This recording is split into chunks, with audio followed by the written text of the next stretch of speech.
Jose said he'll be late, and Counselor Jourdain's coming on Zoom, and so we have to do every vote roll call. I can't.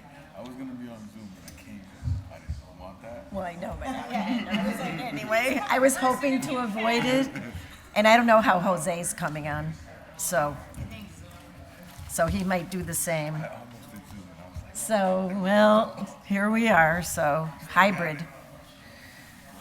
So, do you have an idea of the order? Or like, are there a lot of people online for the special permits too? So we're going to go in order of the agenda. Okay. Yeah.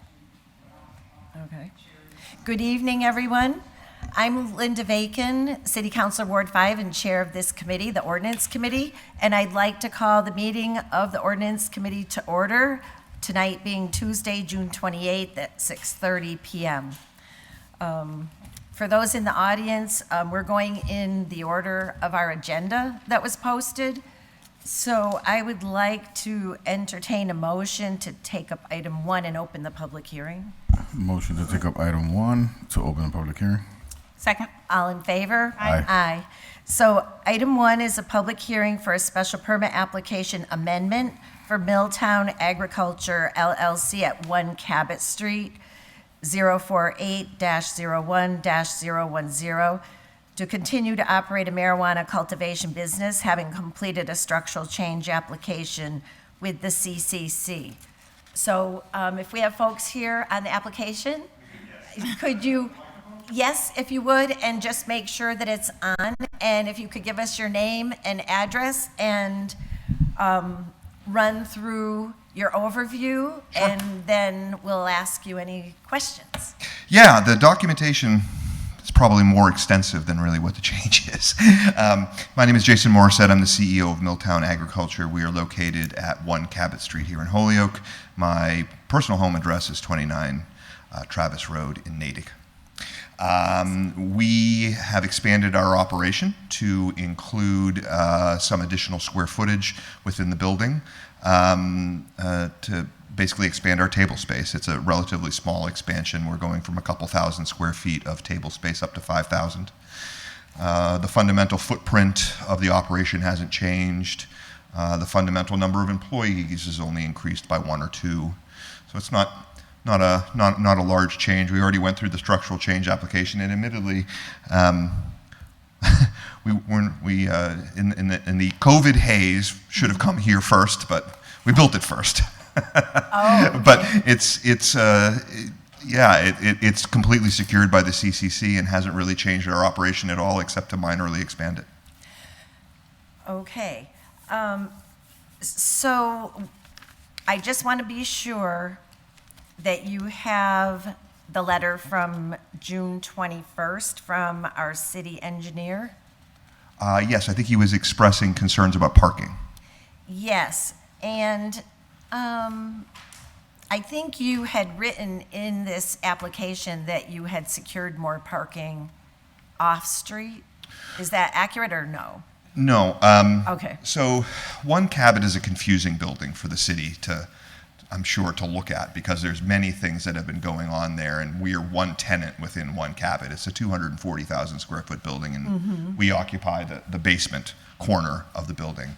And so there are no actual other functioning tenants within the building right now. We are the only actually operating tenant. And so the parking space for the building itself is sufficient for our purposes and sufficient for the change that we're asking for in this particular case, because as I said, it's a very small thing. It's 1 to 2 extra employees, doesn't really change our parking situation.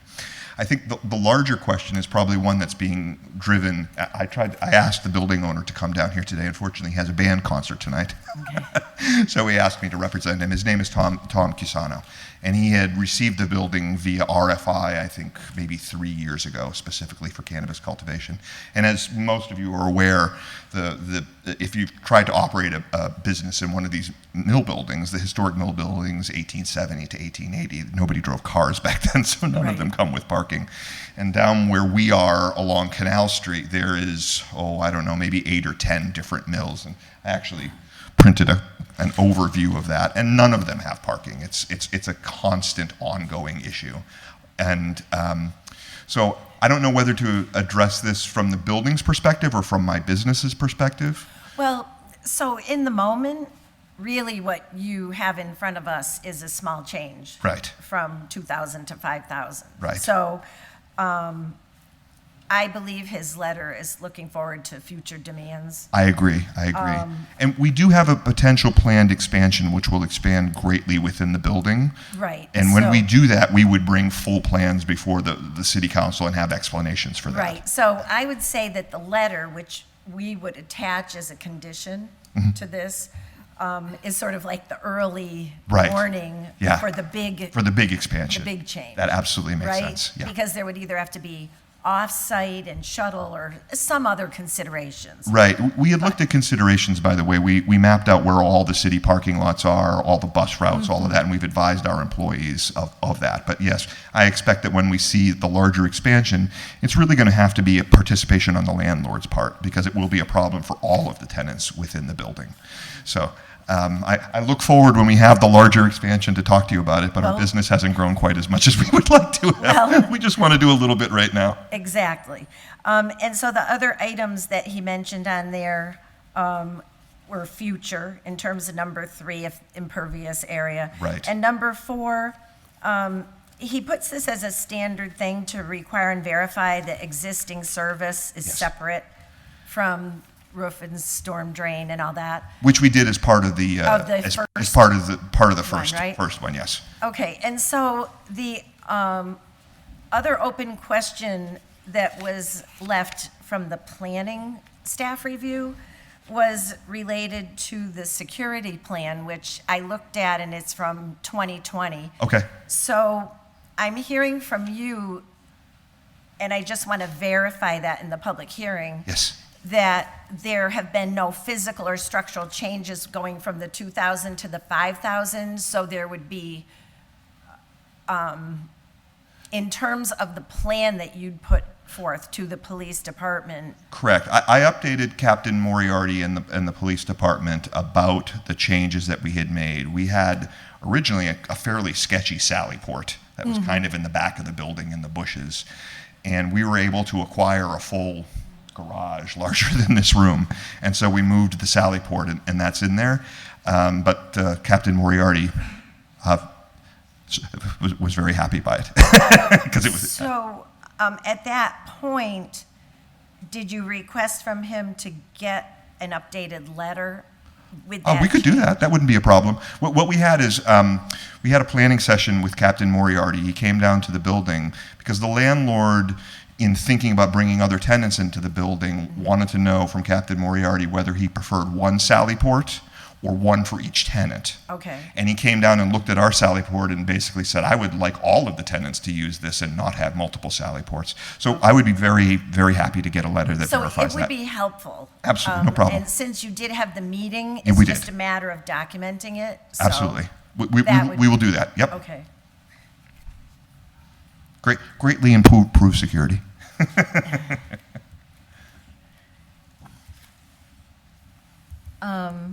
We're in a public hearing, so Yes. at this time, I'd like to ask if there's anybody on Zoom or in the room that has any feedback in favor of or in opposition to this amended special permit for this applicant? Seeing none in the room, I think I just have a question for my. and, yep, and then I'm going to committee. Yes, Counselor Rivera. All right. Now, so Is your mic yes. on? Okay. So you're saying that the police approve of the new build out, then, right? Oh, yeah. So then, with the letter that we get from, I can get you a letter from Captain Moriarty, that no will problem. clarify. Yep. And then the parking concern with the engineer. And I know it's not an immediate concern, but it is a real concern. Oh, it is a concern. The parking lot is awful. Right. We, Even we as though- tenants are as concerned as you are as Right, the city. exactly. I would be concerned as tenants too, Yes, sir. because eventually that will be an issue, and then we might have to do something about it. Yeah. So then it'll It should be noted that the city building department has already put the landlord on notice Okay. and stopped all building permits as of this point in time. So even if we wanted to expand further, we couldn't until he satisfies these conditions, which are the parking lot. And All right, that's perfect. That's it. You just answered all of it. Okay. Anybody else? I'd like to note, And I forgot to say that Cocaine Givner was here with me tonight, and Counselor Rivera, and also in chambers is Counselor McGivern. And, pardon?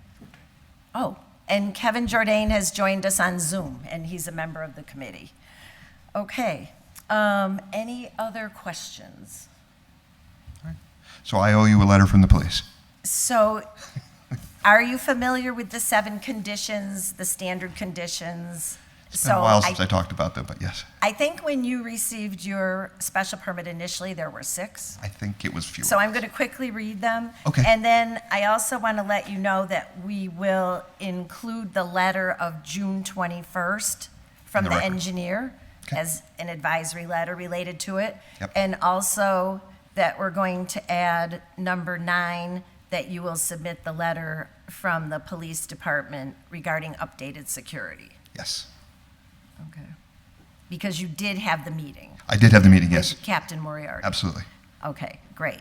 He's a fantastic public servant, by the way. Yes.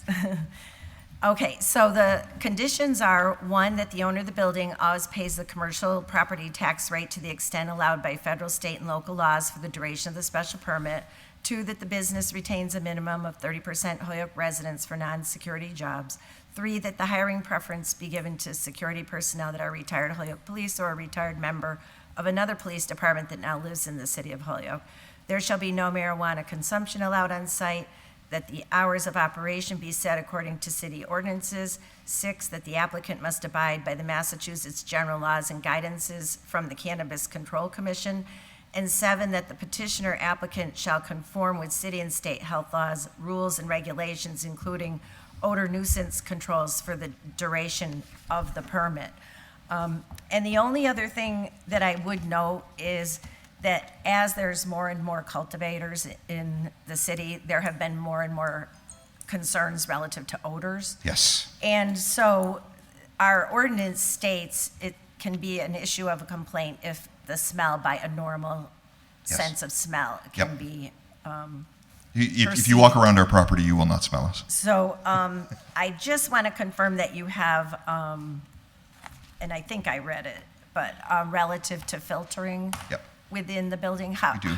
how are you? We do. What we mostly do is, our building is about 70 feet high, and so we largely vent out of the building. But when you're only growing enough to fill this room, Yeah. it doesn't really smell like very much, whereas, say, like GTI down the road that's Yeah. growing 50 times this much, you can smell Right. it every day. Yeah, so for us, it's just carbon filtration, but Okay. if you won't smell it walking around our building, that's for sure. Okay, I just wanted to make sure I Yeah. covered that. Okay, I'm not seeing any other questions or concerns. I'd like to entertain a motion to close the public hearing. Motion to close this public hearing? Second. All in favor? Aye. Aye, and we have to do roll call, because we have a counselor on Zoom. So, closing the hearing, Counselor Rivera, Aye. Counselor Givner, Aye. Counselor Jourdain, Yes. and Counselor Bacon, yes. So our public hearing is closed. I'd like to entertain a motion relative to the special permit if folks feel ready. I think we can entertain a motion to recommend granting the special permit based on the said conditions. 7 plus 2, right? The 7 plus 2 conditions, a letter from Captain Moriarty regarding the Sally ports and Security. trash security acceptance, And as that- well as the January 21st letter from the engineer. June, yep. Oh, sorry, Yep, June that's okay. 21st letter from the engineer. Is there a second? Second. Okay, all in favor? Aye. Wait. Oh, sorry. Roll call. Counselor Givner? Yes. Counselor Rivera? Yes. Counselor Jourdain? Yes. Counselor Bacon? Yes, so that's 4 ayes and 1 person is absent. And we will be recommending approval of your amendment to your special permit to the city council. Now, the meeting won't be happening for a while. Okay. Because we're on recess till the first Tuesday in August. Okay, I will make sure to have you those letters by then. Thank you very much. Okay, thank you. Okay, I'll entertain a motion to take up item 2. Motion to take up item 2. And open the the public public hearing. Second? All in favor? Aye. Aye. Item 2 is a public hearing for a special permit application amendment for Buddha Brothers LLC at 90 Sargent Street, Lot 018-01-018, to amend the special permit due to plans to remove certain added-on structures and replace with a new addition. We have to do roll call for opening the public hearing, too. Yeah. Yeah. So, on the motion of opening the public hearing, Counselor Givner? Yes. Counselor Rivera? Yes. Counselor Jordan? Yes. And Counselor Bacon, yes. So we're properly opened in the public hearing now. Is there someone here from Buddha Brothers that would like to give us an overview of this? Is there anybody online from Buddha Brothers? Justin? You have Mr. Pagan, who is online for this. Okay, so, I think he's unmuting himself. So, Mr. Pagan, you have the floor if you would like to give us an overview. You're muted right now.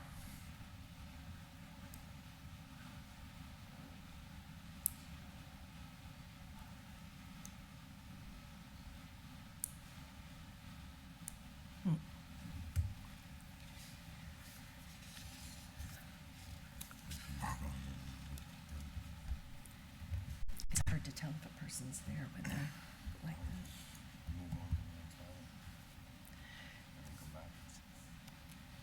So we have to.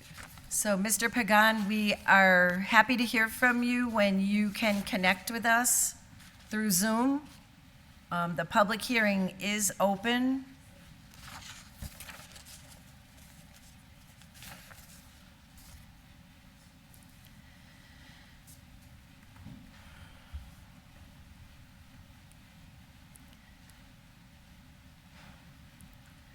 So we will need to, can we recess from the public hearing? I think we can recess. Madam Chair, Yes, Jeffrey? somebody with their hand up in the attendees, perhaps they're here for it as well.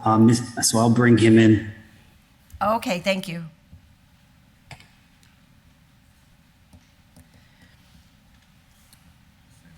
Oh. Mr. Pagan? I'm sorry. It's Justin. I was having trouble unmuting. I don't know what's going on. It keeps freezing. Okay, well, you're live now, so you have the floor.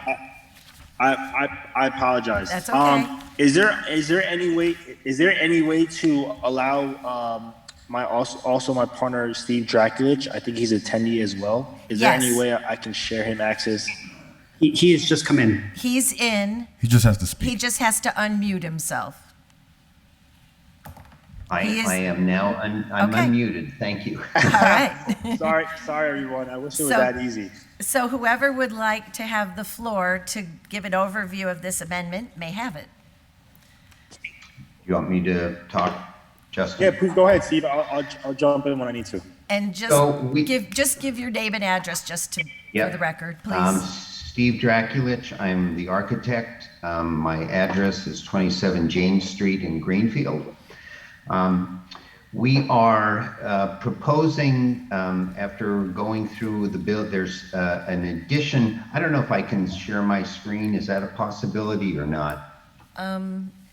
Jeffrey, have you given No. him the ability to share? You should now have access. Okay, I'm going to share screen. Great.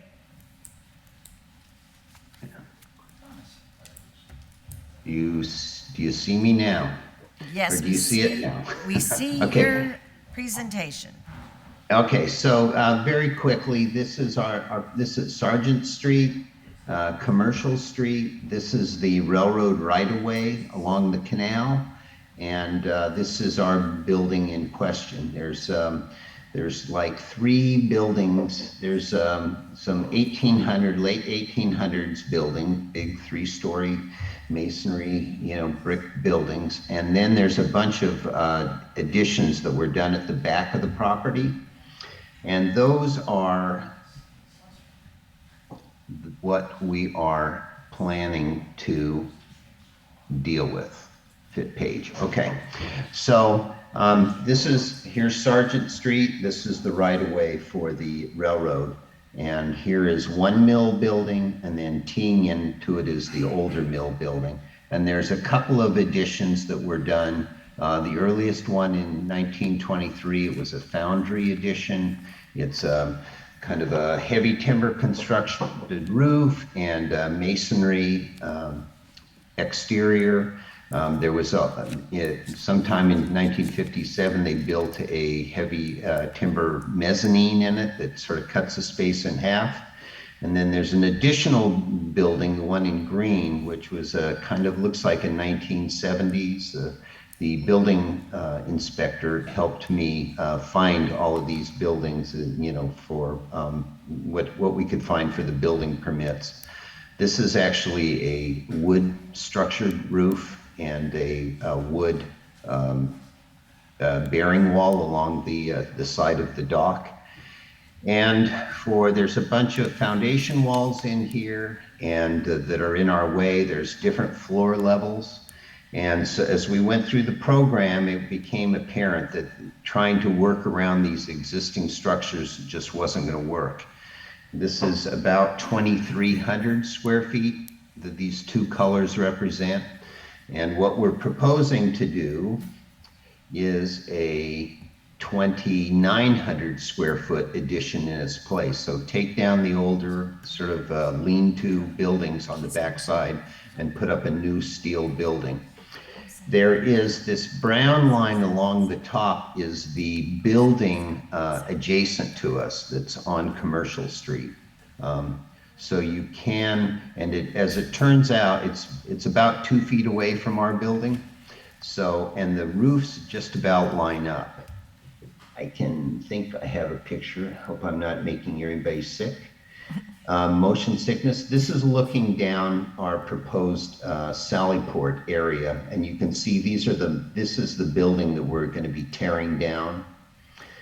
This is the building in front of it that we are keeping, that is visible from the street. You can't really see these buildings from behind your building, and you can see that the roof is at about the same level as the adjacent roof too. So you can't. From any position, you really can't see these buildings. And this is the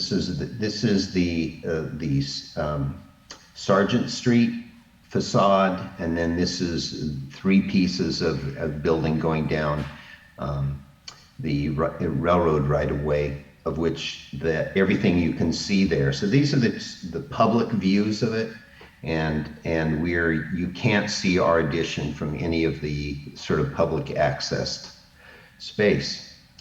So that in a nutshell is it. It's going to be a 1-story building with a flat roof, so we can also put our mechanical equipment on top of it. And that's pretty much all there is to say. Okay, thank you. We are in a public hearing, and so I just want to be sure that if there's anybody in the chambers or on Zoom from the public that wishes to speak in favor of or against this amended special permit, if you could make yourself known. Not seeing any. I think we're all set with that part. Are there questions from the committee? I just have one, in that your footprint is a little bit larger than the existing footprint, and usually we have a letter from our engineer, and I just don't see one from him on this. Did you receive anything from him? This is Steve Draculich again. I have not received anything from Bob. He was at the preliminary meetings, that we attended, and had a discussion with him and Jeff and Captain Rivera, and we also met with Captain Moriarty. So we did the rounds. So Okay, and he didn't indicate anything to you at that time? well, I think that the discussion that we had is sort of internal stuff that each department is interested in. Fire department wants to know how we're going to handle CO2.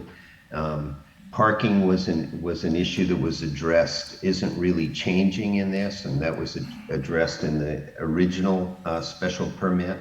Right. The issue of odor came up as we knew it would, and we have sort of the same answer that the previous applicants had. That, we're going to be using activated charcoal, and we'll be putting, entertaining a wait for the public to, address issues that might come up during cultivation. So. Okay.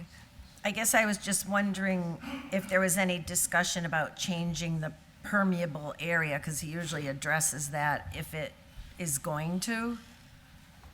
We didn't really talk about that. I mean, we talked about, we've got roof drains coming down. There's existing drains that are coming down now. I did discuss this with Bob, and we are going to be having a separate drainage system to pull off all of that. The entire site is, impermeable right now. So there is no additional, everything that is not building is paved. So there is no, permeable surface that we are taking over. So. Okay. Are there questions from the committee or any counselors? And I want to note that our counselor, who's a member of the committee, Jose Maldonado Velez, has arrived. Madam Chair, Counselor Rivera. I guess my question is out of procedure with regards to how we've been doing things. Let me speak a little closer. My voice is deep today for some reason. So my questions pretty much are on procedure to us, pretty much. Do we normally, when they come and they present and they update things, do they have to get approval from the police department all over again? Do they have to go to the city engineer's office all over again? I think the best answer I can give you is, I think these are the first two amendments to special permits that we've had. Okay. And so in this case, they did go back to the police department and updated their security plan. And we got a letter. We do have that and here. the engineer. And so I haven't run through the letter from the planning department yet, dated June 14th, where they noted that all of the different things that we're accustomed to receiving had been provided. No, yeah. I want to trust all the stuff that they're saying. I just Yeah. want to be able to say that Yes. we have all that stuff. Yes, and so I did look to be sure that we did have the updated security plan, which they referenced in their letter, and that's why I asked the other applicant. Okay. Because I didn't see a new one in that case. Okay. I'm trying to be consistent. No, that makes sense. Yeah, That makes sense. yeah.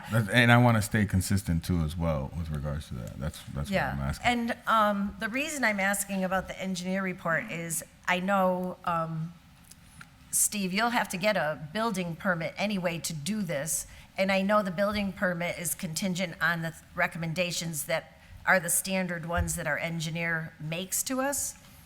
So I'm feeling pretty confident that that will be covered in that regard. Is that consistent with your understanding? Absolutely. This is our second project in Holyoke. We have a smaller dispensary grow down on Main Street that's under construction right now, and we have had dialogue right along with building, planning, and engineering, and gas and electric. For that Okay. matter. So, Okay, great. I just wanted to confirm that. yes.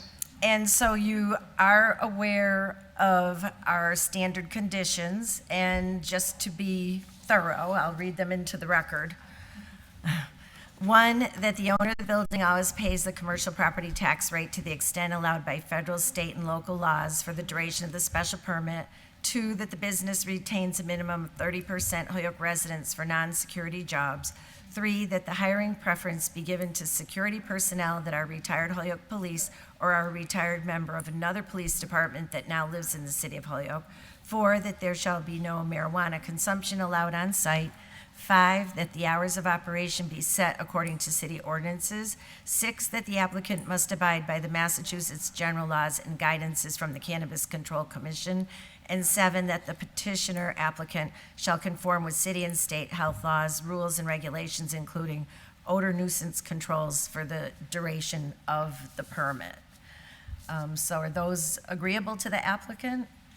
I think they're familiar, right? Yes. Okay. Are there any other questions from any counselors, any committee members? Madam Chair, Yes, before Jeffrey? you close the hearing, you do have one hand raised from the public. Oh, okay. This is Press Macy. Oh, okay. So, I see you, Press Macy. You have the floor. Thank you very much, Chairman. And can you give us your name and address, please? I'm Press Macy, 72 Shamet in Holyoke. Okay, We're the owners of the abutting building. okay, Presently, there is approximately 2-foot spacing between the walls of our building and the walls of their present building. I'm interested in knowing that will that be maintained or slightly enlarged? oh, okay. Question from the public to the applicant can somebody answer that question? Yes, I can answer that. This is Steve Draculich, the architect. As much as we would like to enlarge it, we are not, but we're also keeping it the same. So we're going to, the retaining wall that sits 2 feet away from your building is going to remain. And we're going to build our structure inside of that retaining wall and sort of maintain the position of where that exterior wall is. But also, to make you feel a little bit better, we will be upgrading it to a fire rating that is required by the building code. So right now, we can look through glasses and see your concrete block. And when we do the construction, we're going to have a firewall separating us. My other question has to do with runoff. In the past, there has been occasions when the runoff has struck the side of our building before it hit the ground. Will that be corrected? Yeah, so that whole building is going to be coming down. We are going to have a flat, more minimal pitched roof on that building. And we haven't designed it yet, but so I don't know which way we're going to be pitching. But even if we are pitching towards that hallway, that 2-foot hallway, we will make sure that we have gutters in place that will be adequately sized to pick up any of that runoff, and then we'll take it down and out. Thank you. Thank you, Madam Chairman. Okay, thank you. Counselor Bartley has joined us in the chambers. You have the floor, Counselor Bartley. Yeah, no, something just organizationally speaking, just to the chair, it's to Steve. Oh, Steve, this is Dave Bartley from the City Council. How are you, sir? I'm doing well. I'm just wondering, have you reached out to, other than through written correspondence, have you reached out to the abutters? So do they know how to get a hold of you pretty readily? I haven't. Is that something that you would consider? Because obviously those are 2 pretty relevant questions from an abutter about 2 feet away. So is that something that you could consider reaching out to Press Macy or have Mr. Macy or another abutter touch base with you? So I find that when abutters like that have direct contact, you can avoid doing it through a proxy, like through the city council, to kind of mitigate any kind of issues. So is that something that you might be able to do to reach out to Mr. Macy, Steve? I promise you that I actually will. If I can, I'll go around I'm going to be there tomorrow. I'll go around the corner and knock on the door and make a plan to show him exactly what we're going to be doing. Thank you. This is Justin. Just to add to that, so we actually did send letters out to all of our abutters. And that was actually one of the things that we're required to do. And I think just to give them the floor to have the opportunity to say whatever they want to say during the meeting. Okay. Are there any other questions? Okay, not hearing any, not seeing any hands further. I'd like to entertain a motion to close the public hearing. Motion to close this public hearing? Second. So we have to do roll call. So all in favor, Counselor Givner, Yes? Counselor Rivera, Yes. Counselor Maldonado Velez. Yes. Counselor Jordan. Counselor Jordan? Counselor Bacon, yes. So this is, the hearing is closed 4-0. And if the committee feels ready, we could entertain a motion relative to the amendment to the special permit. I'd like to make a motion to grant this special permit based on their, Seven. with the recommendation that they follow the said 7+2 conditions, include their June 17th letter from the planning board. Their letter's okay. They're good. Okay. Yeah, so they just need the So they're 7. just- All right, so Second. Thank you. All in favor, and we'll do the roll call. Counselor Givner? yes. Counselor Rivera? Yes. Counselor Maldonado Velez? Yes. Counselor Bacon, yes. Counselor Jordan, we're voting on the special permit? Yes.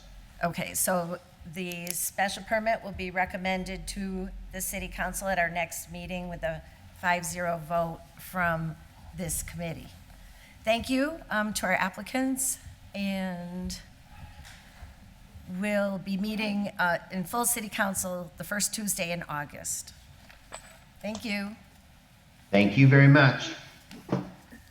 Thank you. Thanks, and have a good evening. So motion to Okay, take so- up item 5 and open the public hearing? So we have to wait for planning. So, because that's joint. Oh, sorry. And It's my understanding they are coming over. Can we? they're can- coming over now? Okay. If they are they? Yeah. Jeffrey, did I understand you to say they're coming now? They about 10 minutes ago, they said they were finishing up an item and then would be coming over. Okay. Madam Chair, I mean, 15 and 16 are real easy ones. Okay. I will entertain a motion to take up 15 and 16 as a package if you are so willing. Motion to take up 15 and 16 as a package. Second. All in favor? Aye. Roll call. Oh, Lord. Counselor Maldonado Velez. Yes. Counselor Rivera. Yes. Counselor Bacon, yes. Counselor Givner. Yes. Counselor Jordan. Taking up 15 and 16 as a package. 4-0. We're taking them up. We're doing the- Item 15. Ordered that the city delete the following 2 ordinances affecting the west side of Russell Terrace as follows. Russell Terrace West from Carlton Street running in a southerly direction to a point 292 feet more or less. Russell Terrace westerly beginning on Russell Terrace, end of Russell Terrace, no parking anytime. Item 16. Ordered, the city amend its ordinance by adding the following language affecting the east side of Russell Terrace as following. Russell Terrace East South Street running in a northerly direction, point 143 feet more or less, no parking. Anything further to add, Counselor Bartley? Oh, no, well, the only thing I would add, thank you, Madam Chair, and thank you, committee, for taking this out of order. I greatly appreciate. I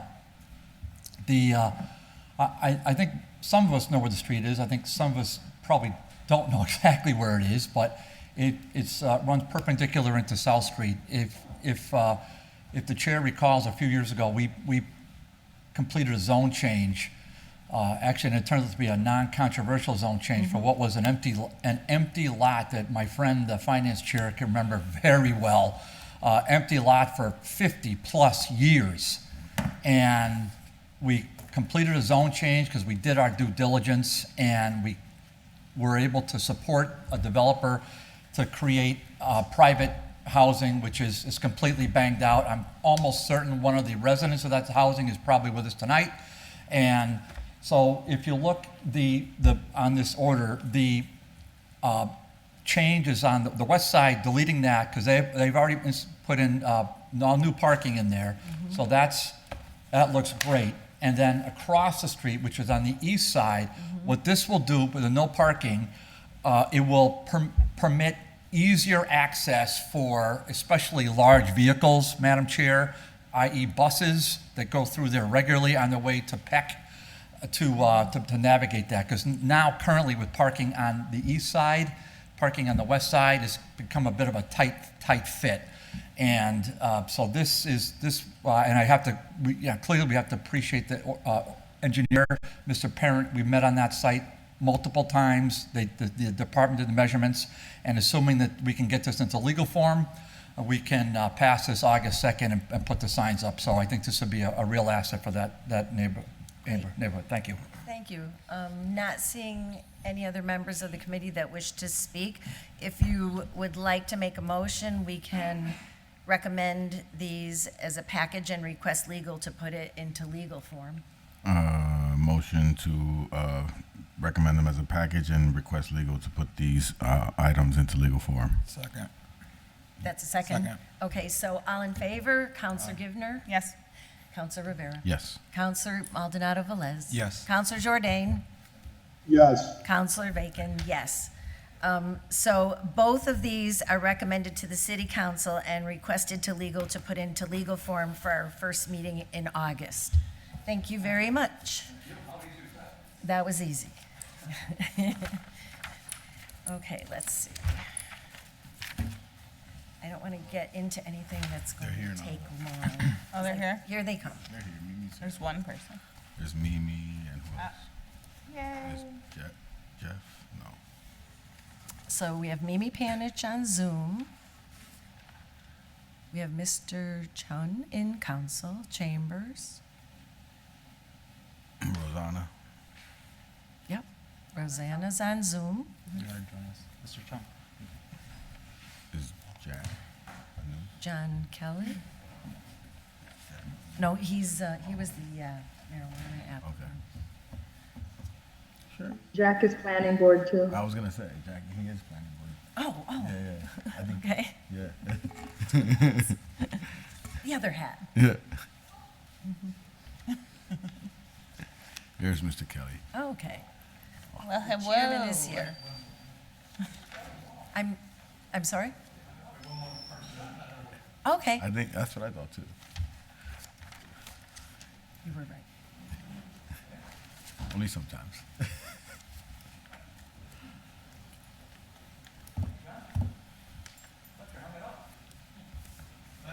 You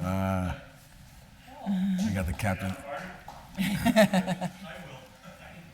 You have to sit in the Captain America seat too.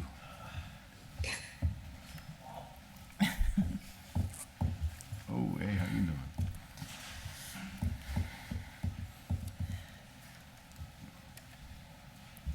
Motion to open the public hearing. Is that everybody? Mimi? Yeah. I don't see him. Nope, he was a phone call, and I don't believe he has. he's Okay. able to call. Yeah, he's on the road Okay. probably, so Okay. I'll see. Go ahead. I'll text him. Okay. Well, welcome to the planning board. Okay, so we have a number of public hearings tonight. And should we just be sure we have the same numbers in the same order? Our number 3 is DR to BH for Daniel LaFlamme. Our number 4 is R2 to BH for Dennis Bolduc. Our number 5 is amending to include definitions for marijuana. 6 is the odor mitigation matter. That's it. Okay. So then I'd like to entertain a motion to open the public hearing for this joint hearing. Motion to open the public hearing for the joint hearing with the planning board? Second.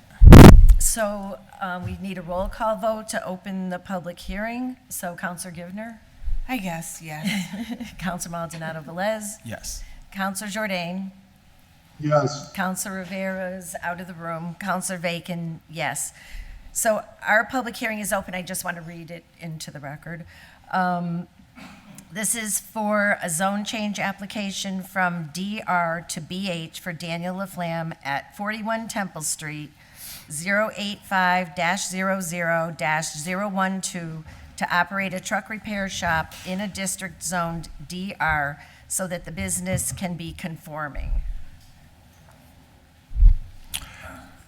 I entertain a motion to reopen the public hearing for the planning board to take up a zone change from DR to BH for 41 Temple Street. Daniel Laflamme is the petitioner. So moved. Second on the motion? Second. Would you call the roll, please, Sharon? Rosanna? Yes, ma'am. Kate? Yes. Mimi? Yes. John Kelly? Yes. I'm here too. Oh, Gernander. Okay, welcome. And Gernander. Yes.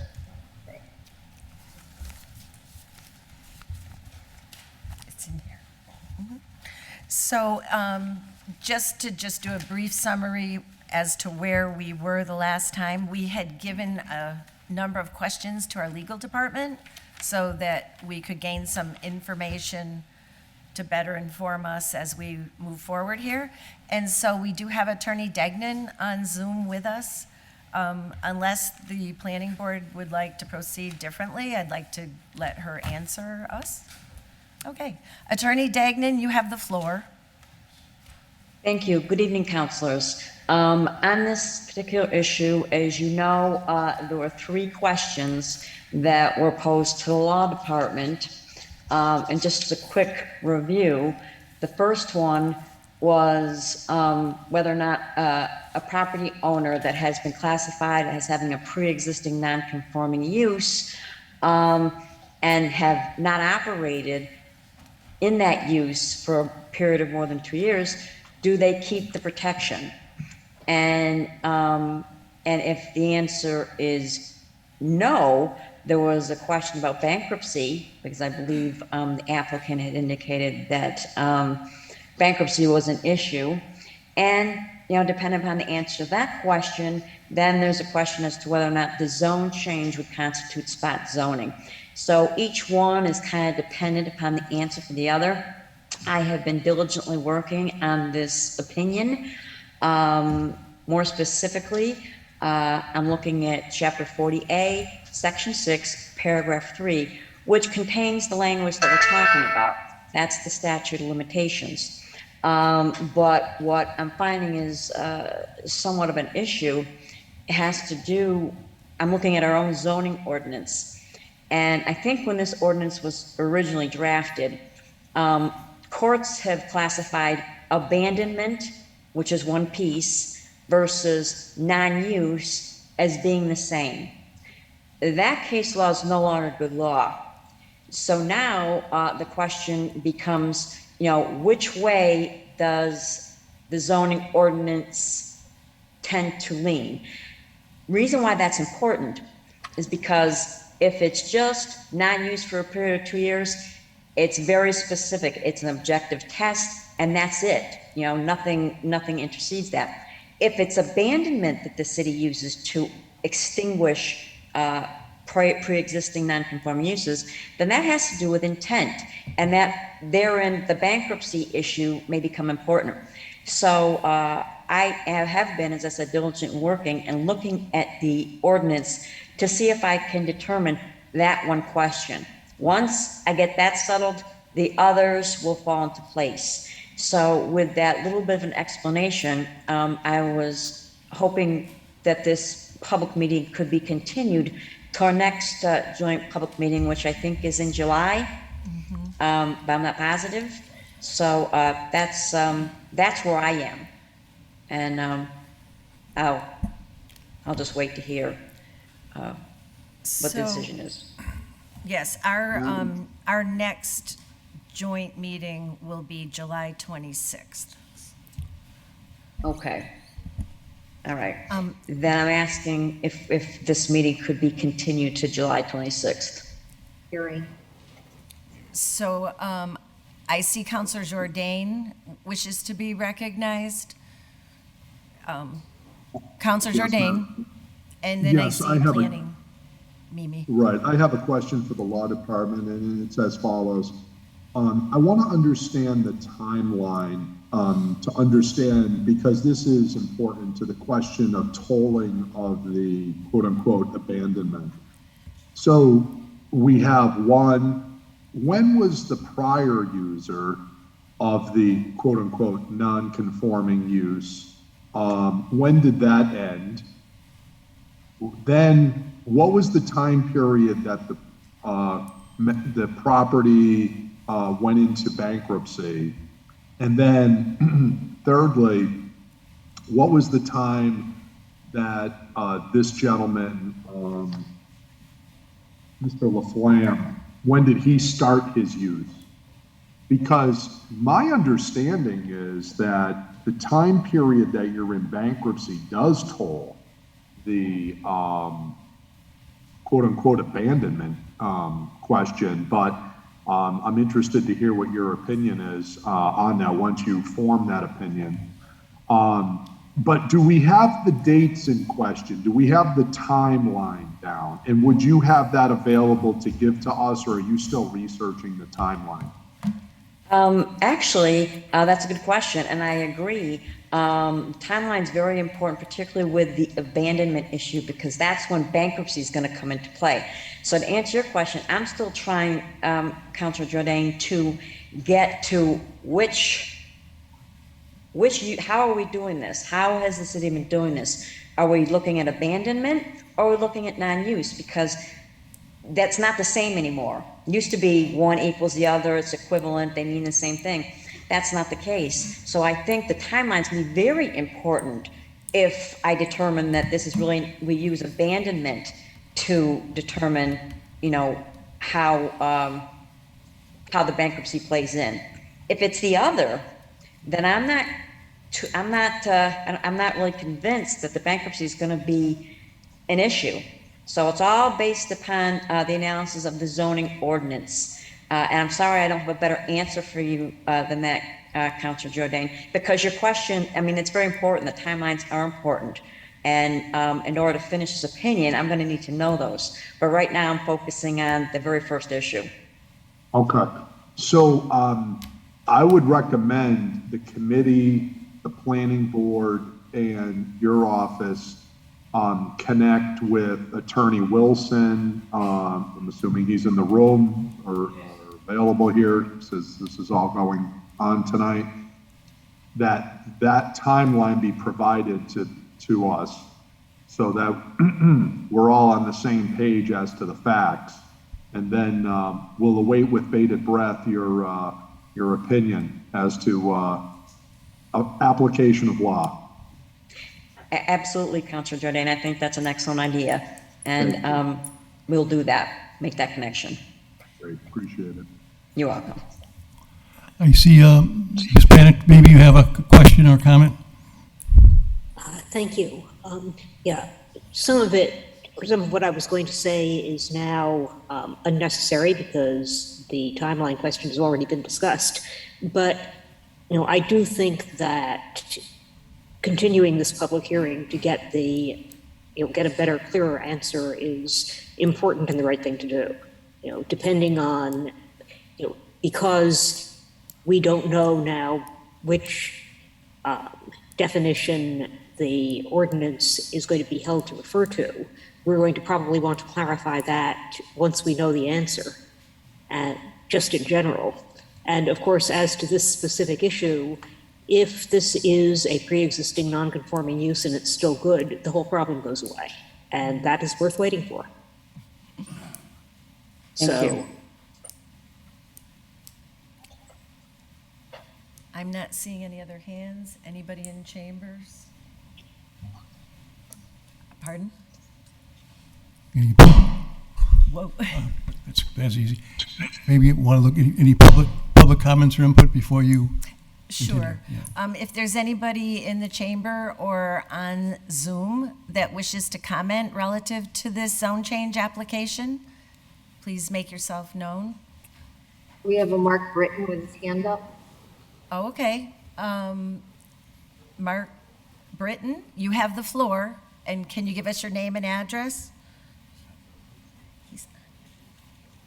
He's an attendee. I don't know if he can Mark, he's unmuted.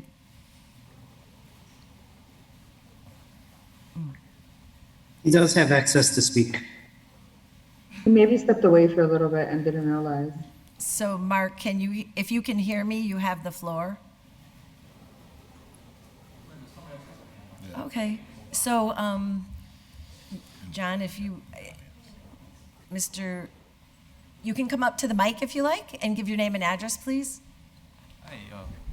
Thank you. Nathan Chung, 9 Prue Avenue, apartment 4A, Holyoke, Massachusetts. I'm one of the abutters next to the property. My service doesn't start until next month. Yeah. So I'm not, I've been just appointed, but I'm not serving on it right now. Today is not. Okay. So we'll cross that bridge when we get there. So right now, I'm sure everybody will do their conflict of interest reviews when the time comes. But you have the floor for your comments relative to this public hearing. Yes, this is your comment, and I mean, we'll cross the bridge when it comes, but I was advised not to vote, abstain from the vote when it happens. I mean, I'm guessing the city council and the lawyers and the staff will review a lot of these complex ideas, but I had a couple points to bring up. Try to summarize it. I already sent an email to Jeffrey.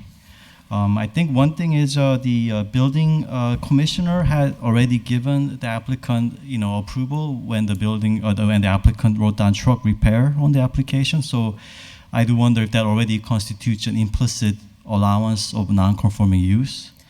And the other aspect is, right now I think the applicant is doing truck sales in addition to truck repair, which are related, but technically different uses, so that's a factor to consider. And I think one challenge is right now, even if the city determines that the applicant has valid non-conforming use, there are some challenges in the community like noise and fumes. So if we decide to grant the applicant non-conforming use, or whatever the city decides to let the applicant continue operating the business, I feel like that should be addressed in some ways, trying to address fume, hours of operation, and the noise. And I mean, the applicant again has done a great job rehabilitating a building, and it's much better than how it was before. But I think one challenge, a lot of the anxiety around the neighborhood about this applicant's proposal not going through is there is one fear about people losing snow plowing privileges. I think the applicant's been providing free snow plowing privileges, and believe it or not, that is one very emotional factor about people wanting the business to continue to operate as it is. So, but I think we need to maybe cool down and consider that snow plowing, the applicant, and the property are separate entities and separate matters. And another thing is that if the community members like the idea of business being here, constantly being there and providing us a level of security and activity in the neighborhood, which is very legitimate, the current DR zoning does allow other businesses to operate, and it's with the requirement that it be a 3-story building. So, it's not like the applicant deciding to change the use or change the building to a different type of building automatically takes away the option to operate as a business. The applicant still has the option. And so I think lastly, so what I would lean toward is, as a community member, to address issues like fumes, hours of operation, and noise, but grant or determine that the applicant has valid non-conforming use, but not going with the change to BH, because changing the zoning to BH brings the risk of other different types of businesses that right now we're not aware of. And I'm guessing maybe the applicant will continue to operate the business for a very long time, but the applicant has the option to sell the property, and depending on whether the property has a BH designation or the current existing DR designation, the implication of what happens to the community after the applicant decides to sell the property, if he decides to, it's gonna be very different. So that's a factor to consider. Thank you very much. Okay, thank you. Yeah, Madam Chair? Mark Britton, if you can hear me, I'm recognizing you for public comment.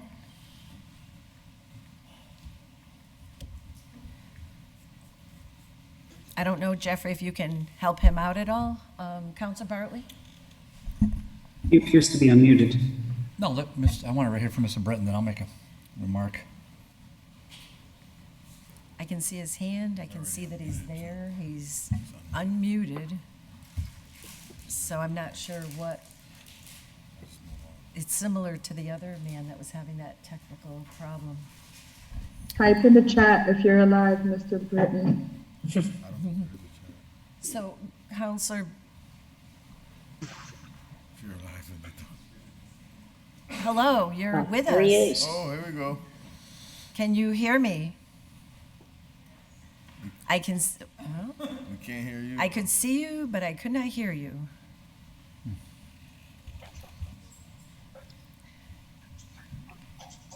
There you go. I see you. Peekaboo. I can see you. Can you hear me? If you're speaking, I can't hear you. I believe he's there on phone as well. We've got a Okay, connecting to audio message. okay.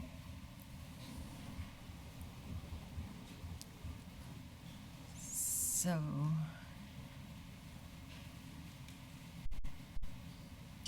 Can you hear me now? yes, Yes. you are now All right, give me live one- and have the floor. All right, for some reason, I'm not, I can hear you barely, so I'm just gonna shut my camera off.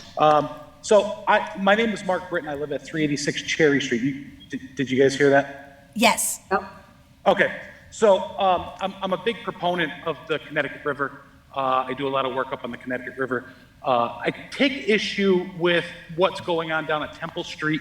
Mr. Laflamme has his repair business down there, and there's a stormwater drain right below his property, and a couple issues with it. He's out there washing the vehicles. He plows snow. There's salt coming off the vehicles. There's diesel, fuel. There's oil, whatnot. Whatever he does for repair work in his garage, he's got no oil water separator in that. So I take issue. I see the water. I've seen the water on numerous occasions coming out of that garage or when he's washing vehicles. It's going right down in the stormwater drain, which kind of followed, and it goes right down into the river. The other things I take issue with is that's a neighborhood. I understand that building's been there for a while. It was a trucking company. It was probably something that ordinance-wise, got slipped under the rug when King's Trucking was there. But I mean, Mr. Laflamme runs a 24/7 towing business. He is contracted with U-Haul. So at all hours of the night, and I've talked to some neighbors there, all hours of the night you have tow trucks and service trucks in and out of there. I understand that some of the neighbors are concerned about him leaving because of the snow plowing, but we haven't been getting too much snow. So I think environmentally the impact and the value of life and living in a residential neighborhood, having something like that down there is really not feasible, especially the fact that there's plenty of open places in Holyoke in the properly zoned areas for him to maybe seek to start a business. The other thing I noticed passing by his property is he had a waste oil burner furnace I noticed in there, and I went down to the permitting office and I didn't see any permits being pulled for it. And I also noticed that there's not a stack that comes out the side of the building. The stack, there's obviously guidelines. The stack has been rotten off, and it's been that way. I talked to some neighbors, it's been that way for a while. So I just, before the board, makes any type of decisions, I think you should really look deep down inside and make sure that maybe if you give him you grant him, the ability to run his business down there, he might want to update and maybe put some oil water separators, work on his waste oil furnace, and try to divert that the groundwater, the water that he's using to wash vehicles and his floors off. It could be diverted away from the stormwater drain. That's about it, though. I appreciate the time on the floor, and sorry for the technical difficulties. Oh, okay, thank you. Is there anyone else who wishes to be recognized to make any comments? Counselor McGivern. I just want to follow up with the questions to the law department. I didn't hear anything about how did the property become a DR zone? Was the owner of the property notified? And the common sense question I asked at the last public hearing of a neighborhood who we do have a number of people who are in favor of keeping this business there. There are other businesses on the street. It's the history of the neighborhood. It's, quite frankly, it's the history of the city. And if we aren't going to look at our ordinances and zoning, and this is about use, not snow plowing, we have lots of ways to regulate the oil separator. We have lots of ways to regulate how a business should be run. But use is what the common sense question here is. It's never been residential property. It's not residential property now. How do we make it work and keep the neighborhood happy? Or at least part of the neighborhood happy. And I hope, and I know planning board members understand that, or at least the current planning board members understand what I'm saying. Thank you. Counselor Bartley. Yeah, I just want to thank the law department. I was the one who, at the last public hearing, raised the issue relative to the bankruptcy matter. So I'm glad that there's potentially some merit to it. I always appreciate hearing from the public because I think they add a lot of value. I think the second speaker, I think some of those issues, the ones that were really raised, can be addressed via special permit, and that's where they would be addressed. Those issues relative to oil water separation and waste oil burners, those have nothing to do with a zone change. Those have everything to do with a special permit. So that's a totally different, it's an important argument, but it's totally irrelevant to this matter. There's no relevance whatsoever. Just to the first speaker, Madam Chair, I would only say that speech from an incoming member of a planning board is probably without precedent, and it sets a dangerous precedent to have somebody who's in a butter lobby like that. I'm only going to point out two things that the gentleman said. One is it's not about plowing, so we're trying to get in between supporters' ears. The last comment he made, well, if we make the zone change, the petitioner could potentially sell the business to something we don't like. Again, trying to get between somebody's ears. That is an unfair, duplicitous argument that he wants to argue both sides. You don't get to do that, Madam Chair, and get away with it.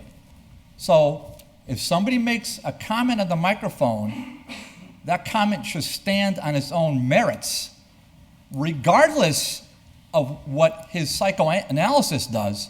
Somebody walks up to the microphone, they like this guy, or they like the petitioner, that's their business.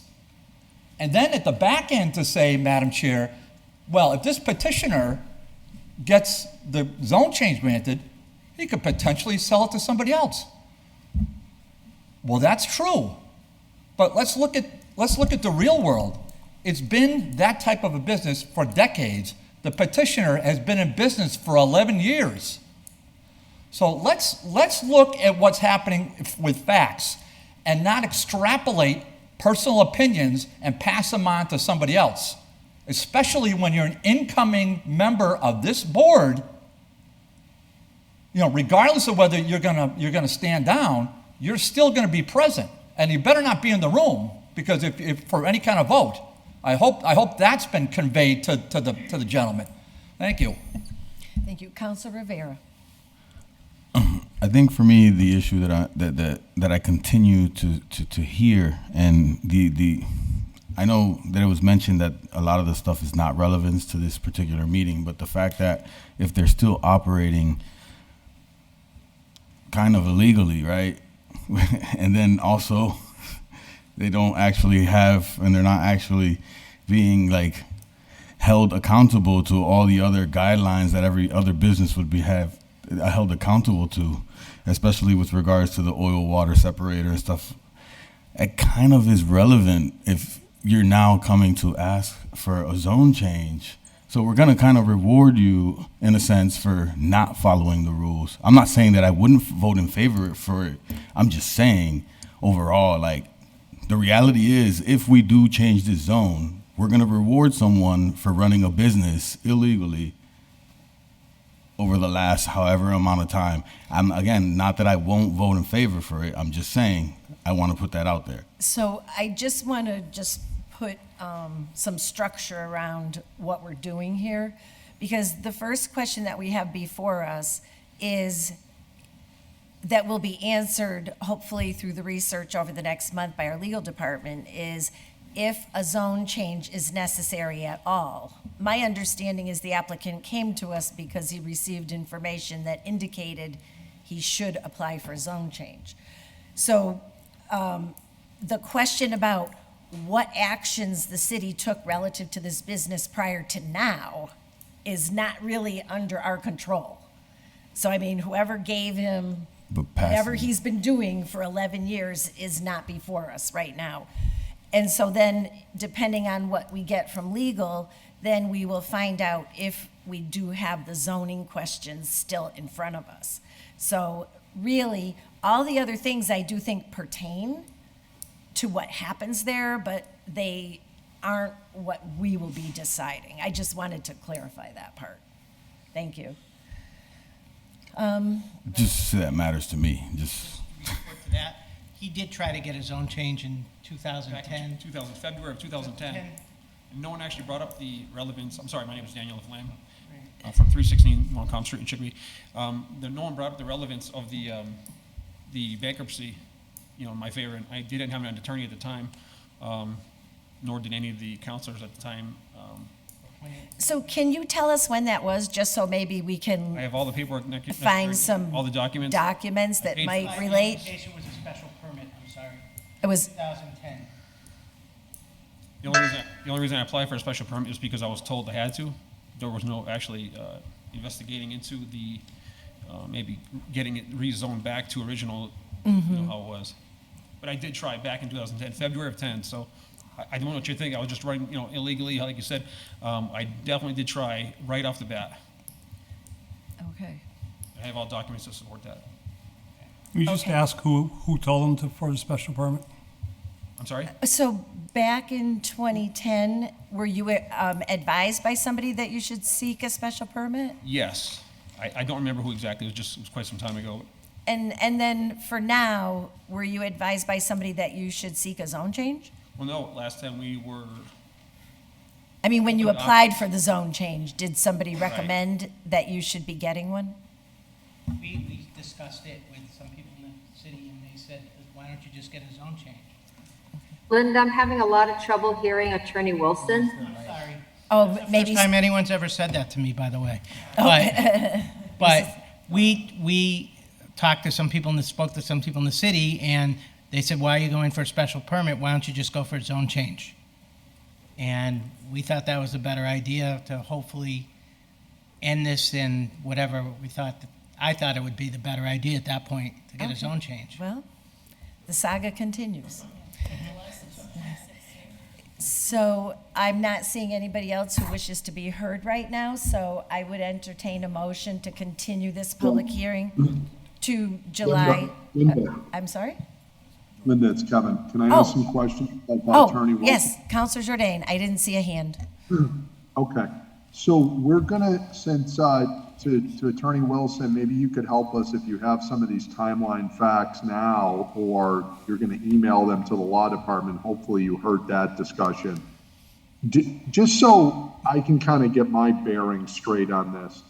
What was the year that the former owner, before Mr. Laflamme stopped using the property, then what was the date it went into bankruptcy?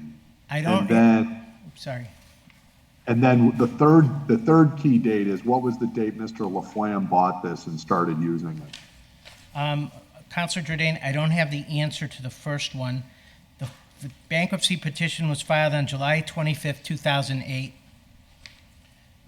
I've got to just skip over here.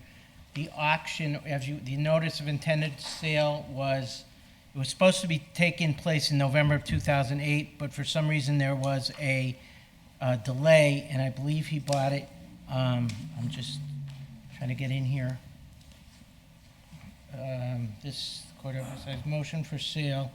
This motion for sale was filed November 3rd of 2008, and I believe, and I have the deed here, somewhere in here, and I did have the deed in here, I apologize. I'm going to find it, whether it kills me. It's here. I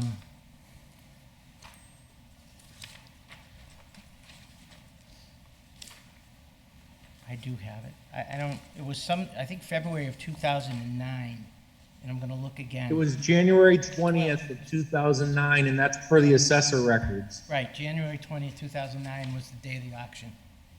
Okay, Or so when he that's the date purchased it Mr. Laflamme bought it then? Yes, but he didn't get in Okay. there. I think it had to, as you would know, Counselor Jordan and Counselor Bartley, that it had to go, the sale had to be approved by the bankruptcy court, and I believe that happened in March. Okay, that makes sense. Yep. You just don't know yet, or you're researching the time that the former owner, who was the former owner again? King Trucking, or they were, King Trucking was the company. It was Kenneth King and his wife. Okay. Yes. Okay. They sold Kenneth J. and June A. King. Okay, and we don't know how long before, like, they stopped using it, that it went into bankruptcy. Maybe it just went into bankruptcy and they never stopped using it, but maybe there was no gap there at all, presumably, potentially at least. Well, I do have in here some tax records that the city had given me, and I believe that, the Kings, I'm sorry, I don't have those. I thought I did have those. That the Kings, when they first got involved in there. I do know from speaking to a neighbor and someone else that I believe the right of that building at one point was Baskin Trucking. Okay. And that I've looked up and seen in different city maps and city directories. Okay, so if I have this right, you're gonna have to give to the law department, the facts here on this timeline as you see it to the law department. Absolutely. And I'm assuming that if that turns out to be the case, you're obviously gonna wait to see what the law department, as we all will, comes back with for a legal opinion, and then at that point, you may continue to proceed with this request for a zone change, or you may just say, if this is, you have a pre-existing non-conforming, you may withdraw your application, and then that's the end of the issue. Notwithstanding all these other, operational issues, which don't really pertain to us, the license granting authority. Those are matters for regulatory departments of the city. All set? Yes, I think he's right with his analysis. Okay. All right. Okay, Well, so are you all Let set? us know. Yeah, I'm all set. Just let us know what what that timeline is, so we can keep this moving along. Like we're gonna put this out. So Attorney Degnan, are you all set with the remaining questions? Yes, I am. This is very helpful, and I look forward to talking with Attorney Wilson. Okay, thank you. Thank you. So I'd like to entertain a motion to continue this public hearing to July 26th at 6:30. Motion to continue the public hearing to July 26, And since we're talking about years, 2022. 2022. Right. Second. All in favor? Aye. Aye. And roll call, Counselor Givner. Yes. Counselor Rivera. Yes. Counselor Maldonado Velez. Yes. Counselor Jordan. Yes. And Counselor Bacon, yes. So we're continued to July 26th at 6:30. Thank you, and thank you to the applicant. Entertain a motion to continue the public hearing of the planning board to July 26, 2022 at 6:30 PM. So moved. Second on the motion? Second. Call the roll, please, Sharon. Yeah, Rosanna? Yes, ma'am. Berninger? Berninger? Kate? Yes. Sorry, yes, I'm sorry. Okay. John Kelly? Yes. And Mimi Panic? Yes. Okay, so I'd like to entertain a motion to take up item 4 and open the public hearing. Motion to take up item 4 and open the public hearing? Second. So all in favor, Counselor Givner. Yes. Counselor Maldonado Velez. Yes. Counselor Rivera. Yes. Counselor Jordan. Yes. Counselor Bacon, yes. So our public hearing is open. Entertain a motion to open the public hearing of the planning board to take up a zone change from R2 to BH for 474 Pleasant Street. Dennis Baldick is a petitioner. So moved. Second on the motion? Second. Would you call the roll, please, Sharon? Rosanna? Yes, ma'am. Berninger? Yes, Kate? Yes. Mimi? Yes. John Kelly? Yes. And I want to read our order into the record that is a zone change application from R2 to BH for Dennis Bolduc at 474 Pleasant Street, number 091-00-062 and 063, to develop into museum, restaurant, and motorcycle dealership. So if the applicant is here, we'd like to hear an overview of your zone change request. If you can give us your name and address. Hi, everybody. I'm Dennis Bolduc. Address is 962 Southampton Road, Westfield, Mass. And I want to thank you for the opportunity to present these plans to the town of Holyoke, city of Holyoke. So everybody's familiar with the church, I would think. Beautiful building, great construction. I also own a construction company, and when I walked into that building and took a look at the way they built it, I have nothing but respect for the builders that put that building together. It's pretty phenomenal. If you ever get a chance, I'd love to take you on tour. But what I'm looking to do is create a destination, a tourist-type destination there. To be a combination of a museum. I have a large collection of antique Indian motorcycles and other, shall we say, motor vehicles, mostly produced in the Pioneer Valley. The Pioneer Valley was just a nucleus of a lot of great products that were produced. I'm a history fan, so I enjoy going out and picking and finding stuff and putting them on display. And if you ever come into my dealership, I'd probably bore you or I'd excite you and talk to you about all the products that I have on display. So yeah, I've always been looking for a nice old building, a unique building. And when this building became available, I first looked at it, I said, I don't know, man, that needs a lot of work. But then they started, working at me a little bit. And so I finally took a good hard look at it, got together with the church people and talked to them a little, and they just jumped right on board. So obviously I want to display my stuff. I want to bring people in. I want to show them some of the unique stuff that was built in the Pioneer Valley, mainly Indian motorcycles, but I also got to pay for it. So I'm not rich, and so I need an income stream to do this. So the main way I can do that is I currently own an Indian motorcycle dealership in Westfield, Mass. We are the #1 Indian dealer, or the motorcycle dealer in Pioneer Valley right now. We sell a lot of motorcycles, mainly to an upper demographic because our bikes can be fairly expensive on the upper end. So we have a great wide range of customers. We also operate as the top 5% dealer in the country for Indian motorcycle. Our reputation is fantastic, and I work very hard to keep my customer service up and going. So that's where the motorcycle dealership comes into play in that property. And thirdly, we'd like to have some kind of a restaurant there. We've looked at Mel's. We won't move forward on Mel's until we get a zoning change on the church, but we'd like to look at Mel's and maybe possibly purchase that. And I've also looked at the Highland Laundry property. So we're really looking at putting together a nice package here. If the city of Holyoke wants to entertain it, I'd be really enthused with that. So that's what I got. Well, thank you very much. So I'd like to open it up to, well, how about if I open it up to the public first, so we don't forget about the public in the public hearing. So if there's anybody on Zoom or here in the chambers that wishes to speak in favor or in opposition to this zone change, could you make yourself known?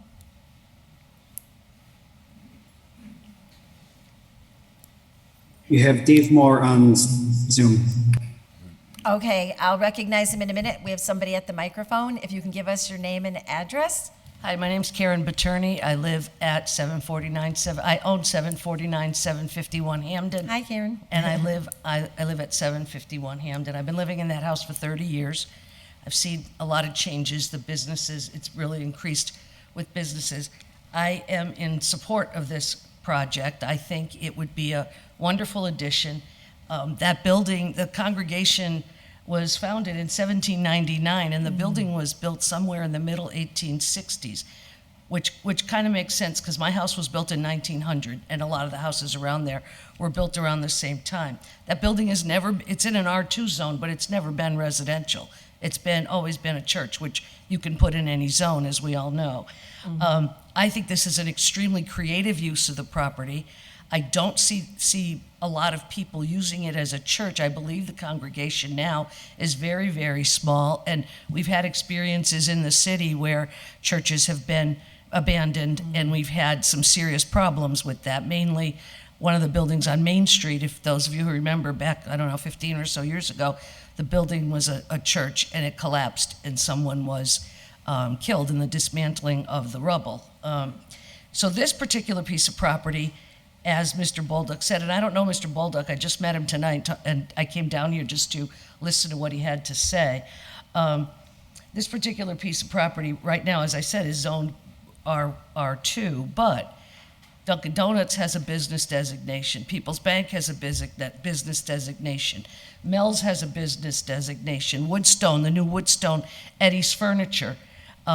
Those are all right there. Pick's Pub, Rusty's, that whole Highland Hardware, that's all business. It's also, as everybody knows, it's a main entrance into the city from South Hadley, Granby, and those areas. So it's an important street. I'll tell you, I was very, very concerned when they were putting a Dunkin' Donuts there. I thought it was really going to be a difficult situation with traffic, and it is not. It's no worse than it ever was.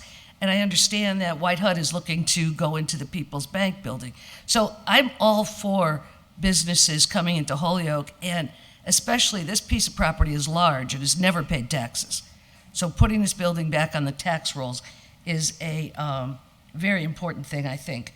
And Mr. Bolduc, from what I know, I did a little research on him before I came down here, has been a successful businessman for a very long time. Indian Motorcycles is a wonderful motorcycle. They're high-end bikes. They're kind of classy bikes, if you know anything about bikes. I think they are anyway. That building is not really appropriate for anything other than a church. And his idea of putting a museum there and a motorcycle dealership is really excellent. It's never going to be able to be used for housing. Probably if the congregation moves or closes, the church will be abandoned. And then it'll just, as abandoned buildings go. Mel's has a downtown business designation, which I don't remember the letters. I know BH is only because he's dealing with vehicles. And I had all these notes that I left at my office, so I apologize. So I would speak out in favor of this project, and I think that I would urge both the Planning Board and the Ordinance Committee to vote yes. I think it's a really great project, and it's a very interesting project that'll bring revenue and more people to the city. And it can't if it's an interesting museum and a dealership, people will go to the other businesses. I don't see any negatives about it. Thank you. Thank you. So Dave Moore is on Zoom. Can you hear me all right? Yes, we can. Oh, You have great. the- I met Dennis recently. I brought him to the property.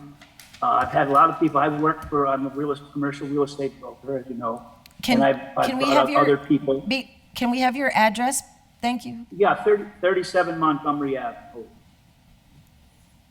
And I work for the church. I'm their agent. Okay. The church, as Dennis said, are really in favor. They've sent an email, I believe, to Jeffrey that probably be waiting until the city council votes, but they're in favor of it. We brought Dennis in there and let him explain what he was going to do and how the respect he had for the building.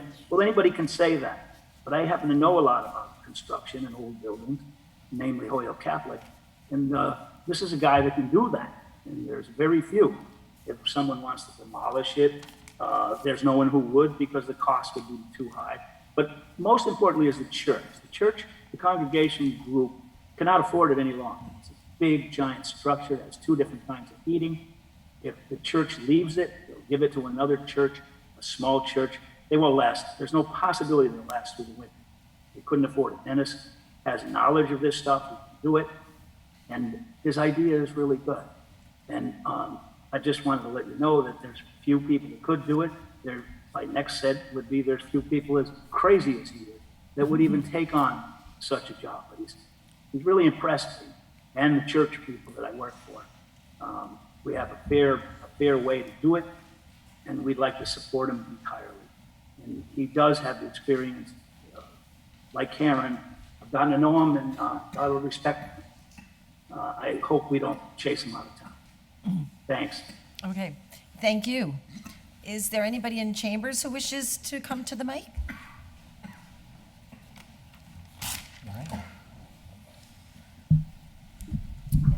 My name is Martha May. I live at 37 Clark Street. And I sent a letter into the city council a few days ago, and I think I'll just read the letter that I sent. My name is Martha May. I'm the finance chair for the United Congregational Church of Holyoke. The reason for this letter is our church owns a second building, 474 Pleasant Street, that has been on the market for about a year. We have a buyer interested in purchasing the property contingent on a zoning change. The City Ordinance Committee and Planning Board will be meeting with him on Tuesday, the 28th of June at 6:30 p.m., obviously.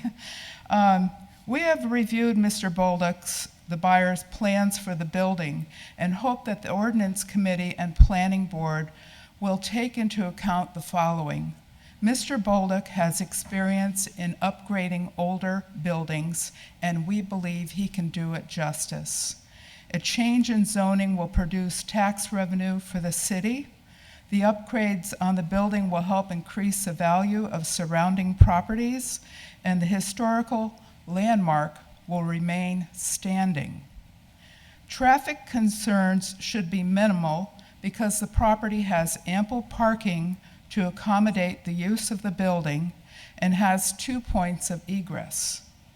We hope the city will see the zoning change as a plus for Holyoke.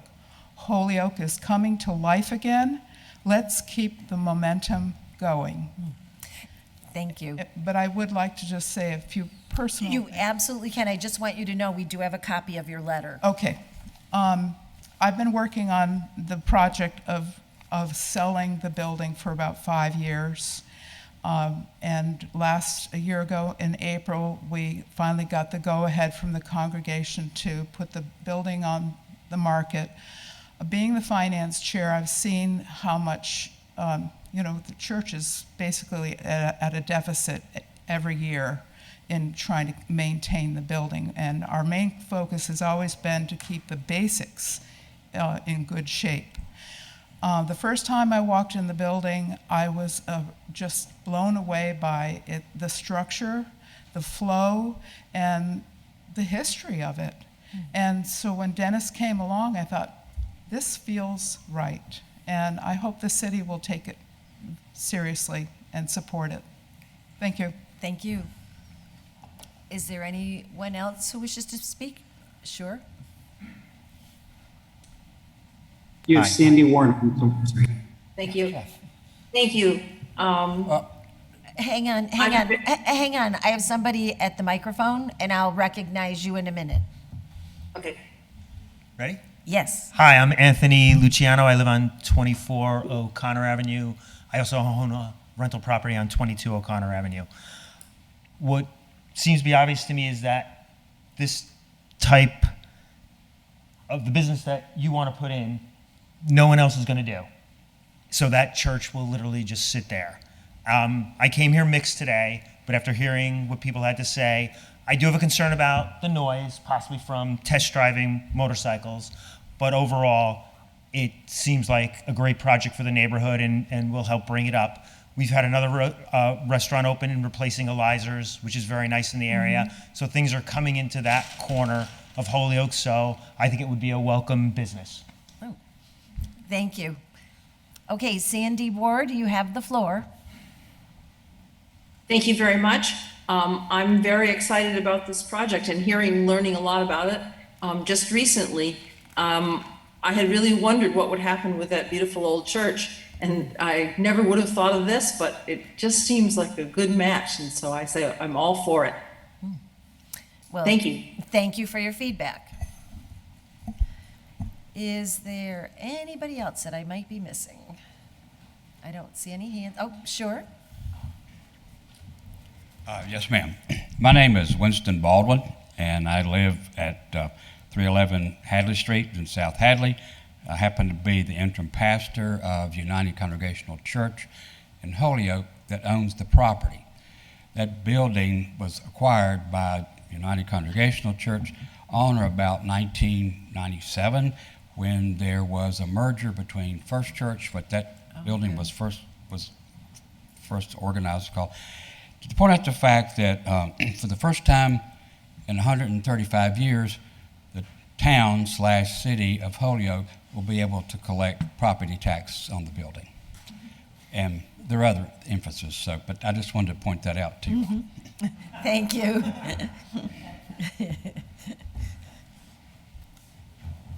Is there anybody else who wishes to be recognized during this public hearing? Councilor Rivera. I would just like to say I think it's an awesome project. I recently purchased a bike. I was going to purchase an Indian motorcycle, but it took too long for it to get here. So I was way too anxious. So I ended up getting a Harley. Next time I'll get an Indian. Because it'll be in Holyoke. So hopefully it's in Holyoke, right? So then I can just go down the street and just buy it there. But for me, I think the most important piece is the possibility of being able to save the church. I grew up in Thetford Apartments, and I believe it was Immaculate Conception Church in the Flats. That was once for me, it was the most beautiful church in the city. But we ended up losing it, and now we have a smaller, much smaller version of what it once was. It's a travesty for me for us to lose such rich history in the city of Holyoke. I'm also a history guy. But yeah, thank you for entertaining coming to Holyoke too as well. Thank you. Councilor Bartley. Thank you. Mr. Bolduc, can I ask you a couple of questions? Sure. Mr. Bolduc, I'm David Bartley, so nice to meet you. Okay? Hi, David. Pleasure to meet you. Thank you. Yep, really honor. Mr. Bolduc, so let me just just through the chair to Mr. Kelly. Mr. Kelly, is this subject to site plan review? No, it's just a zone change. You get a recommendation from the planning board.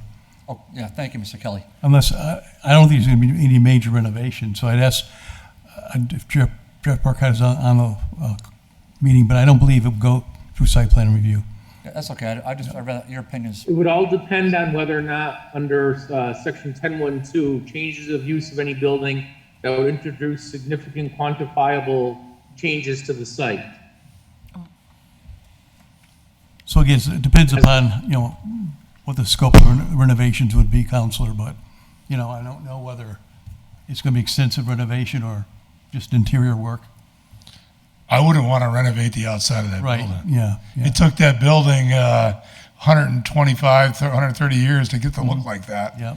And to me, patina is what it's all about. Yeah. And it's got patina. Yeah. It's got a story. It's got character. I wouldn't change that. So the renovations we'd be doing, it would be fire systems, plumbing, electrical upgrades, heating upgrades, cosmetic work inside the building, that kind of stuff. But I have no intention of removing any stained glass or anything like that. And it's beautiful. I wouldn't want to touch it. So in other words, to make the building safer is what it sounds like the renovations that you're Oh, absolutely. Thank you. All right. And then, Mr. Bullock, and I always start with anybody, so thank you for your potential investment to the city. All the marijuana people that are coming down here, traipsing in with their fancy suits, you cannot believe it. Yeah. You cannot believe the row of hitmen we've had in there over the years. I believe it. With their $1,000 suits coming in. Yeah. But thank you for being real and for coming here and for your potential investment. You're welcome. I always say that to everybody. Parking, noise, traffic lights, odors. That's what zone changes are about. So I just summarized Chapter 40A in about a paragraph. Parking, noise, traffic lights, sometimes odors. So traffic. I mean, what do you talk? Who's gonna come to your? I would think that when they had services, they still have services there. By the way, there's a few denominations that lease that building for services. They also have AA meetings there and NA meetings there. So several times during the course of the day or during a week, that parking lot fairly well fills up, and they all tend to leave at one time. And so that can kind of plug up that intersection. We're talking motorcyclists that come in at one at a time or whatever. And most motorcycle riders are the safest people that are out there. And especially, the cost of these motorcycles, the awareness that a motorcycle rider has, I don't think the risk of a traffic problem is near equitable to what we currently have with the congregations living there. I think motorcycle riders tend to be a lot more safer. You heard a question from one of the abutters relative to noise. Yeah. What's your take on that? Well, my answer to that is, number one, brand new motorcycles have exhaust systems on them that are complying with all federal regulations. They're very quiet, and they have to be. And also in Massachusetts, as far as state inspection systems, we have a decibel limit that we have to maintain. We are a mass inspection station, and anybody comes in with loud pipes, we turn them away. Okay, so, and then the last one you don't think there'd be any kind of weird lighting or anything, kind of shining on the abutters at all? No, not at all. We were just involved with the project in Springfield where we took the old Indian motorcycle factory there, and I was involved in the renovation on that building, and we had such an eye toward the historical significance of that property that we would not want to put any kind of modern lighting or LED or anything like that. If we use LED, it would be for energy usage, but we'd also pick a fixture that would reflect the historical nature of that building. Yeah, and as somebody who advocated for and finally was successful, I got laughed at multiple times, which is not unusual, but by former chiefs of police. Yeah. Because I advocated for a motorcycle division for the city. Laughed at. Yeah. Yeah. Well, now we have a new chief. Yeah. And now we have a motorcycle division. Isn't that something? Yeah. Isn't that something? But you just have to outlast everybody. That's that's what I right. found. Yeah. So when I used to work in Springfield way back in the day, of course, Indian motorcycles didn't have the R in the middle; it just had motorcycle. That's correct. Why is it that you can use that? Can you use that verbiage anymore? Or is that just trademark? Polaris owns Indian Motorcycle right now, and when they were going to start marketing that product, that name, they kicked around taking that R out, and they knew that if they did that, though, people would say, "Hey, they can't even spell motorcycle right." So they punted that idea. However, Indian did put the R back in sometime in the 30s. So that was an earlier thing, and it kind of reflects a lot of the different names that you saw for motorcycles as they developed from about 1900 into the 30s. And then eventually everybody settled on motorcycle. Okay, and then this the question about the abutting property, is that, Yeah. I don't want any specific information because it shouldn't be made public because it's private information, but is that something that potentially, the abutting property being the former Mel's, and I think there might be an apartment up there if I remember right, but Yeah. is that something that we're considering looking into? Should we get a zone change? I looked at Mel's, the purchase Mel's, and I also looked at Highland Laundry. Maybe pull back on a little bit of that just because of the economic conditions we're seeing right now. But certainly Church and possibly Mel's full steam ahead. Well, I'll tell you, we have a wonderful HEDIC board. We have a wonderful Planning and Economic Development Department that would love to talk to you. I'm certain there are certain funds available that may be helpful to your endeavor. So thank you, Mr. Board. Because all this tax talk was giving me heartburn.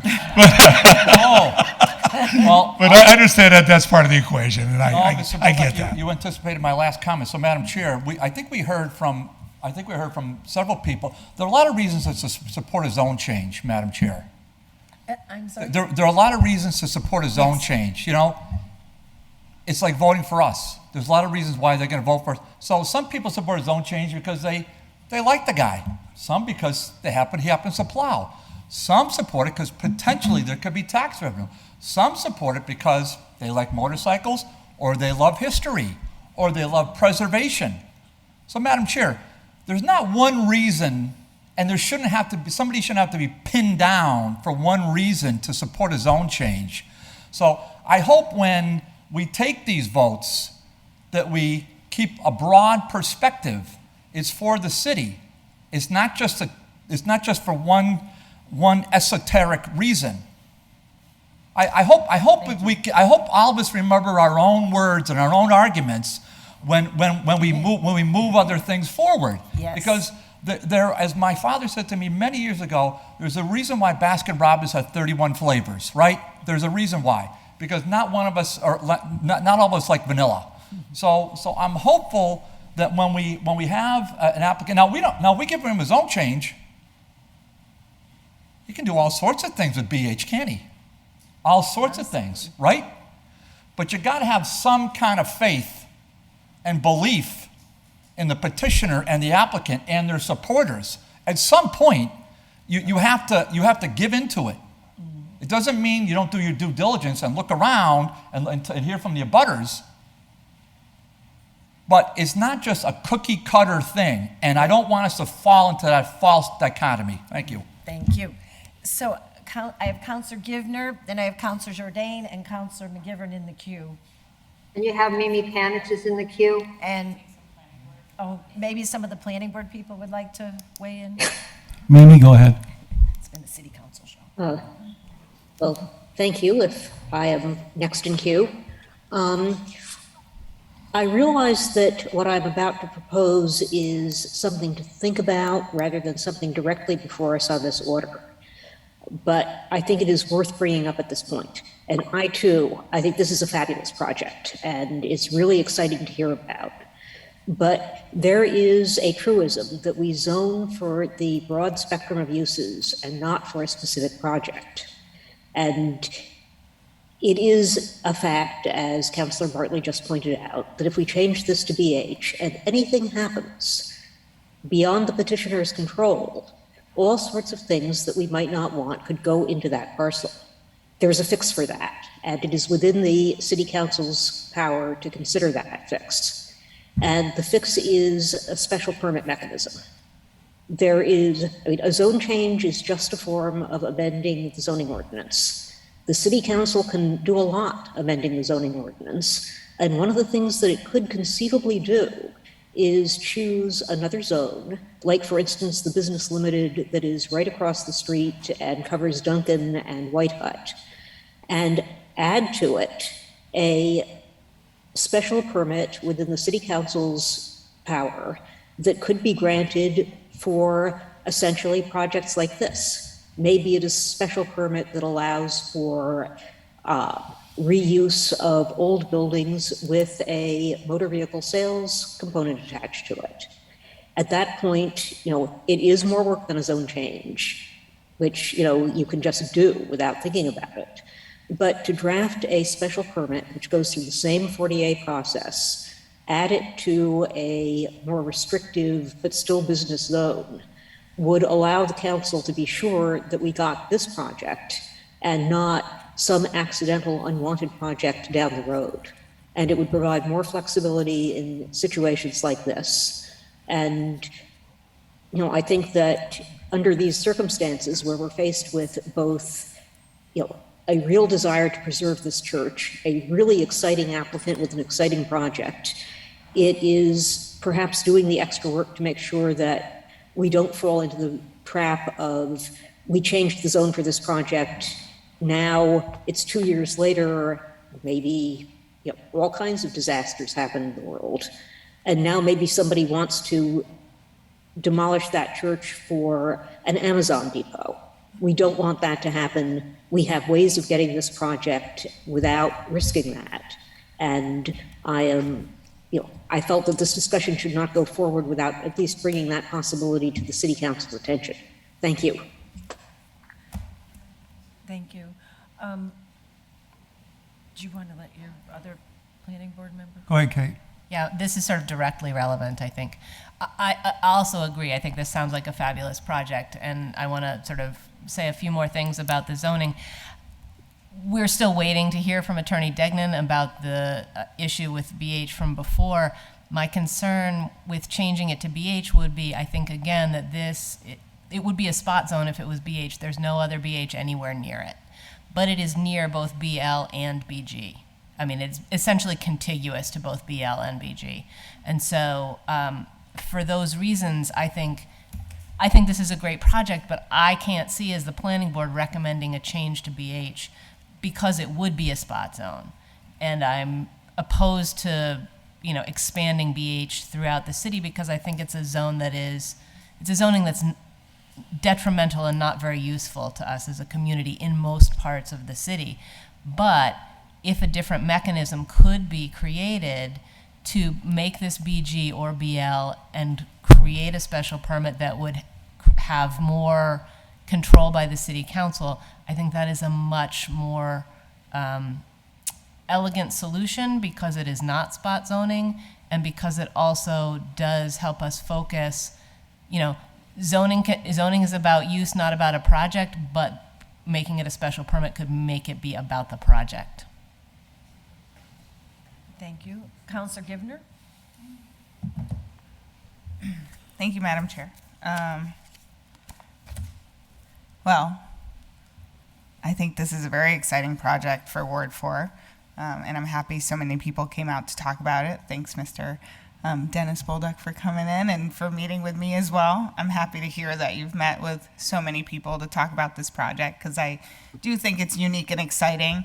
I was concerned about the BH zoning because I have the same concerns that our planning board does, and we talk about that here a lot. The concern that changing something to BH zone will allow, will make an exception for a business we want, but then allow in the future possible businesses that we'd prefer not to have. And I think the case made for the preservation of the church is spectacular. I did walk through with Dennis, and he pointed out things I would have never looked for or at, especially the joists in the ceiling. So I could see that he has a real passion for this project and projects like this. So that's really nice to see. And it's something that would be appreciated, I think, in our neighborhood. I would like to point out that the riding season is short. So I can imagine that it's not the busiest place, year round. So when we think about traffic and things like that, we do live in New England. I know my bike is stored basically from mid-October till about March. I'll try to take it out earlier, but I'm kind of a pansy when it comes to riding in the cold. So, I imagine people are coming in and looking at bikes and stopping by a restaurant if that's included on the property. So it does become more of like a window shopping planning for the spring type of situation, which I think is also really nice. It will bring a lot of business to that area, which has had a lot of activity, which is awesome. And it seems like our neighbors are appreciating it. I was worried that we would have a lot of concerns about the noise and public comment this evening. I did hear from residents, but a lot of people mentioned that they would have an open mind, and after hearing the proposal, it sounds like people are excited about it, which is really cool. Of course, the new business on that property would be great, considering that there hasn't been anything there other than, the meetings that take place. I think it's a good point that a full parking lot that empties out all at once is definitely a bigger traffic issue than, onesie twosie people stopping by to browse and shop and dream visit their future purchase. And then, let's see. The other thing I did think was nice that was pointed out was regarding the noise complaints, that new motorcycles don't make any noise really. And all the things we hear on the street that are really super loud are aftermarket parts that are added, and most of them are illegal. And that gets back to our, code enforcements and some of our compliance issues in the city. So I feel like that's a different thing to deal with, but I'm happy that all the loud motorcycles aren't giving the entire culture a bad rep this evening. So, yeah, I think it's a unique business. I'm really excited to hear Mimi's recommendation for, coming and Katie's recommendation for coming together to figure out if there might be a way to not use a BH zone, but actually figure out how to let this gentleman bring this exciting new business to our city. So I look forward to hearing more, and I will definitely be in favor of this. Thank you. Councilor Jourdain? Yeah, thank you, Madam Chair. I just wanted to thank Mr. Bolduc for coming through with this proposal.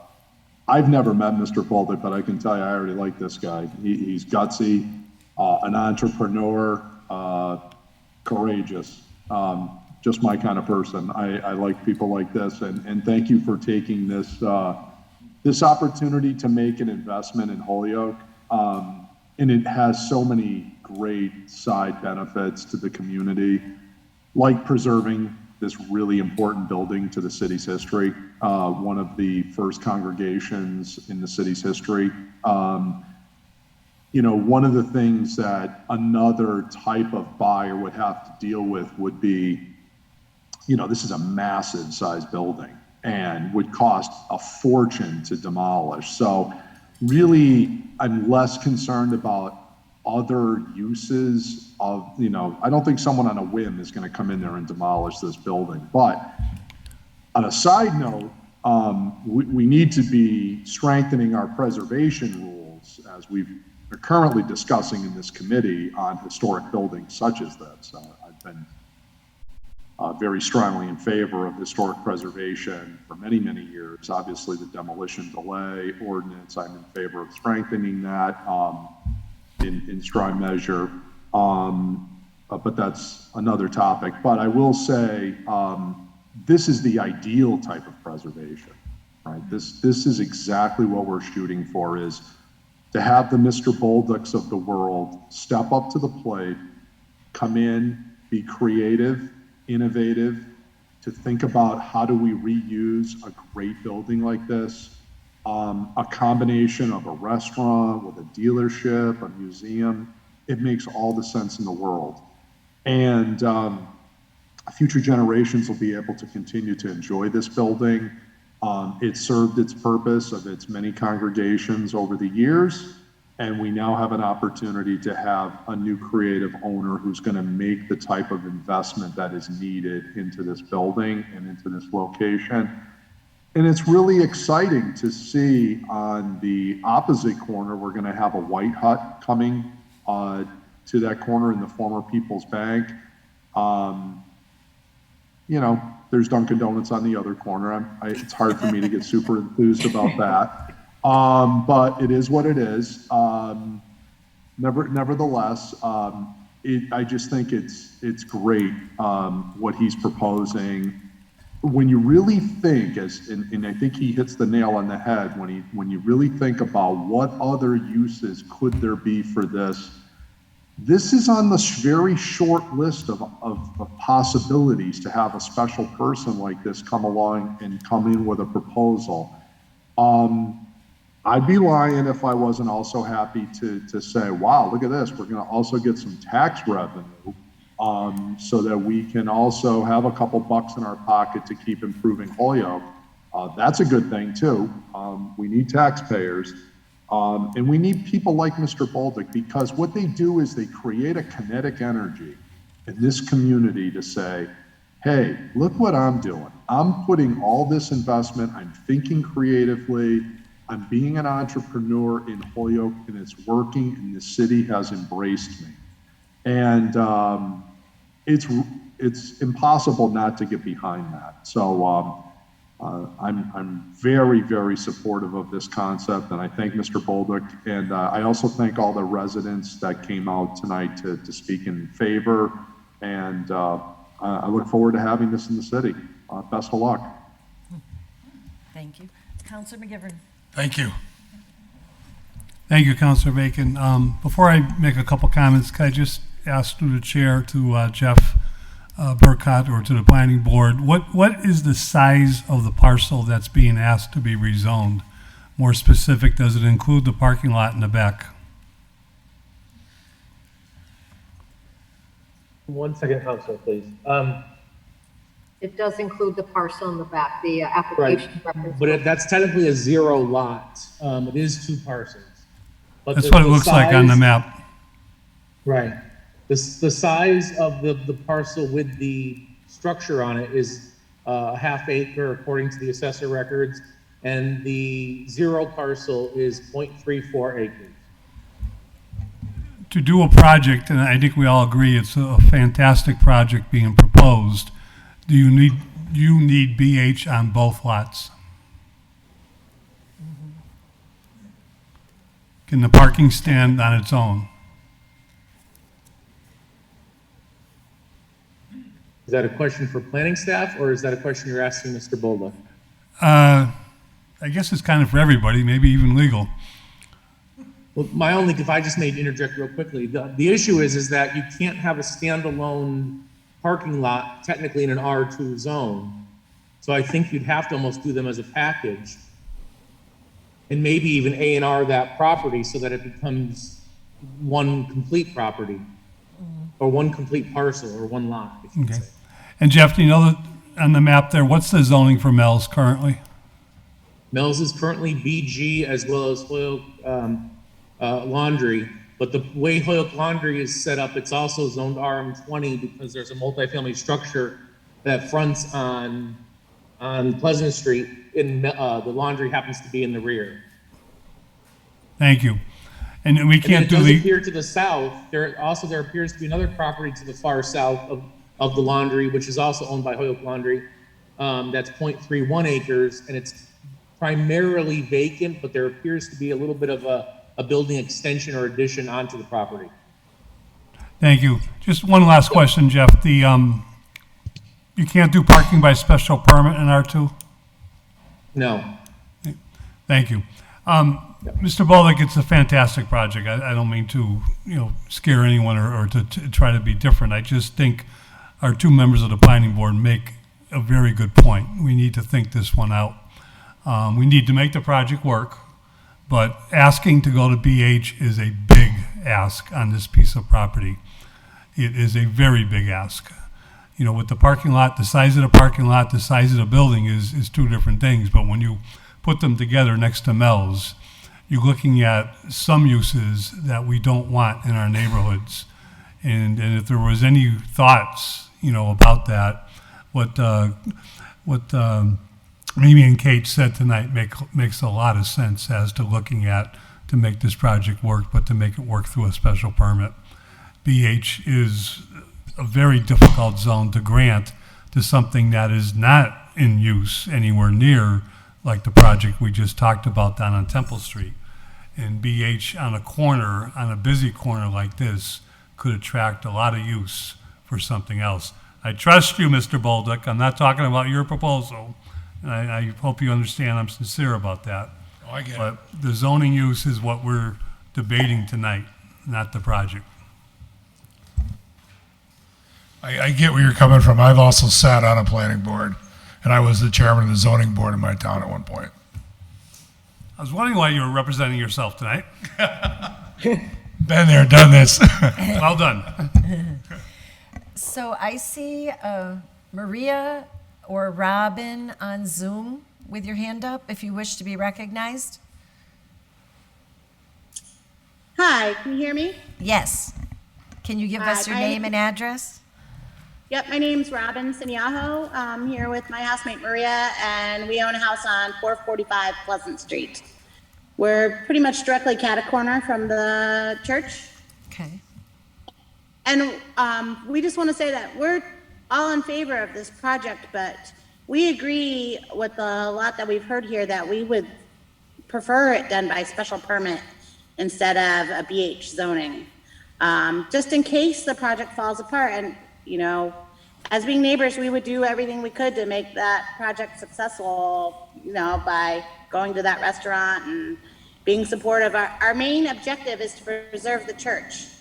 But if that did fall apart and then all of a sudden that corner is BH zones, we could get a Pride or something in there, and that's not what the neighborhood wants at all. So we just want to be heard that we support the project and we support it being done by special permit, and we support Mr.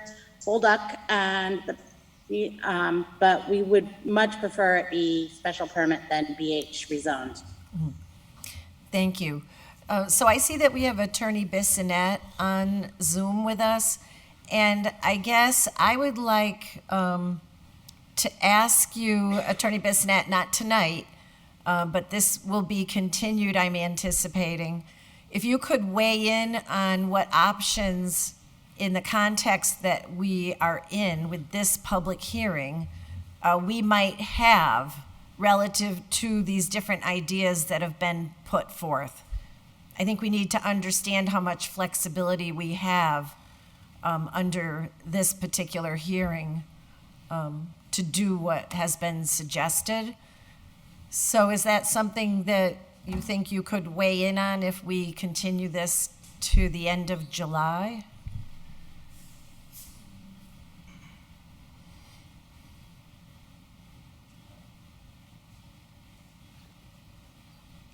Well, I'm not hearing from Attorney Bissonnette, so Attorney Degnan. Do you have any thoughts on that? Yes, and I think it's something that the law department could sit down and put together to address some of the issues that have been raised in this meeting. Okay. So yes. Madam Chair? For July 26th. Council Bartley? Can I be recognized? Yes, Okay. I just did. Yeah, just through Chair, Mr. Bolduc. Mr. Bolduc, I hope you realize what's happening here. So there's some question as to whether to give a BH or BL or with a special permit. And I'll make a comment on the special permit in a minute. But is that something? That's something I think that you and your team are probably going to have to consider, whether or not a different zone would work for your project. So I don't know if you've had a chance to think that out, but you don't have to give an answer now if you don't want. Okay, so that's something that certainly, from my perspective, I would not want the project to dissolve. I mean, in my cursory glance of the table of uses, and I hope your question, Madam Chair, was to the law department to delineate the difference between the BH and the BL. And what the uses are. If you look through the table principal uses, a lot of BH is by city council vote. Well, Madam Chair, we've had many arguments here about just how awful it is to have a special permit have to come through city council. And that sounds like, to me, what perhaps some of the people are now arguing. The irony is beautiful. But Mr. Bolduc, so I think it's fair for you, certainly, to review what BHBL means in Holyoke. It's also fair for you to reach out directly to Attorney Degnan, always available, or to Attorney Bissonnette, always available. I mean, they're not your counsel, but they can answer, they're counsel for the city, but, they're humble public servants, just like we are over here on this side of the rail. And All we want to do is what's best for the city, but hopefully that means what's best for Mr. Boldock as well. So you're going to have some questions as to what those differences are and whether or not it suits you. And so I hope that's something and you can also have ready access to Mr. Burkott as well. Mr. Burkott always makes himself available for anyone, okay? Thank you. Okay, thank you. So, yes, in response to the council, I am asking that question, and I'm also asking the question if under this particular process, we have the flexibility to entertain that in this context. So I'm asking both questions. Councilor Maldonado-Velez. Thank you, Madam Chair, and thank you, Dennis, for coming down. I'm in support of this BH1. I'm not a supporter of special permit. I've said that from the beginning. I think we have too many special permits in our body. This one in particular, though, when I'm looking at the zoning map, it goes, we do have a BH zone 2 blocks over, which is Elizer's Picks, I believe, that whole area. Then it goes into BL, then it goes into BG. So having a BH right next to that is actually just having a continuation of business different type zones, which is different from changing a zone in a sea of downtown residential, one specific spot. So for this one in particular, like I think based on what we're hearing today, like this zone change makes sense for this particular spot. So I just wanted to think that. Thank you. Well, thank you for sharing that, because I was under the impression there wasn't any BH there, but there is. Jeff can correct me if I'm wrong, but looking at Map Geo, over on Hamden and what's that cross street with Rusty's, that's all BH. Those little 2 lots. Mm-hmm. Yeah. Okay. So there are 2 parcels that are BH 3 blocks over. Okay. Or a couple parcels. Okay. Well, thank you. Thank you. Anybody else? Mr. Kelly. I just want to weigh in. Mr. Bolduc, thank you so much for your creative project. I don't want to be redundant. It's all been said. Folks have come out, people from the church, etc. Heard nothing but positive comments about it. I will not be voting on it. This is my last meeting tonight after 20 years, so I'm on the way out. So I've been very quiet. But I will tell you that there's a way to get to go. There's a lot of ideas that are out here. But I think it's been said, Councilor Bartley said, let's make this happen. And we can make it happen. It may take a little patience, a little time, but this is a win-win for everyone involved. And again, congratulate all the folks who come out. I've heard nothing but positive comments. I look forward to seeing that new business in Holyoke. Thank you very much. Mm-hmm. Thank you. And I think we've had a lot of really good comments and a lot of good points made. I won't repeat them all, but I also want to say thank you for coming down and having such an interest and in investing in Holyoke and with such a wonderful creative project. It's really exciting. I want to thank everybody here, and I really appreciate the opportunity to come in and discuss this, and hopefully we can make this happen. Thank you. And so you understand the questions that we're going to look at. Oh, completely, 100%. And hopefully we'll be able to get to some closure and a decision. But we will need to continue the public hearing to July 26th. I am patient, not a problem. Okay, thank you. Not seeing any other hands or hearing anybody, I'd entertain a motion to continue this public hearing to July 26th at 6:30. Motion to continue this public hearing to July 26, 2022 at 6:30. Second. All in favor? Aye. Aye. Counselor Givner? Yes. Counselor Maldonado-Velez? Yes. Yes. Counselor Rivera? Counselor Jourdain? Yes. Counselor Bacon, yes. So 5-0, the public hearing is continued to July 26th at 6:30. Thank you all very much, and thank you. Thank you. Entertain a motion to continue the public hearing of the planning board to July 26, 2022 at 6:30 p.m. So moved. Second on the motion? Second. Okay. Mr. Kelly, before I call the roll, I just want to let you know that our agenda's pretty full on that night. Just putting Yes, that out it is. there. Well, We're not going to have time. So,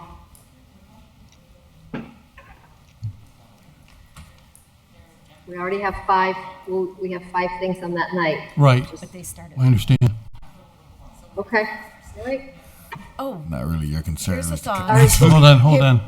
How about if we plan for the joint hearing to start at 7:30 instead of 6:30 for the planning board side? We'll keep, it doesn't matter for us, but if we know for the applicant that the planning board won't come in till 7:30, if that helps, it helps the applicants.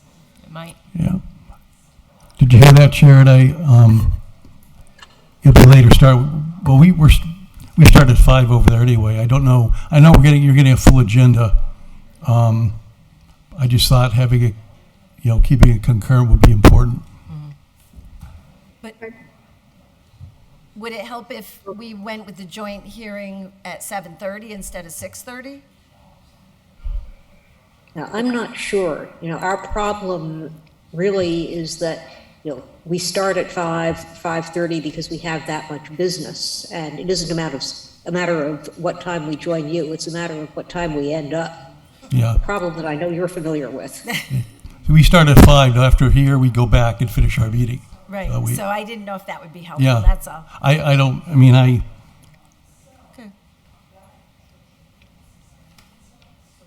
I won't be there, so I don't. I don't think it matters. I don't want. Say it again. I'm not gonna go all that way against you guys. I don't know what's the feeling of the other board members before we. I don't think it matters. We'll have to go back to our own meeting anyway, so. So keep it at 6. It's fine. Okay, then we've got a first and a second on the motion, and I guess. May I Chairman? just have the repeat of who made that first? Jack, you're here. I think I proposed. Okay, so the motion is made by Kate and seconded by Gerlinder. Granger. Okay, roll call. Rosanna? Yes, ma'am. Granger? Yes. Kate? Yes. Jimmy? Yes. Mr. Kelly? Yes. One more to go.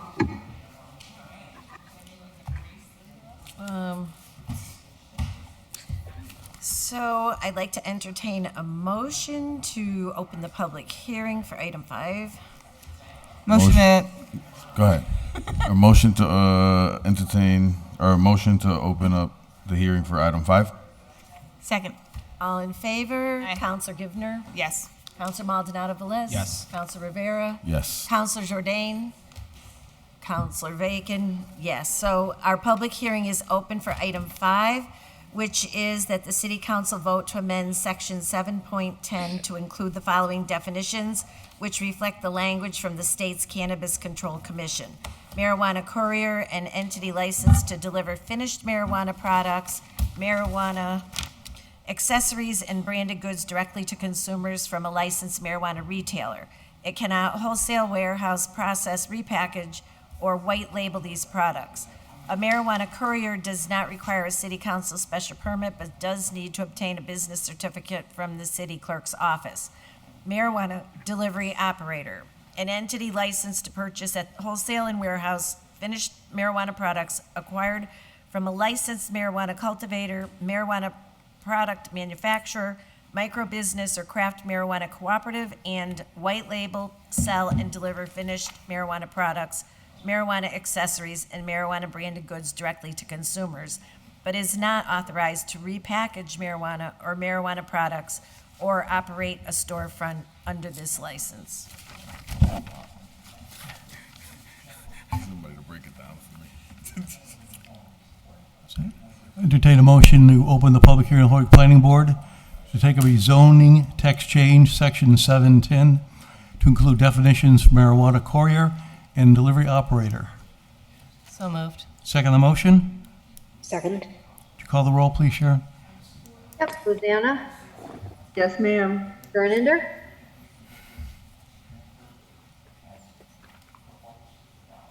Gerlinder? Kate? Yes. Jimmy? Yes. Mr. Kelly? Yes. Record show 4-0. Okay, so this appears to be quite straightforward. The only question that I have for planning staff is if we add these definitions to be in concert with the Cannabis Control Commission, will all of our definitions then match the Cannabis Control Commission? Because sometimes we've gotten caught up in certain definitions, and I just want to make sure if we're bringing this in line with it, that we make sure all of our definitions are in line if we can. Yeah, and I think probably if this has not gone through legal, it probably should go through our legal department in Yes. concert with the comments you made, Counselor. Yes. So, is Attorney Bissonette? So, in this public hearing relative to these definitions, I was just wanting to be sure because the goal is to bring us in line with the Cannabis Commission definitions, that when That's we, correct. so that when we do this, I just want to confirm that then all of our definitions will be lined up with the Cannabis Commission in terms of our legal form? Until the next set of definitions come out in the CCC regulations. Yes, sir. Be mindful that the law is about to change, and with it, the regulations issued by the CCC will likely change somewhat around January 1st. So we will look to update the local ordinances once we have those guidelines and directions about local permitting and local licensing. Okay. But at this point, I think these definitions fit within our meanings, our use, and our current agreements for courier service. Again, there are two types of courier service. One is delivery from a retailer. The other one is a company that can hold up to a certain amount in a warehouse situation and deliver it for themselves. Those are delivery operators. Those are two types of licenses. I think you have one delivery operator and two straight couriers before the city now. I think Jack has been monitoring that, planning pretty closely. He may also want to weigh in on this, but thank you, Madam Chairman. Okay, thank you. Yeah, I'll just quickly add, the city council has already approved 2 delivery operators for special permits. Yes, okay. Thank you. Anybody further? We are in a public hearing. If there is anybody from the public who wishes to speak on this matter, please make yourself known. I'm not seeing anybody, not hearing anybody. So I would, if there's no further questions, I'd entertain a motion to close the public hearing. Motion to close the public hearing. Second. All in favor? Counselor Givner. I'm in favor. Counselor Rivera. Yes. Counselor Bacon, yes. Counselor Jordan. Yes. And I don't know, Counselor Maldonado Velez is out of the room. So our public hearing is closed and we are awaiting feedback from legal. Thank you. Entertain a motion to close the public hearing of the planning board? So moved. Go ahead, yep.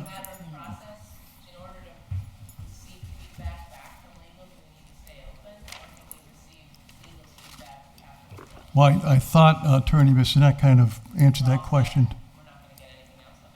That he said it is pretty much conforming, so I think we're okay there. So again, who made the first? Okay, so Mimi was first, Kay was second. Would you call the roll, please, Sharon? Sir Rosanna? Gernander? Kate? Sorry, yes. Mimi? Yes. John Kelly? Yes. 4-0. Okay, so we have one more. And I'll entertain a motion to reopen the public hearing for item 6. Motion to open up the public hearing for item 6. Second. All in favor? Aye. Counselor Givner? Yes. Counselor Maldonado Velez? Yes. Counselor Rivera? Yes. Counselor Bacon, yes. Counselor Jordan? Yes. Okay, so our public hearing is open, and it's open for the purpose that the Health Director, Building Commissioner, and any other relevant city official meet as soon as possible with Ordinance Committee to discuss odor mitigation at marijuana entities in Holyoke for the purpose of A, amending city ordinances, and/or B, adding language to the list of conditions typically added to the marijuana special permit.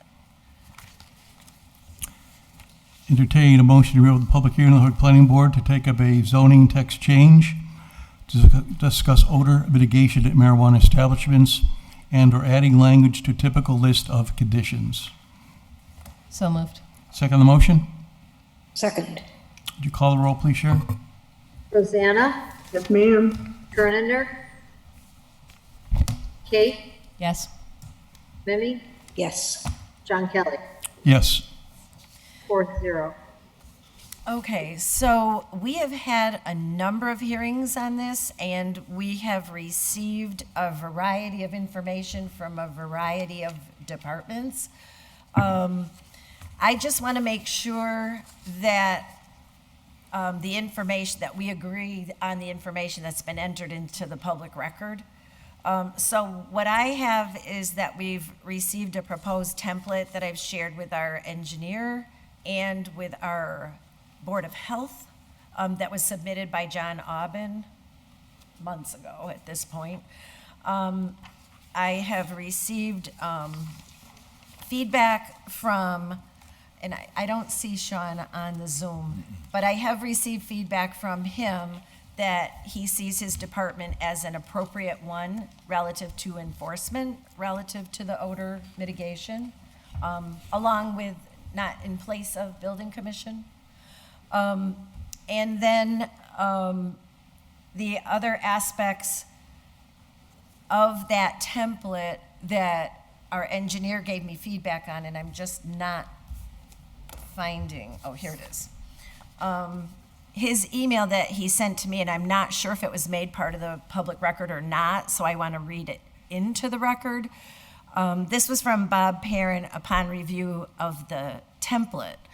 So the template, you may remember, just involves a whole lot of parameters that relate to details that we see in the aspects of the planning and the application proposals that people provide. His feedback was that this overall approach looks reasonable, particularly for large facilities. If it was adopted, the city may want to consider some type of a threshold in terms of square feet of growing or production activities that would trigger the requirements. They could be very burdensome for some of the small growing operations that have been permitted in the city. Increasing the level of detail required in submittals would increase the level of review required by city staff. At the time, he didn't know who would have the expertise or availability to complete that review. And he didn't know how they could be retroactively applied to existing facilities, and I would say that they can't. They would only be able to be applied upon a revision or modification or a new special permit application. And he notes enforcement will be a key issue that is not covered in any detail in the template, which is correct. The best plan and design will not work if it is not properly implemented and maintained. So I just wanted to make sure that that feedback was in the public record, and the feedback from Sean. Besides that, we've had a number of documents that speak to this, and we've had some examples from other cities that have been provided to us. So my feeling, and I certainly will hear from the committee, is that I think we've received all of the information to inform us in this regard. And I think at this point, it's for us to look at it, pull some language together, add the enforcement component, and come up with some parameters as to what would be a complaint that would trigger feedback from a department, because that's sort of been a very vague kind of thing with some timelines. So I don't think we need to write a book on this. I just think we need a paragraph or two to just make it a little more robust, because we have become aware that in cities and communities where this has been a longer standing business, they have definitely run into some issues, and it would, I think, behoove us to benefit from the work they've done. So that's Madam Chair, if I may. Councilor Rivera. So I kind of feel like I would still need to hear a little bit more from Sean or from someone in the building department with regards to enforcement too as well. I would like to be able to know that they have the necessary means to actually do the enforcement, right? and the possibility is that they don't at the moment, but then what's the plan to get that, right? And to work towards getting that, because us creating, and again, it's not that I'm against it, because I smell it when I'm crossing the bridge from Chicopee to Holyoke sometimes. The issue to me is how do you indicate where it's coming from if you have one particular building that may have 4 or 5 different businesses that are growing in it? You know what I mean? Right. Like, or if you're in a vicinity like on Canal Street where there's a variety of different businesses that are growing there, and you smell it all through Canal Street, how can you pinpoint who is the individual business that is not doing their due diligence? Right. So like for me, I would need to hear more from Sean or from the building department too, to be able to continue the process on this, just to make sure that we're doing it in a fair and equitable way overall too. So here, from the perspective of zoning, the building department by zoning is the enforcing department. I mean, whether they have enough people or not, it's a matter of law. They're the enforcing agent. And in my communication with Sean, he saw his department as being the appropriate department for the odor portion of the ordinance because they're already the department that responds to it under nuisance complaints. So this is not really, it would be defining it within the marijuana realm, whereas right now it just says, if I can smell it, that's a problem. Yeah. Right? And that's it. And then we have that there's been no complaints. So I think if we set up a process, the resource and capacity question will become another one. But I would remind us all that in between one hearing and another, our planning department has been supported relative to staffing, relative to marijuana entities through the stabilization fund. That's what I figured. You know, that doesn't speak directly to the Board of Health, Right. but it does speak to the planning department. Well, it's kind of one of the reasons why I brought it up, right? Where if either it's the Board of Health or it's the building department, it's if we really want to like have teeth in whatever enforcement we develop or we come up with regards to odor mitigation. I think one of the things is how do you pinpoint who it is, right? And then at the end of the day is where are we going to get the money to be, what department is going to be able to fund this? Well, so that would become a function of the budget, and it Yeah. would become a function of I resources. just wouldn't wanna- But that is like separate from what we're trying to craft to have a framework. It is and it isn't, right? It isn't because once we put it into order, right, or it just becomes ordinance, then someone has to do it. And if they don't actually have someone to enforce it, then we're just putting more work on their plate without actually giving them the actual necessary means to carry out what we've technically put as ordinance. Not to be flip, but I could just say that about 3/4 of our ordinance. That's probably the case, yeah. I know. Okay? But I'm trying to work on that. I'm not minimizing No, your I got you. comment I got you 110%. Because it's real. Yeah. But we can't fail to address issues that go to our continued desire to grow businesses, have existing businesses live next to the new businesses, et cetera, by saying we don't have enough people, because then we would never do it. No, I'm just asking to see if we could start getting the wheels in motion and see what they're doing to try to be able to, if like Aaron Vega came and his department came to us to request the extra assistance through the cannabis funds. We still haven't heard any of that from either of those two departments. Well, with regards to something similar to this. There is an order that I filed that's sitting in a committee somewhere that asks to get clarity on what those funds can be used for. Specifically, this would make can sense. they be used for odor mitigation? Enforcement, yeah. So, enforcement or mitigation. Yeah. Because that is an effect from the business, which is the whole reason they're paying that fee.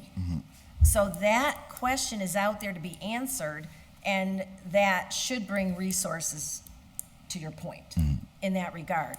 But,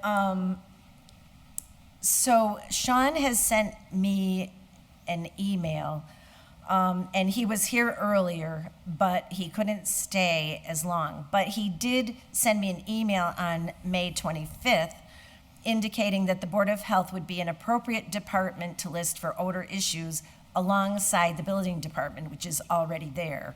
And then he asked me to forward him the template for him to take a look at. And I'm not necessarily saying we would make the template a requirement. It could be a reference point. But for tonight, I just think we've taken in, for all practical purposes, whatever information we're going to get from the various departments. And I think it's time to close the public hearing and then ask legal to craft some language for us in a draft form and wait for planning to see what planning thinks is a good way to go, and go from there. But that's me. I don't know if other members of the committee or council want to weigh in. I think we're ready to do something at this point. Councilor McGivern. I agree, it's time to close the public hearing. I just, maybe I'm wrong, but that brief moment we had Sean with us at one of the hearings, I thought even at this point in time, the Board of Health can enforce state regs and codes that pertain to order, and to me, that's enough. I think the issue is manpower. Small paragraph is fine with me, but we don't need to rewrite state law like we do so many times. Correct. Okay. Rosanna's hand is up. Rosanna's hand is up. Go ahead, Rosanna. I think this is very subjective for many different reasons. Also, to piggyback on what Councilor Rivera said, I mean, your sense of smell and my sense of smell are two different smells, right? So how do you really measure smell at the end of the day? And what does that look like? So I do think it has to do a lot with the health department, like, because the planning board, like that, I mean, most businesses that come to us, they have their system in place where it's supposed to prevent the smell, but you can't control smell, right? Because it just goes in the air and everybody's scent is different. So I think this is going to be a very hard task, and I don't think it should fall on the planning board. I think the health department should deal with that because it's like secondhand smoking. I don't like driving over the bridge and smelling the sewers, but it's there. So some people smell it, some people don't. So I think this is going to be something that's going to be very subjective, and it's going to be hard to measure. Personally, I feel that way. Yeah, it's not, it won't be falling on the planning department, Rosanna. It'll be the Board of Health and the building department. At the end of the day, we'll just play a role probably in making some recommendations relative to what the ordinance may read, that's all. Beyond that, it won't be a planning issue. Right. Does anybody want to make a motion? No, before the motion, yes. because I know you, the plan is to ask legal to draft the language if that is going to be the motion. Well, and we also wait for the planning board recommendation. Okay, perfect. Regardless. Because I know part of our conversation around this specific order has been that, and I think Rosanna touched on it a little bit, where marijuana is not the only odor that we have in the city that is an issue. So I just want to make sure that whatever language is being created, it includes all odors, not just marijuana odors in this paragraph. So, yeah. So the only thing, and I'll defer to legal on that, it's just that we have a separate specific ordinance for marijuana that is controlled by the Cannabis Commission.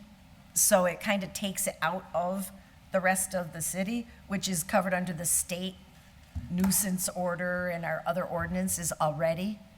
And Sean has gone out on odor complaints. And in one case, or maybe two cases, he couldn't find an actionable situation, right? So that may be his finding on some of these. And then on others, maybe it will be different. Madam Chair. Councilor Givner? Thanks, Madam Chair. I just, I think that's an interesting point, all the other odors, and considering that we already have the Cannabis Control Commission's laws in place, couldn't we draft something that's more broad for the city? Yes. Even if it could include cannabis, but it doesn't necessarily have to cover the same things that are in the We state could. law. It would just be under a separate order in a separate hearing. Yeah. That's all. Yeah, it could. Understood. It Sorry. could. Yeah. Yeah. Yes. Kate, Yeah, I have a question, and maybe somebody in the planning department knows what the answer to this is. But when the order is discuss odor mitigation at marijuana establishments and/or adding language to typical list of conditions.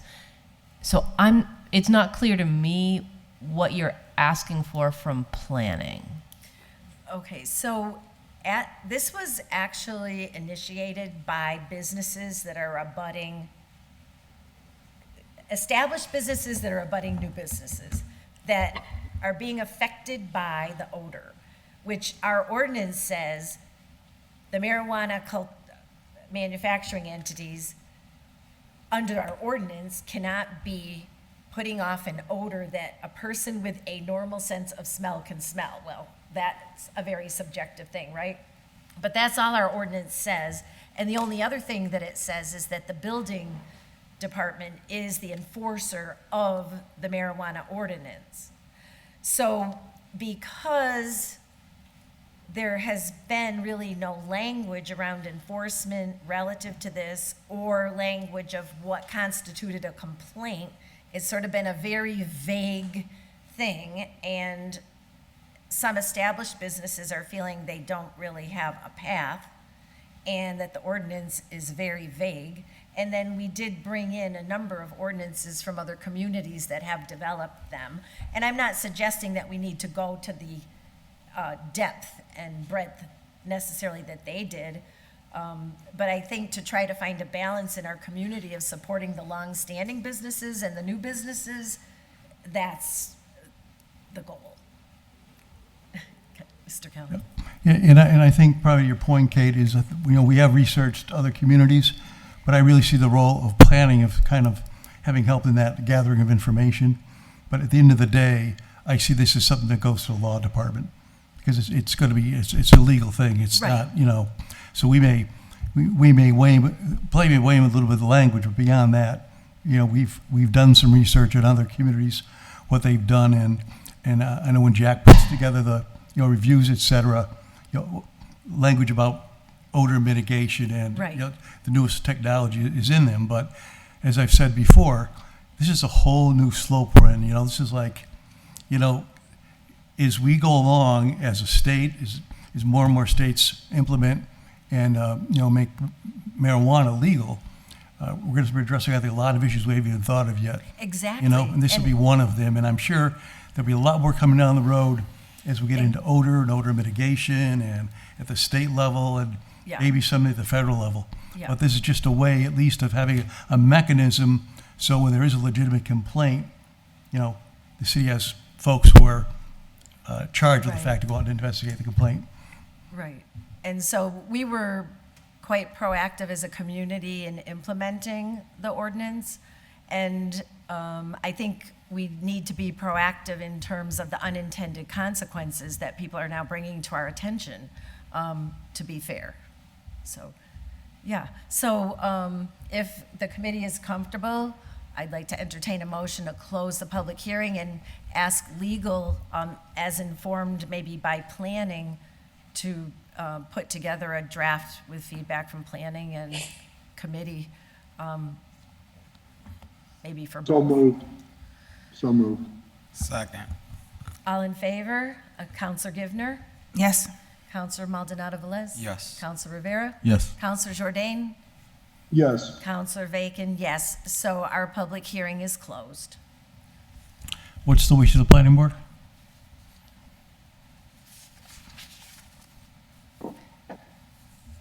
I think we're ready to close at this point.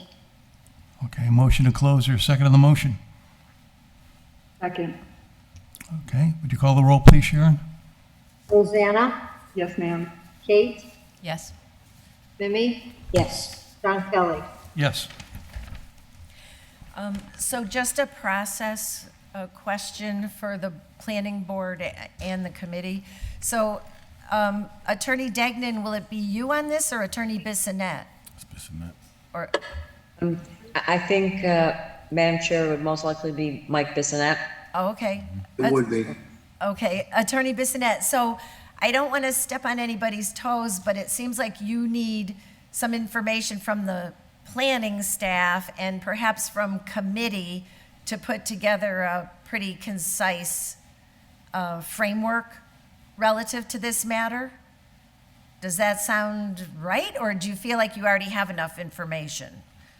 Well, I can certainly put a draft together for the committee's next meeting, but any input from planning would certainly be welcome. Okay. One of the issues I'd ask you to consider is if you're going to look at means of enforcement, there are no penalties currently attached to violations. So that may be something we want to adopt locally as you consider the ramifications of instituting these type of odor controls. Okay. Okay. Thank you. All right then. Madam Chair, Councilor Jordan. I had one more process question. Is this our last public hearing? The public is this like- hearing is closed. So yes, so we will be awaiting feedback from legal and the planning board before we take it up again. And is this our last item with the planning board tonight? Yes. So I just wanted to take a personal opportunity to thank John Kelly for being an awesome planning board chair, and just say thanks, John, for everything. And Hoyok really appreciates your 20 years. And I believe I got it right that this is your last meeting with us. And just thanks for everything, John. You're a great guy and a great asset for this city. So I hope you find some other way to serve. And I don't want this thankless job to go totally thankless. So thank you. Thank you, Kevin, for those remarks. It flies by, as I said earlier, but I really appreciate it. But yeah, I did my 20 years. You know, I served my time, and I love this city like all the folks around this chamber do. And I'm not leaving Hoyok. I'll be around, and I warn the planning board I may be zooming in some night, or who knows, I may pop up here and, you know, sit over there and make some comments. But I appreciate your kind comments. Yeah. I think Carolyn's got the honey-do list already for you.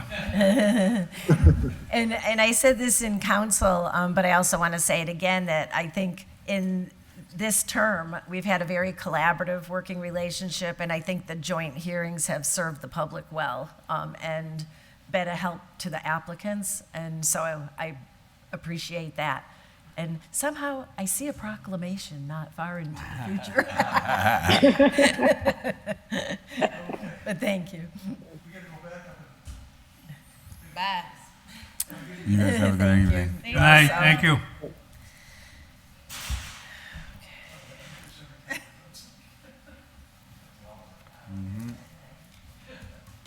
Okay, so,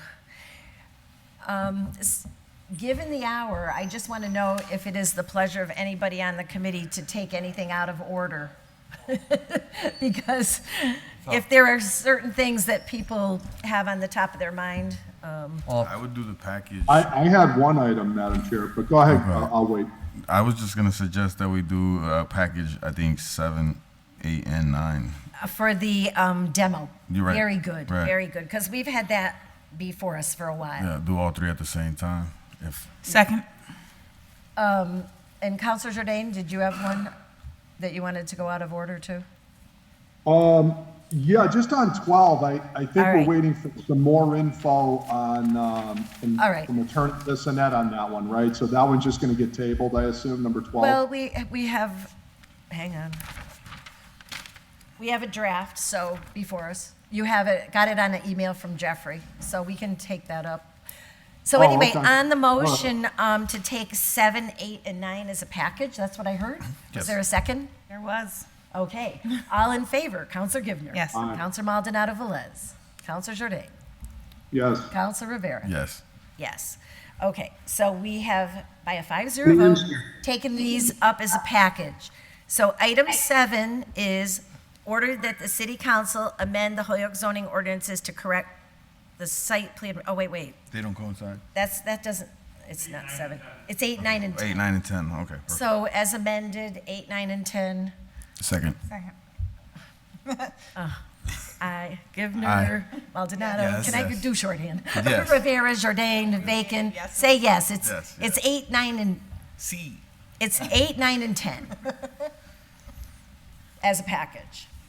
So Yes. item 8, is that the city council consider updating the demolition delay ordinance with changes proposed by the historical commission. 9, ordered that the ordinance committee meet to discuss amending the demolition order regarding historical commission review to begin the process once a property has been listed by the problem property group. The goal of this would be to enhance the possibility of preserving structures and to do so prior to extensive building deterioration, which then escalates costs. And item 10, a letter from Mayor Garcia regarding the historical commission proposal. These were all received and tabled on May 24th. And we have Paola Ferrario with us. She did submit a letter which we all received from Jeffrey today.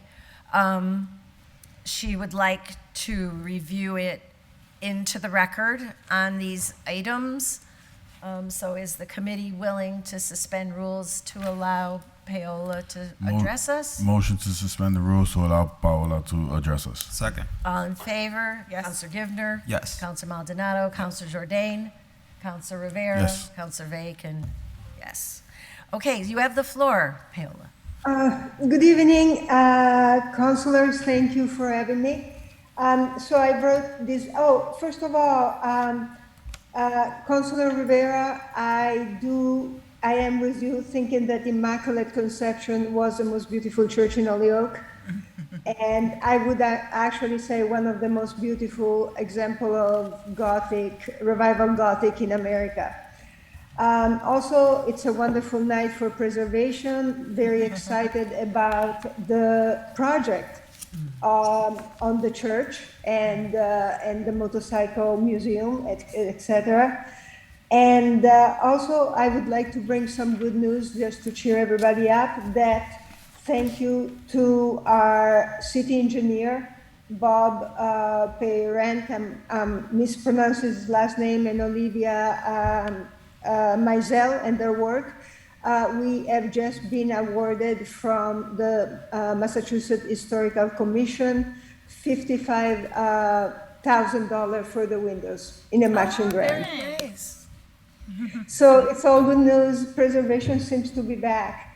I have crafted this letter trying to address many of the questions that you, Councilor, have brought to the table and to kind of summarize what this new preservation ordinance does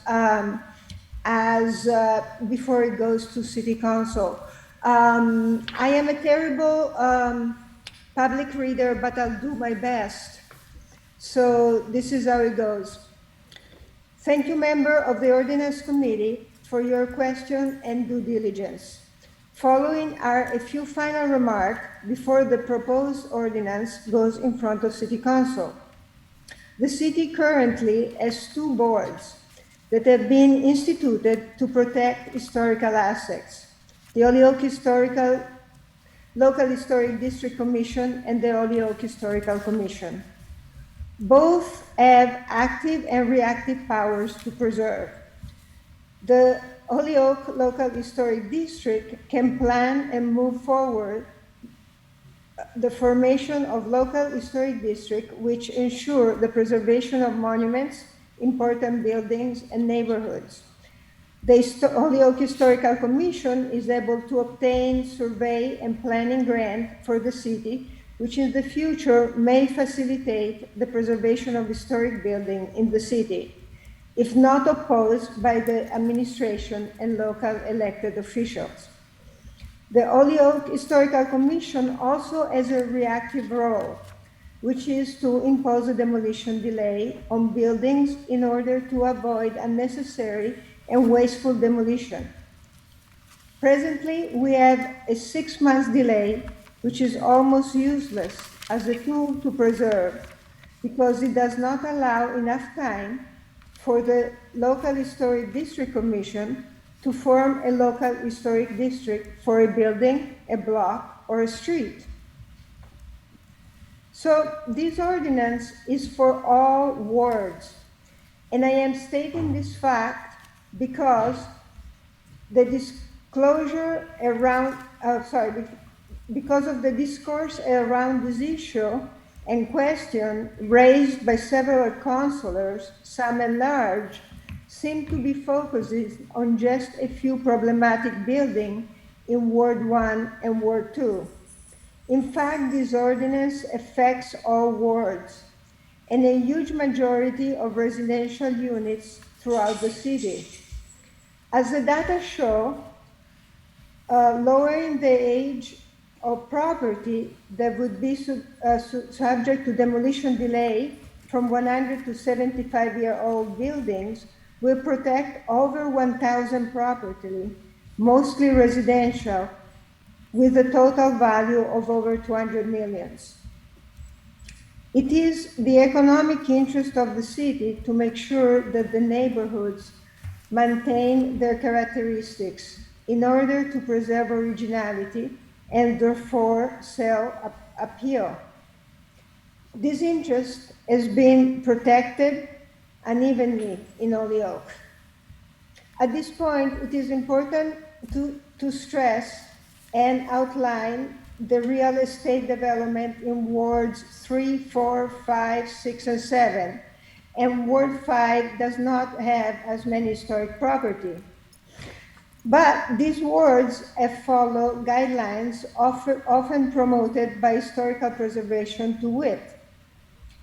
Houses are repainted, not sided, with the exception for some flipper company jobs. Historical details are preserved. Gardens have been landscaped and cherished. Residents in these wards have used highly professional real estate firms that have been able to properly market in their home. The preservation of historic building ordinance thus directly affect the well-being and investment of homeowners who choose their neighborhoods for their looks. By contrast, Ward 1 and 2 property owners and renters have suffered from the lack of professional real estate firm being involved in the sale of building. Residents, owners, and renters suffer on a regular basis from toxic demolition, blighted building, and fires.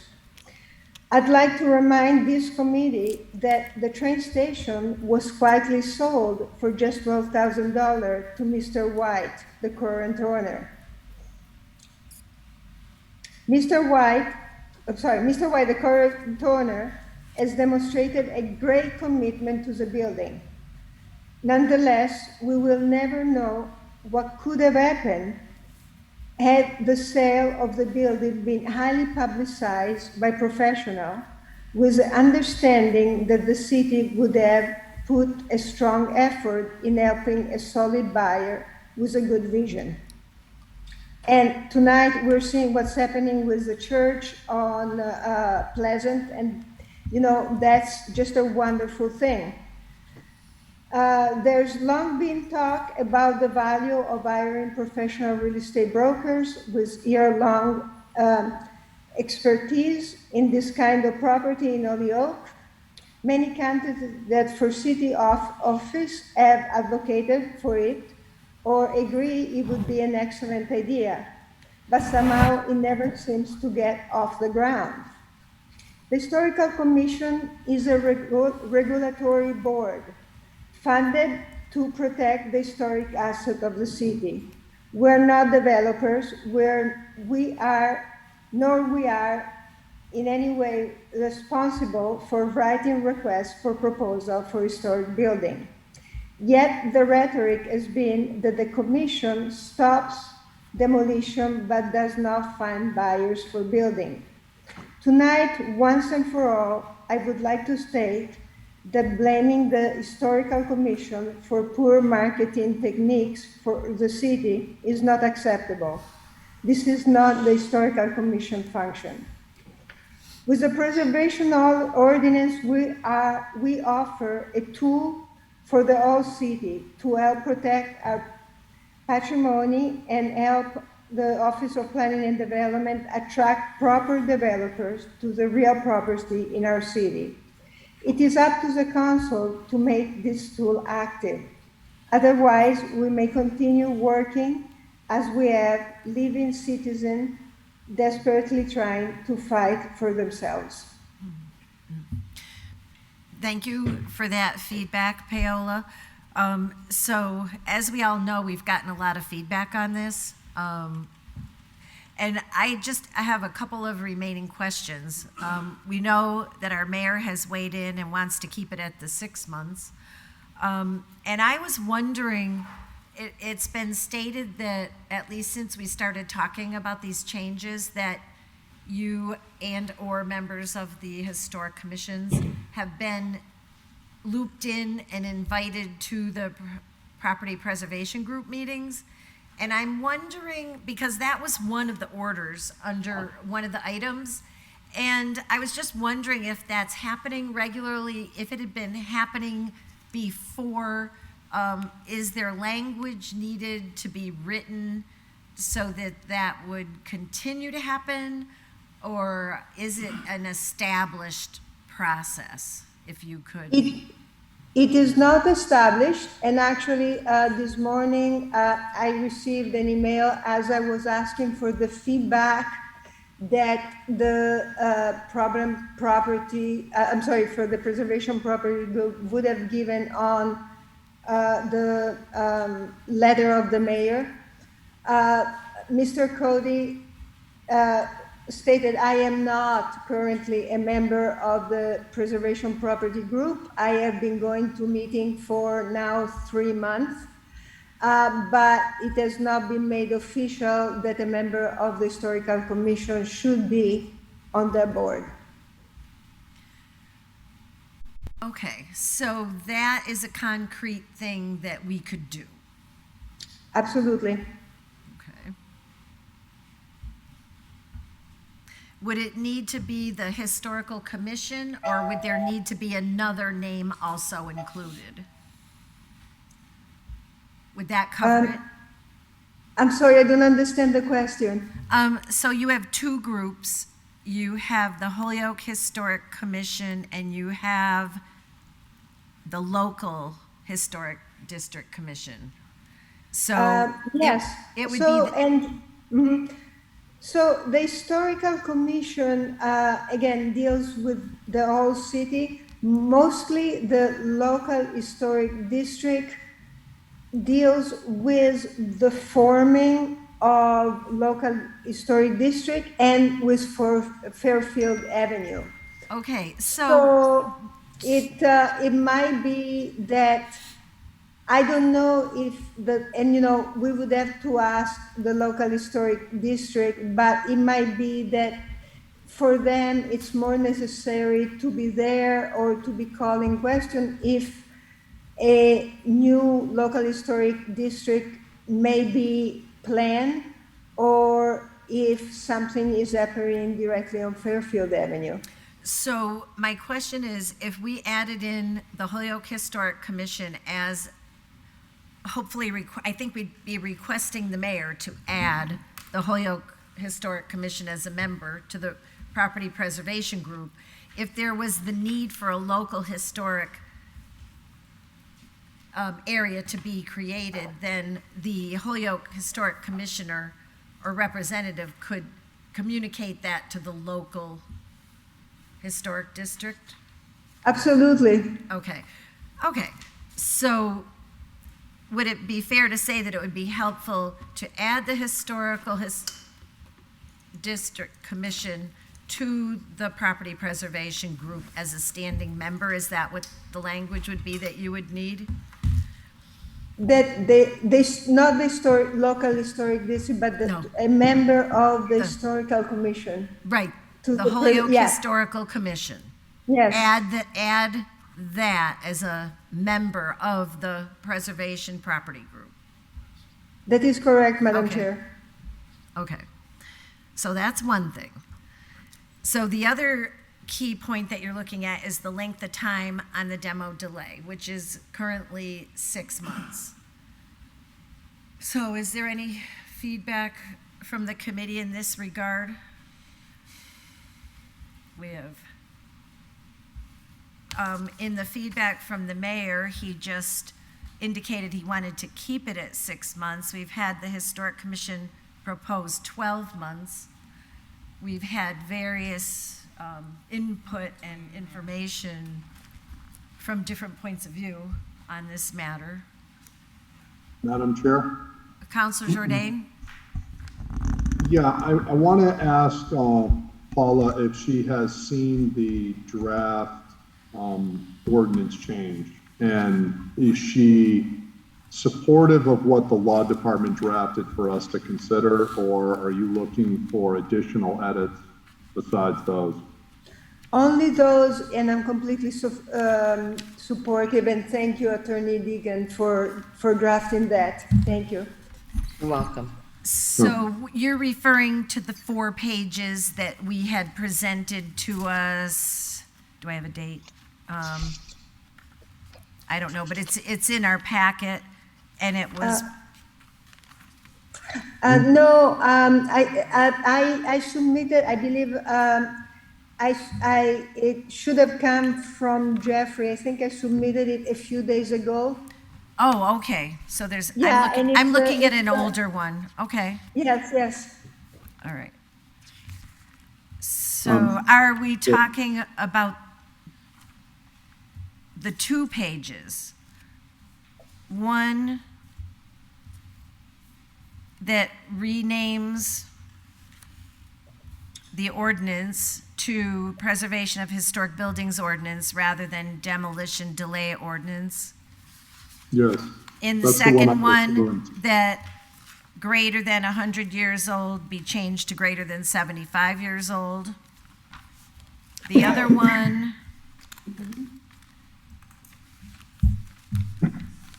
that the commission shall make its written determination within 4 days after the close of the public hearing and shall notify the commissioners and the applicant of the same by certified mail.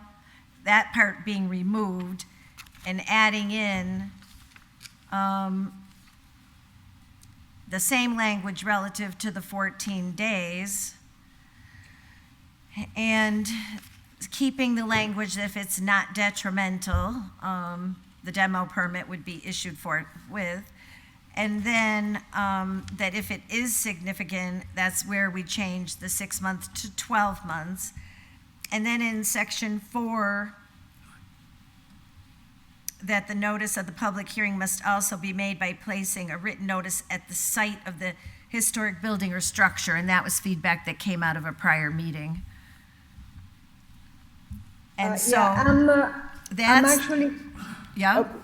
sorry, Madam Chair, I'm trying to pull it up from my archive just to confirm, but maybe Attorney Deegan can confirm that. So Attorney Degnan, am I on the correct version? You are, Madam Chair. Okay. That's exactly right. Those 4 changes. So now, what the decision, these are the decision points before us. So this is what the Historic Commission is looking for. We've had arguments on both sides of some of these issues.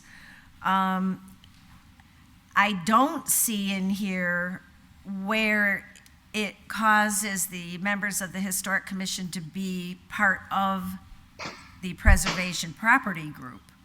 Is that something that we could properly put in here or not? This is to Attorney Degnan. Yes, Madam Chair.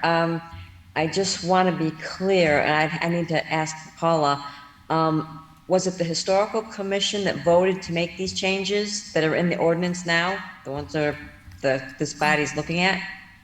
That is correct. The one that you wrote the legal language for, yes. Okay. Has the Historical Commission voted on the matter that Madam Chair is referring to? Actually, no, and we didn't submit that order, and it's item 9, and I read it 3 times, and I can't understand. The item about having a member. Yes. You know, that is a very good point, and we might have to wait because I don't remember. I would have to look at the minutes. I do not remember whether we voted on that. Well, but do you know if the commission wants to have a member at that meeting? From meeting that we had, I cannot speak for the commission. but I can say that everybody was excited that I was there or that somebody from the commission was there and reported. Yes. Okay, then, Madam Chair, I Yes. think you can add that to the ordinance then, given what Paula's just said. Okay. And sorry, I keep saying your name incorrectly, and I should have to say Paula. So I will do that from now on. Madam Chair, Counselor Jordan. And did you want in an effort to narrow the issues, I would like us to, because that doesn't seem particularly controversial. Right. The other items later in the ordinance, the name change, I don't think those seem particularly controversial. I think there's really only two issues that has sort of generated some feelings one way or the other, and that's the 75 versus 100 years, and then the issue of 6 months versus 9 months versus 12 months. So, Paula, can you just give me the Reader's Digest again version of 75 versus 100 and 6 months versus 9 months versus 12 months? Can you just kind of why do you feel you need those two changes? So the 75 years, and I submitted the list of property. Yes, we have that. Kindly enough, and it was I forget the name. Jesus, I meant to thank her publicly at the assessor office. She did a wonderful job and got the material for me. But 75, it's because, again, building from 1922 to 1947, incredibly important building. Councilor Jordan, as of now, all of Wickford Park is a risk. Any property in Wickford Park could be demolished because Wickford Park started to be built in 1923. And that is a wonderful neighborhood. Also, a lot of houses from 1922 to 1947 are of significant architecture. And with houses selling in certain neighborhoods in Holyoke now for $500,000, I can see small houses on a big lot being demolished just to build a very large house, which would destroy, in certain cases, the historic look of the neighborhood, that in a way keeps the property prices so high, but also it's for the resident and homeowners there. That's what they like. That's the neighborhood they want. So it's a way to protect them.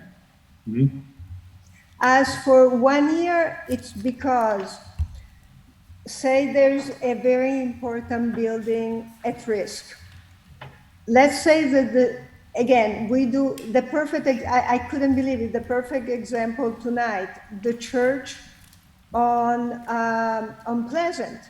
Say that we do the change of zone and becomes BH, say that I have a feeling that the business will be great, but say something unexpected happened, that business closed, and suddenly is the worst possible scenario, somebody wants to destroy that church. If we impose a demo delay for a year, the building is significant enough that it takes 9 months to a year to make it into a single building historic district. So we would have that time to do all the research, submit it to Mass Historic. If the building is approved as a single building historic district, it would still have to go with the approval of City Council. We couldn't do it without the approval of City Council. But in that way, we would be able to do two things. Really market it as a structure that which the architecture of which cannot be touched. And two, put a system making it a single building historic district in place that would guarantee that the building stays there. So it's a tool. It's literally a tool. Are you all set, Councilor Jordan? I am. I have some opinions on these, and I don't know if the committee is gonna move forward tonight or what our pleasure Yeah. is, but I. So I just have a question, and I have Counselor Maldonado Velez in the queue. What I'm interested to know is, can the Historical Commission establish a local historic district at any time? Or do you have to wait until somebody wants to tear the building down? Can you be So more? that is a very interesting question. So the Historical Commission does, that's why, and I think, it's very important to think in this case of the Historical Commission as the reactive board and the local historic district as the active preventative board. So all the Historical Commission can do is impose the delay. What the local historic district can do is start the process to form the historic district. And that can happen at any time? That can happen at any time. So, But ultimately, Chair Bacon, is very important to know, an historic district cannot be formed unless the council give the final approval. Right. And one thing that's very important, the council will not give the final approval if the community doesn't want it. So it's very important to know that the local historic district is not gonna go off and form district if it doesn't have the support of the community. Right. But where I'm going with this question is, if the local historic district can form local districts for areas that are viewed as vulnerable, and if you're sitting at the table with the property preservation group, you're going to know long before you get to a demo order that it's at risk, then to me, the local historic district could be forming these local districts anytime. It doesn't have to become a big emergency that we're doing in 6 months or a year. The properties, I don't know, Counselor McGivern can help me out with the history lesson, but we must have 100 properties that are 100 years old that are on the list that could have been turned into a local historic district potentially, right? That is correct. And Councilor, Madam Chair, what you describe is a perfect world. And that's what community, I was on the phone with the chair of the Cambridge Historical Commission, and that's what they have been doing there. Right. And that's why, and the reason why we're asking for it now is because we are not yet in that very high efficient mode, and we haven't started, and as far as I know, actually the local historic district was down to barely quorum for the past 2 years or something like that. Right. So again, that 1 year demolition delay, it's because as the historical commissioners feel that we're not at the point that you described. Okay, so. But you're absolutely right in your description. Okay, so I will just speak for myself in this regard. I am sympathetic to the points and the arguments that you're making, except for the fact that I believe that if the Historic Commission was strong and the local Historic District Commission was strong, we wouldn't be having these problems, because we can craft it so that you're at the table early and always, so then the initiative can be taken by the local historic district to do something. So from that perspective, I'm not sure it's fair to tie the hands of the city if the local group that could take an action tomorrow just hasn't done it. And then it becomes a big to-do, if you will, for lack of a better word, when we get down to the wire, because now everybody's scrambling and running around to do something. So without trying to sound mean, it seems to me the Historical Commission needs to be at the table consistently. and communicating back to the local historic commission and setting up these historic districts like Fairfield Ave when they're needed.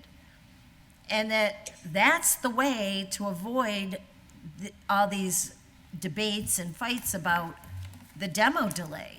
I think we got to get way in front of 6 months or 9 months or a year. If you're at the table now, you can create it 5 years ahead of time. And if the state will allow you to consider a property historic or important, and I don't know all the nomenclature, I don't think we as a city need to do that with the ones that are under 100 years old. Now, if we had a very robust, booming, cranking system going on here, I could see adding 1,000 properties to the list. But I think there's got to be just revamping at the grassroots level on the commission, and before we start adding more things to the commission's list. But that's just me. I'm one vote on the committee. I'm in favor of changing the name. I'm in favor of you being at the table right away. I would strongly encourage you, if you're seeing 2 or 3 vulnerable neighborhoods, organize a local historic district now. Don't wait till somebody wants to tear the house down. And I think the council, at least from the members I've talked to or that I'm hearing, would be warm to supporting those. But that's me. Madam Chair, may I speak? Yes, Attorney Dagnan, and then Councilor McGivern, and then Councilor. Yes, thank you very much, because I'm just thinking about the issue of putting in the ordinance that a member of the Historical Commission be part of the PPG. It occurs to me that the PPG is not a group that's established by the mayor or the city council. So really, I don't think, I'm going back, I know. I don't think we should put it in the ordinance because that group doesn't exist by ordinance, so. So it would have to go as a request to the mayor? I think, if he wanted to create that kind of a group, yes, or put in an order to city council to create a preservation, property group. Okay. But right now, I think it's just a group that was established by Damien and a few others that they meet all the time. It's rather informal. Okay. There's a word for that. I forgot what it's called. Okay, work group. Councilor McGivern. Thank you, Chair Bacon. First of all, I agree with all of your remarks. I'd like to add a few to it, but maybe go in order. The mayor established the preservation property group. The mayor is the chief executive officer who oversees each of those departments that participate in that group. And I'm sure, and I know Mayor Garcia is in favor of a member of the Historic Commission participating. I think he just needs to formalize that. I agree with Attorney Dagan, we don't need to do it by ordinance, but it comes under the mayor, who's the chief executive officer. 75 years, I disagree with. 75 years, in 10, 12 years, 15 years, my math is a little foggy right now, is going to wipe out West Holyoke.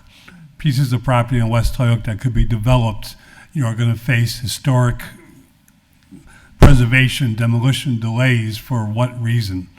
I don't think the 1950s, 1960s at this point are historic buildings that need to be preserved. I think all of our buildings should be preserved by homeowners.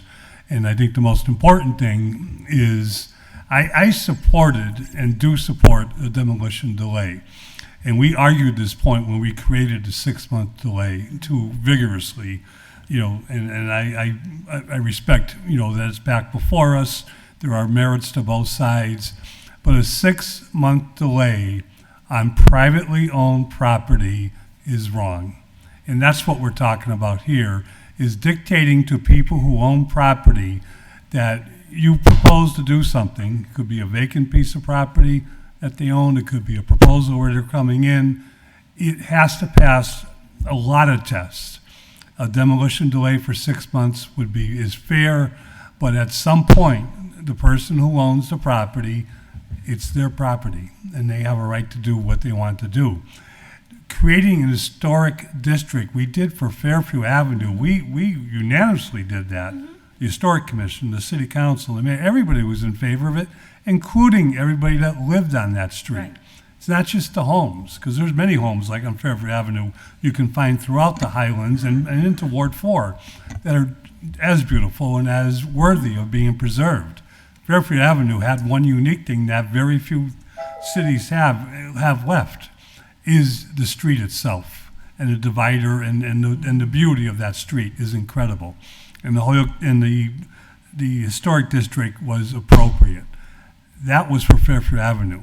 And we've already seen that group at one point were creeping into other areas trying to create an historic district over here on Hampden Street. I was in favor of it, and I actually kind of proposed that we looked at it that way until we found within that district certain owners of property did not want to be part of that district because of their business, because of their residential property. And they said, we want out. And one by one, the historic district from Fairview Avenue let them out. Where is the fairness there?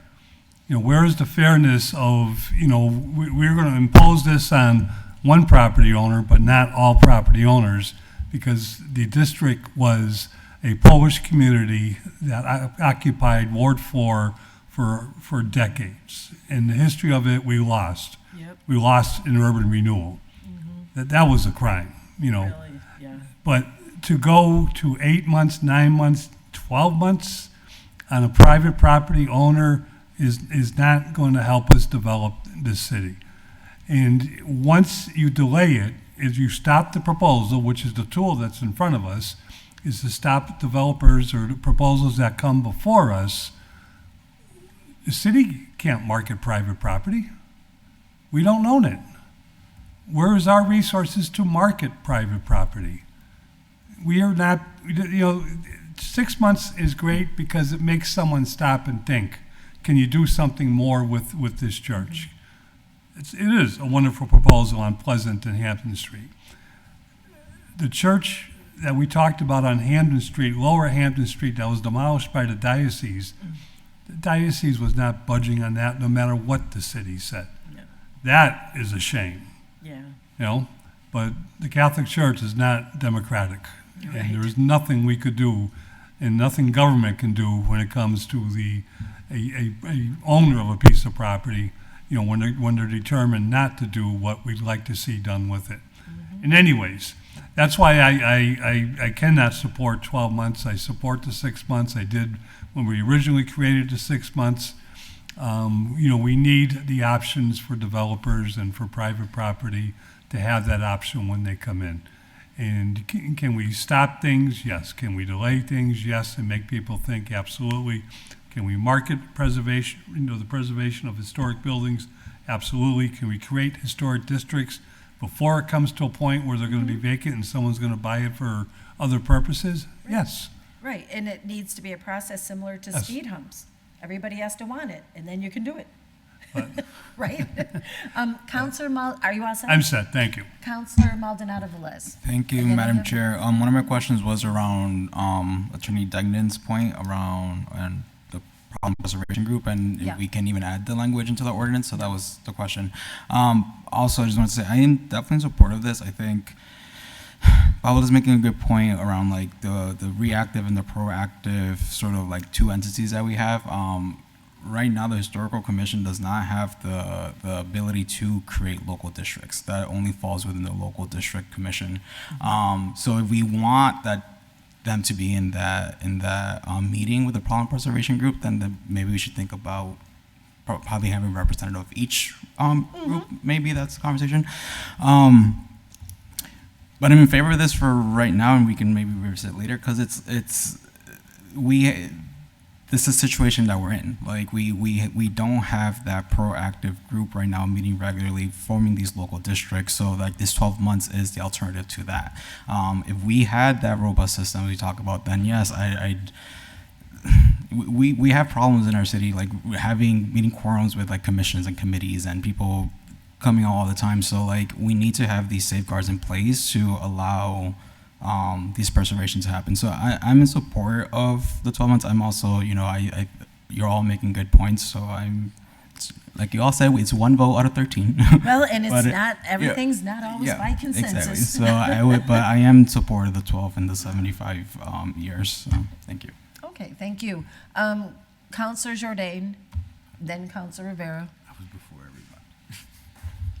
I'm still not sure about the 75 years. I got to be honest. The thing about this ordinance is, we passed this 20 years ago now. So what was 100 then is now 80, right? So we got to consider that because,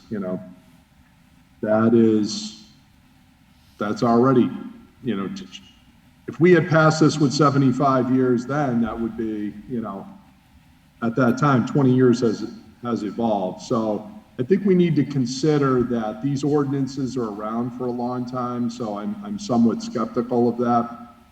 The other thing I did is I had a technical question, which is there a time limit on how long the Historic Commission has to close its public hearing?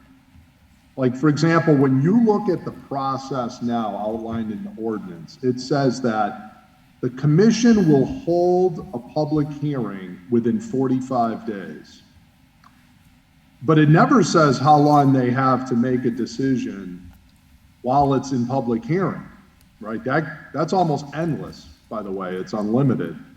It just says, hold on one second. It then just says that upon closing the public hearing, we have to make a decision within 14 days. So, Paula, how long do you have to hold the public hearing open? Yes, so this is a very good question, and Councilor Jourdain, you are a lawyer, so you can appreciate this. And I've been trying often, we had some lately, since I've been chair, we had a couple of less than perfect public hearing for demolition delay. And I made sure that Attorney Deegan was there because, of course, that could be a tool to keep a hearing going for a long time, but also you don't want the Historical Commission to appear as an unreasonable and hostile board towards an applicant, because I certainly don't want the city to be sued. So there is a point where all the information is in. If people are not coming with new material or new testimony, that the hearing has to be closed, or the city could be held liable. So it's like keeping the hearing going. I would say I'm not that clever. I can't guarantee that I won't get the city sued. So that's why. Okay, so to the law department and to our committee, we need to put a time frame on that. I would think of 90 days, something. I'm not sure the commission should be able to have an unlimited public hearing. But Attorney Jourdain, we don't, because it's a transparent process and it is our responsibility, and Attorney Deegan, I think, can attest that when there are no material and no more testimony, the hearing gets closed.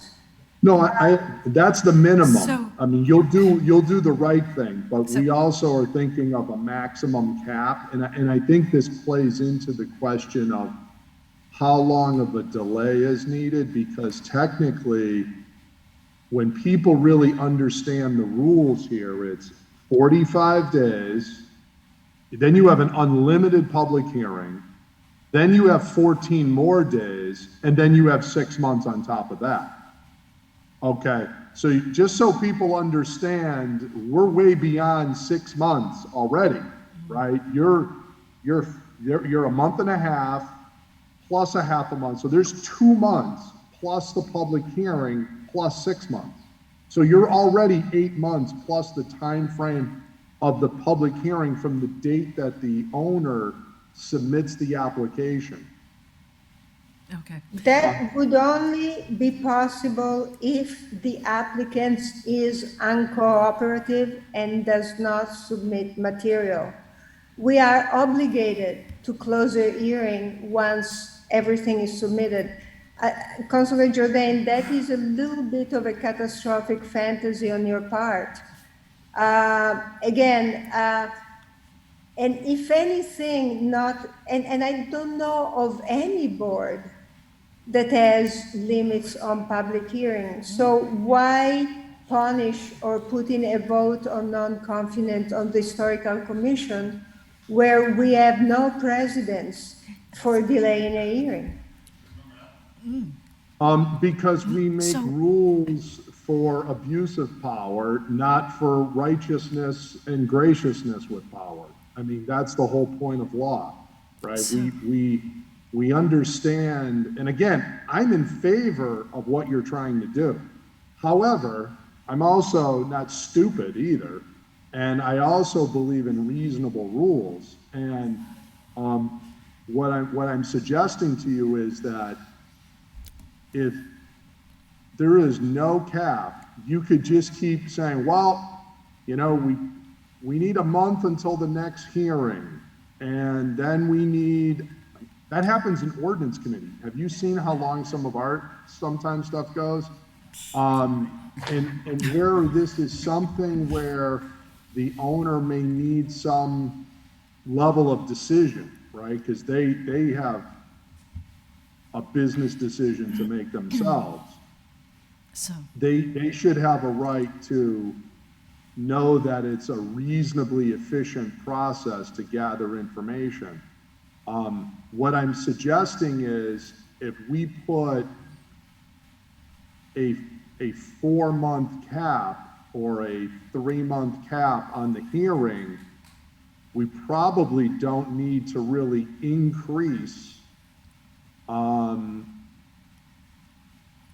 the back end date, and you still get a year, is my point. Like you're gonna have a time to do you're gonna have a month and a half from the time that they submit the application. You could have 3 months, say, or 4 months to do your research and look in and ask them questions and understand the ramifications of their proposal. Then you've got 2 weeks to make your decision. Then you have 6 more months. I mean, that is a year, right? So you're getting what you want.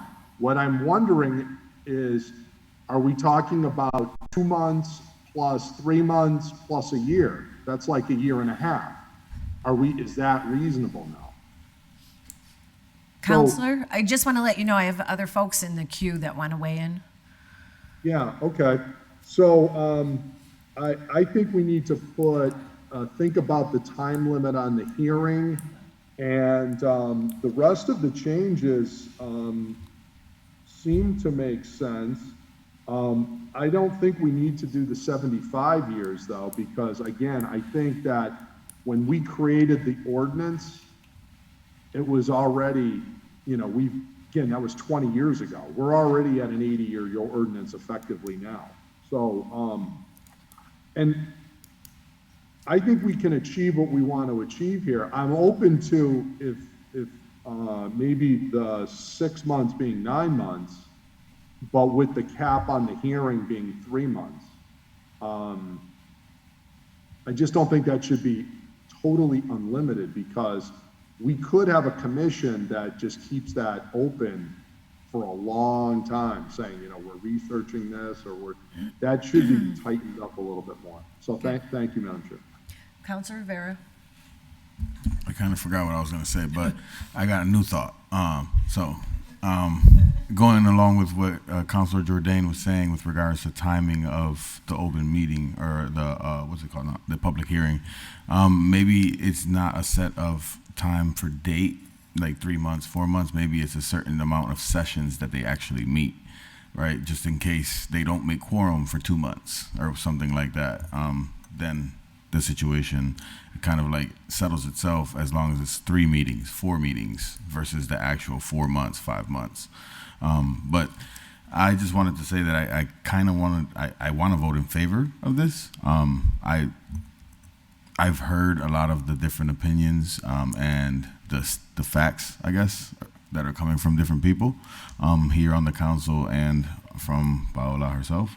I think for me, maybe it's, I mean, if we're gonna table or continue it for another Please date, no. I'm okay with that too. Just understand. I think we need to start making some decisions. Well, if we're gonna make a decision today, then I would vote yes on it right now. But if we were gonna table it and wait, then I would probably reconsider that, like being able to hear out what, because what Kevin Jordan just stated was, if we do move this to a year, like, is there extra time? Whereas, does it make it more than just a year? Does it make it a year and a half? Does it make a year and 4 months? Does it make it a year and 3 months? Because of other things that are happening Right. within the system. So that actually, there's to me, that kind of makes sense. But if I have to vote today, then I'm going to vote yes. Okay. So, Attorney Dagnan, in terms of the timeline with the public hearings, is there any structure to that?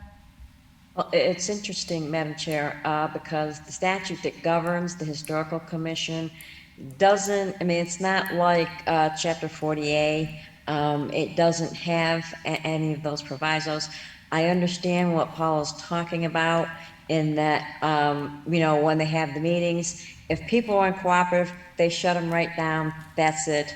If they're cooperative, they're able to make a decision. But I also understand what Councilor Jordan and Councilor Rivera are thinking about. So we wouldn't want to set the cap too short, because actually they don't, from what I've seen, they don't let their public hearings go that long anyway. But I suppose if you wanted to, for purpose of getting to the 12-month delay, you could do it. I mean, you could do it, add in some language to the ordinance which sets forth a maximum of time. And I mean, I don't run those committee meetings, but we can do it. I'm just not sure how long you want to do it for. Yeah. I think that's. Well, I'm going to defer to the committee in terms of getting a motion before us. For myself, Paula, I'm sympathetic to some of your arguments. However, I just feel like a lot of our discussion is sort of backing into timelines to deal with organizational issues, and I find that hard to support. I just really think the commissions need to do the proactive work that can be done through the local historic commission. I'm totally in favor of asking the mayor to add a member of both the historic commission and the local historic commission so that you can get in front of these problem properties long before we get to demo delay. I think for us to create false limits to meetings and timelines is going to be just another thing that never gets enforced, because who's going to be tracking that? I just can't even picture it. So for me, I'm just going to vote it the way I see it. I like the 100-year rule. We have so many properties that already meet that test. I don't think we need to add more at this time. If we get robust in the way that you described that other community, I'd be willing to revisit all of these things. But right now, since a 6-month demo delay is really 7 or 8 or 9 months, I think we should just stick with it. And in the last 5 years, I haven't heard any big controversies over demo delay, other than the church, which none of us could at the end of the day do anything about, although we tried. Some of us as much as we could, and others, you know, had a different perspective. But so for me, I'm supportive of the group on the preservation property group. I'm supportive of the proactive, positive name.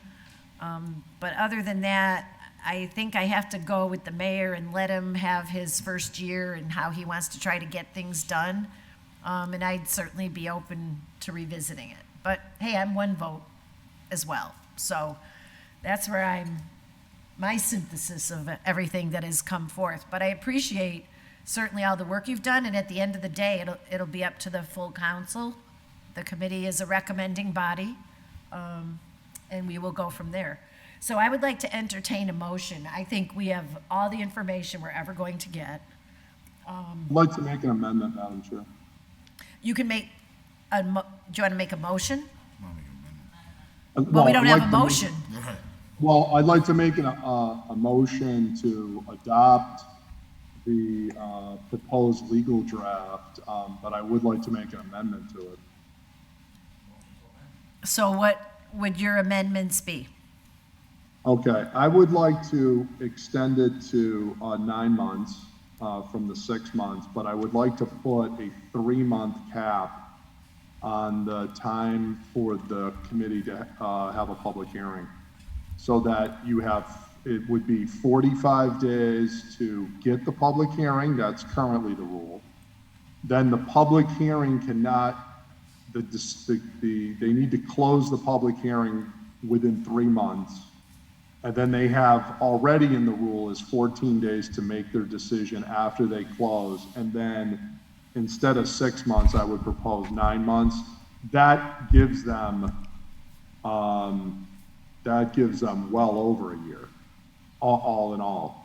Okay, and are you addressing the 75 years versus the 100? I'm in favor of keeping it at 100 on the basis that we passed this ordinance 22 years ago. That means we're already at 78 years, effectively. Okay, because when we passed this 22 years ago, and by the way, I'm the one that filed to create the original ordinance in 2000. It was in October of 2000 we passed this. That was 22 years ago. So we already have that. I don't think, that would be like chopping yet another 20 years off. Okay. And the fact that right now, I also think that we already have enough buildings under scope already, but maybe we'll revisit that down the road again. I'm open to keep an open mind on it, but I think giving them some more time, but with also these proper procedures helps. Okay, so I am hearing that you've made a motion to recommend an amendment to the demo delay ordinance, changing the draft that's been submitted to the committee back to 100, where it says 75, and to 9 months where it says 6, and adding language that legal will have to craft, limiting the public hearing time to 3 months. Do I have that accurately? Yes, you do. That would effectively give them 1 year and 2 months. So now the question is there a second to that motion? Second. Okay, so we have a second, and Councilor McGivern would like to be heard. I'll be very quick. Under discussion. I'll be very quick. Councilor Jordan does good math. It's simple. When we argued the 6 months, we knew the 6 months delay by ordinance was more like 7, 8, 9 months because of what the Historic Commission got to do with the public hearing. So it's the same argument. If you're, whether you do it 3 months and 3 months, 12 months to me doesn't work. 6 months is more than 6 months. It's enough for the private sector to pause them, to say, hey, this is an historic building. We'd like to hear your thoughts about preserving it. Making it 12 months plus 2 is going to cause problems and burdens on the private sector that we don't need to do. Okay, so we I just wanted to say, Council Maldonado Velez. thank you, Councilor Jane, for making those amendments. I went back to my original point. I do support the original language, but I am in favor of making a vote and getting it out of committee. So let's vote on this. So you can, if you choose, you can make so we have a motion on the table. You can make another motion No, we're straight. if you want to. I mean, the one before us has been seconded, but you can make one that says something else as a matter of just process. So we have that motion before us. It's been seconded. Is there any more discussion? So all in favor say aye, and we have to do roll call. Counselor Givner? Yes. Counselor Maldonado Velez? No. Counselor Jordan? Yes. Counselor Rivera? Yes. Linda Vacan? No. So we have a 3-2 vote recommending this to the city council as amended, and Attorney Dagnan, you have that? Yes, I do. Okay, so now is the will of the committee, you want to see the legal form before it goes to council, or you want it to go to council in August? What is the pleasure? Go to council in Yeah, August. send it to council. Okay, Can I make a suggestion? Yeah. Just on the legal form itself, you got 4 different things. You know, I think we're all in agreement with the name change. It sounds like the majority of people are in agreement with the 100 years. Yes. You've got a split vote coming out on the 6 months or 9 6 months. months, you know, versus the public hearing, Yeah. you know, 10 years. So I think we have to have something that we can correctly Well, vote on. so in the form, just as a point of information or a point of order, it's in each section. Each section is delineated. So if on the floor, a counselor wants to make an amendment, it will be clear what portion of it is.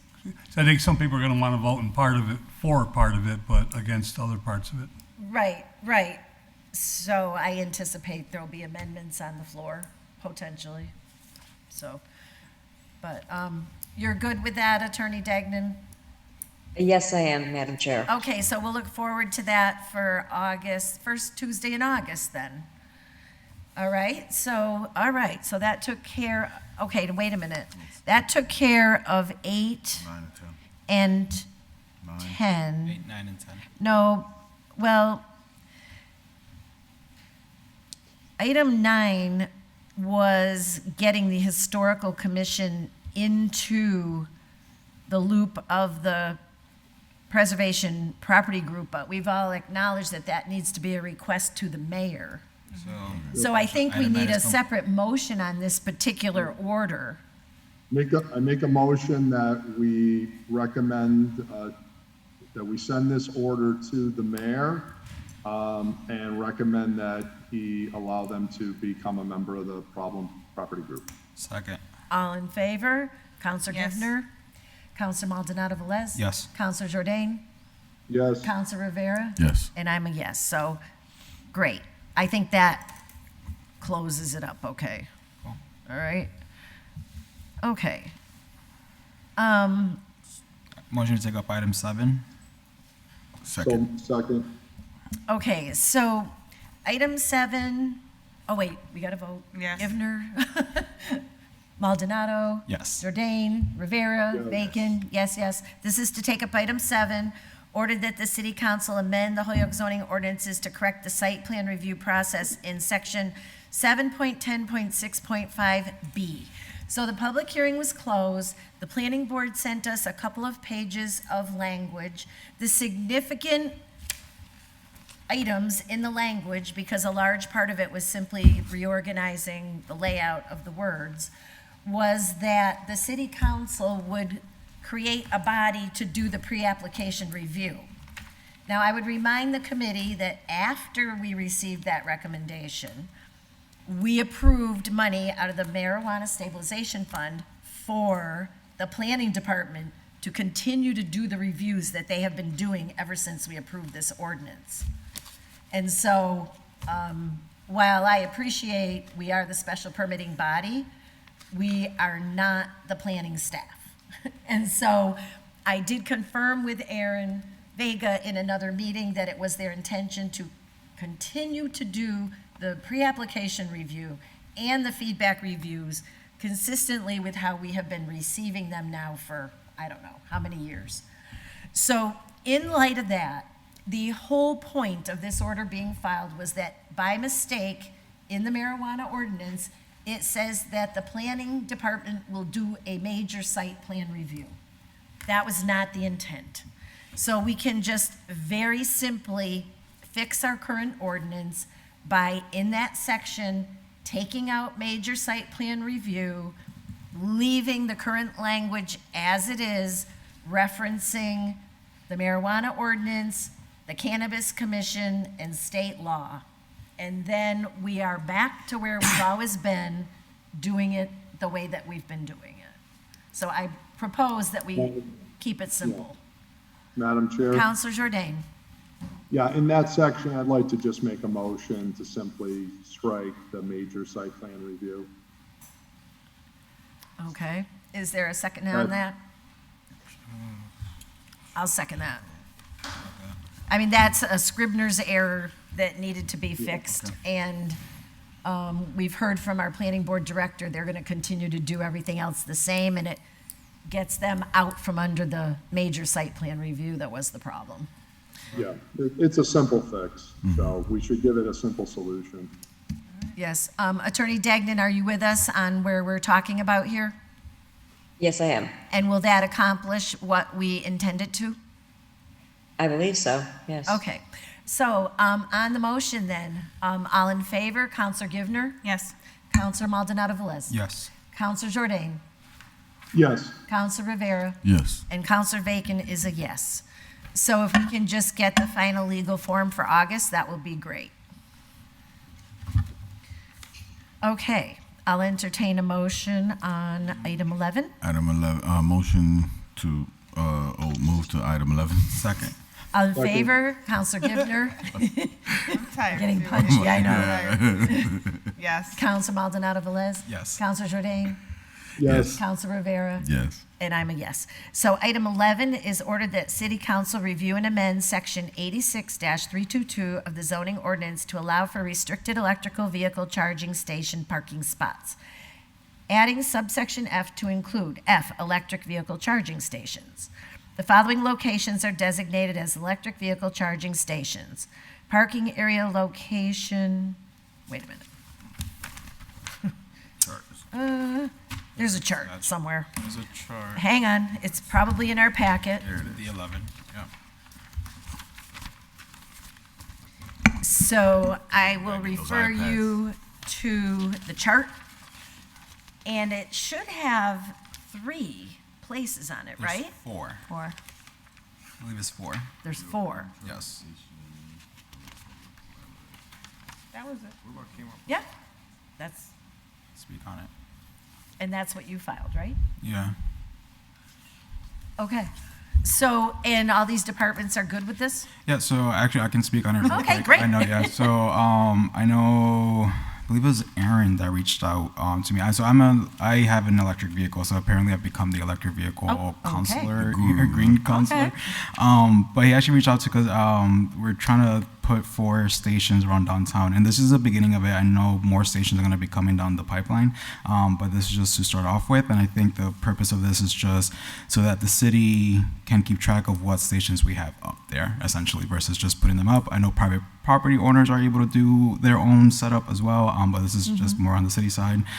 Just to go over real quick where the 4 are happening. Chestnut Street, which is right above Veterans Park. There's going on down at the Holyoke Amtrak station. There's one going to be next to the HG&E main office, and then there's one currently next in the Holyoke Public Library. And I drove by, and all 4 are currently installed, and they should be up and running soon-ish. Well, then I guess we better catch up. So we need to do this, which I'm really excited. So any of those, and yeah, so that's it. Okay, so do you want to make a motion? I have a question. Oh, well, how about if we get the motion? Come on. All right. You want to make a motion? Barely asked questions. I mean, we can have. And you can have the question and discussion. Make a motion to receive and adopt item 11. Second. Okay, and Councilor Rivera? I just guess my question is like the overall layout of where the next ones would be coming. I don't know. No. Well- Because looking at it, they're all kind of close in proximity. So I'll tell you this right now. The reason why they're all downtown is because downtown has no electric vehicle stations right now. There's I know People's Bank has one on Northampton Street. Gary Rome has a couple stations up on Wooden Farms. I know Dunkin' Donuts has a fast charger. So there's chargers outside of downtown. There's none in downtown, so I think this is the beginning of that. Yeah, and then we can see how much they're used and everything too, right? So those are private ones, private business ones, right? Yes, so these would be city ones. These would be city ones. Correct. Okay. Yes. All right. That's Okay. yeah. All right, so we have a motion, it's been seconded. All in favor, Counselor Givner? I'm in favor. Counselor Maldonado Velez? Yes. Counselor Jordan? Yes. Counselor Rivera. Yes. And I'm a yes, so that's 5-0 recommending to the council.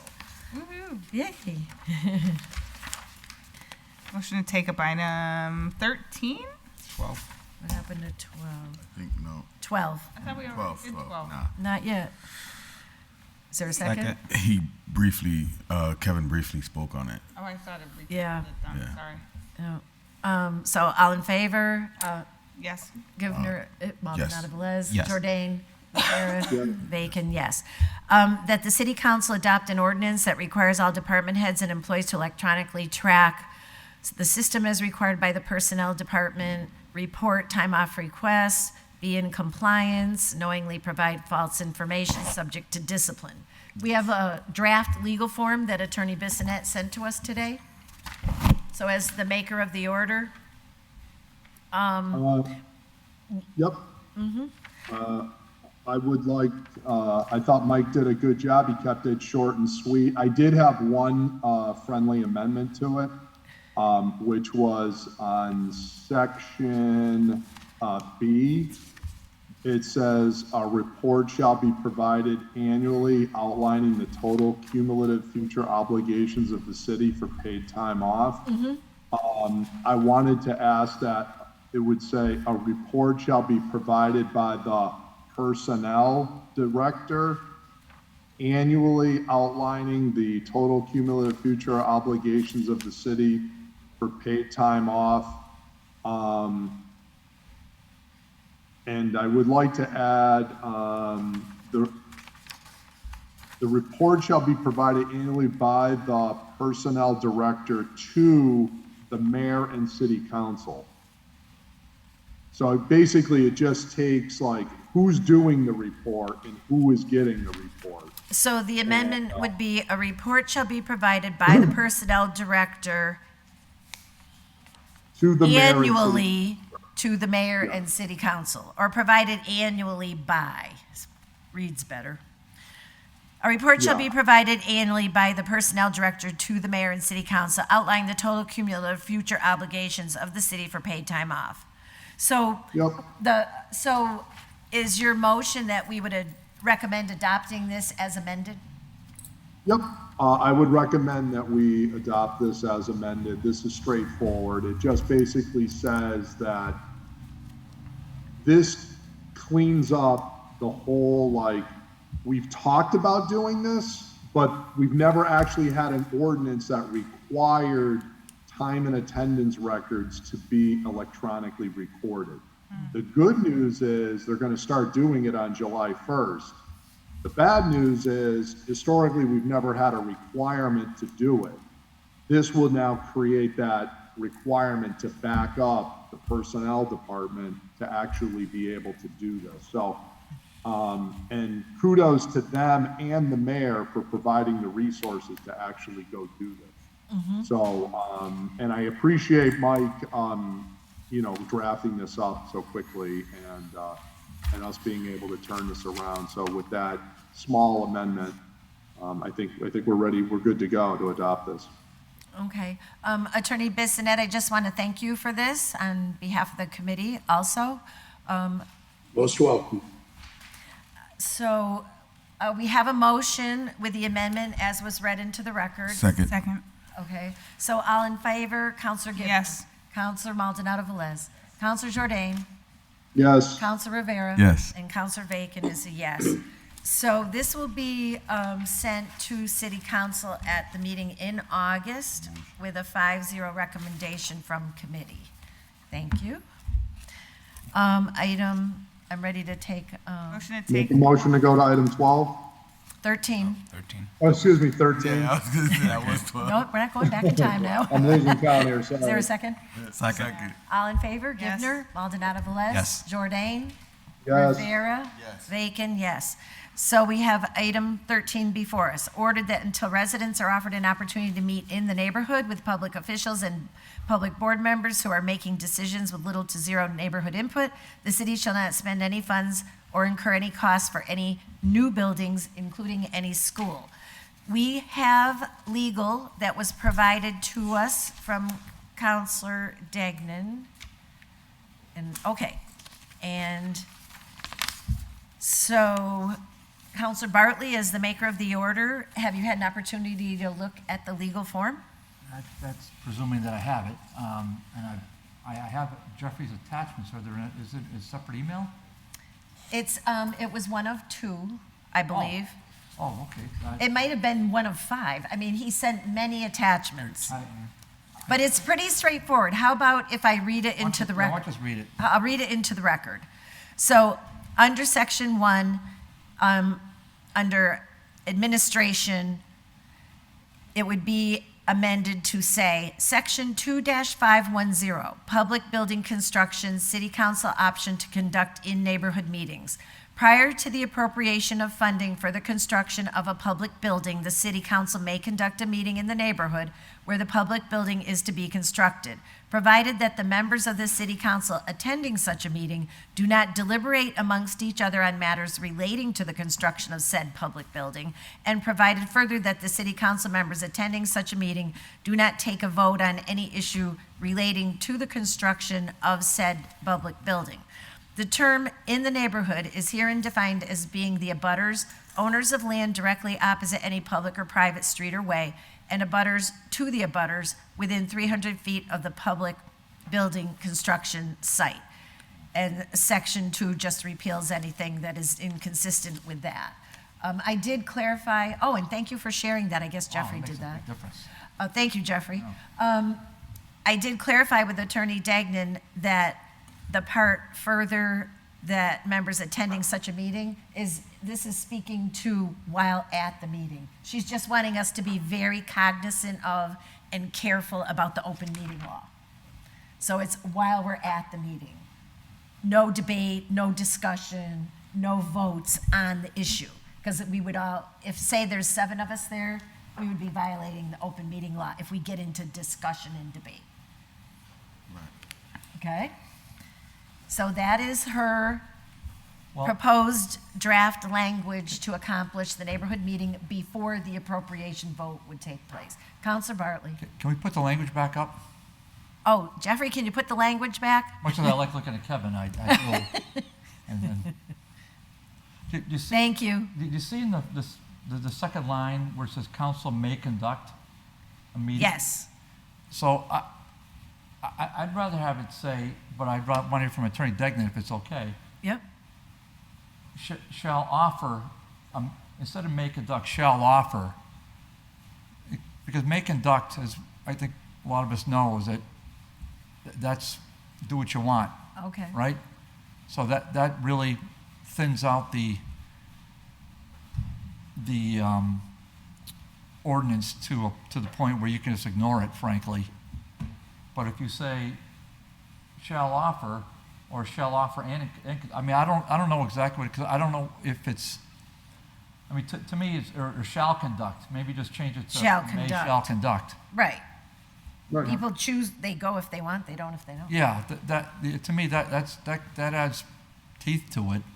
And, but otherwise, I think it's beautifully done, frankly. So okay. I would say, thank you. I would say it reads pretty well from, look at the big screen. I'm sorry, I'm sure Jeff sent it to me. I'm sure it's in there. I had his other email There with was all a the lot. 30 attachments. I just missed that one. So, Yeah. so that's on me. But it reads pretty well, Madam Chair, to me. So hopefully others are okay with it, other than the may and the shall. Okay. Councilor Rivera? Yeah, I guess for me, I don't see, if it's a public building for the public overall, let's say a school or whatever it may be, I don't see how it is beneficial to the whole public overall when you're technically, I mean, everyone is technically invited, but the purpose seems to entertain just a section of the public versus the public overall. So Attorney Degnan, is your definition just meant to be to speak to notice rather than to invitation? Yeah, and when I put in the term "in the neighborhood," I thought that should be defined. And if I understand the intent correctly here, it was given people who are in the neighborhood where public buildings to be constructed, including schools, to get to talk to the councilors. The councilors can do an on-site meeting. And you said it very well, Madam Chair. The biggest issue I had was if we do conduct these on-site meetings, which are permissible, we just don't want to run afoul of the open meeting law by entertaining and debate and deliberation. That can very easily happen when you get a group of counselors together, quite unintentionally, by the way, but it can happen. But in terms of in the neighborhood, it was really to get to the intent behind this ordinance, and that was to give people, where there's going to be public construction in one particular place, the option to meet with city councilors. But it wouldn't have a limiting effect at all. So it would be posted up like every other meeting, and the general public could attend. Yes, I can actually put language in there if that would make you make it So more it would have comfortable the to 48-hour pass. notice, all that other stuff, just like any other meeting. I guess. Yeah. I guess I guess for me, the bigger thing for me is what's stopping a counselor from doing that now. That's my question. Well, there's nothing stopping an individual, a counselor, for setting up a meeting at any time, anywhere. Well- It was more put forth to make it a part of the official process when the council will be voting on building a new building. Right. It's a pretty limited, small window of things. I that just would be feel happening. like that's something that can actually be done without actually having to write a law or an ordinance around it. Well, so, and I'm just I'm saying it from being involved in the last Right, issues right, with the school, okay? So No, I just- totally get it. Just to Yeah, share my I get it. perspective I get it. that, people that it seemed like should have been involved in the process weren't, and it didn't go well. Right, but That's I guess for me, if it's my ward or if whatever, it would behoove me, right, to invite all my constituents to the location or whatnot and try to organize a meeting around this, so that way their voices could be heard, right, and then I can get the data and then bring it back to the larger council instead of actually writing a law around it, so that it creates a lot more hindrance around future projects in the future. Well, and so I guess I will just take the opposite side of that argument. I think it's guaranteeing a transparent process rather than a top-down I get concern that too. about a backroom process. I get that too, but and I'm not accusing anybody no, of of doing course. that, I but get I'm that too. just saying this guarantees the public process. I get that too. That's I just why feel like a counselor should not be held by law to do this. They should do this out of this is their job. Well, in a like this is their perfect job. They should be world- doing this. In a perfect world. Right, in a perfect. That's true. Thank you. All right. Madam Chair, So, I just have to address that. I mean, just so to say that a counselor's job is to organize meetings, that's something that I guess you could do. But think about the logistics of doing that. with the notice and everything. Think about the logistics of imposing upon anyone that kind of an effort to notice abutters within 300 feet of a public building. Yes, it would be a law, that's true, but it brings together the public in one spot and is sponsored by the city government that has the resources and the breadth of experience to effectuate that. So yes, a counselor, and in my case, I've done dozens and dozens and dozens of meetings where I brought people together over neighborhood issues. This is above and beyond that. This is using city law to help bolster and support and get the word out about city bonds and millions of dollars being committed. Do you not think it would be reasonable to think that the city government could expend even a minuscule part of its budget, we're talking in the hundreds, to alert the abutters to gather to a meeting proximate to the property that's going to be demolished, that's going to severely impact their neighborhood? Yeah. I would just ask you humbly, I would just ask you to consider that. I mean, I've done this multiple times over many years now in office. So this, I think, is something that I've heard from actually newer counselors, that we want to have more public input. The intent of this was because I heard what was said, the intent of this is building upon that argument to make it for just this one narrow issue, when we're going to spend tens of thousands, if not hundreds of thousands or millions of dollars on public construction.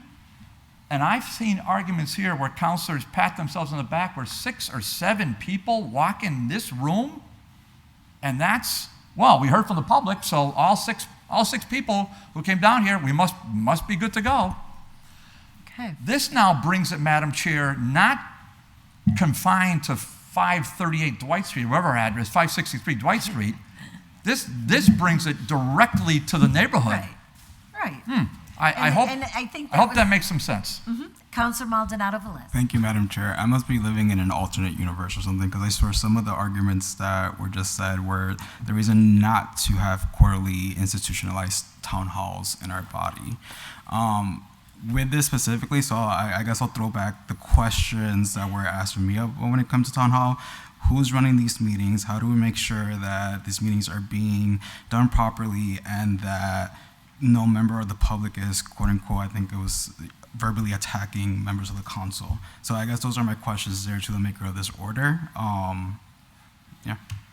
Okay, so I can't remember all of the details, but this recommendation and request went to Attorney Degnan when we had another discussion about an order relative to the process around the bonding and the whole history that we had with the schools and the concerns that had been brought up about the people in the neighborhood not having a voice. And so the solution to the variety of inputs that took place then was to ask Attorney Degnan to craft this so that we would ensure the meeting.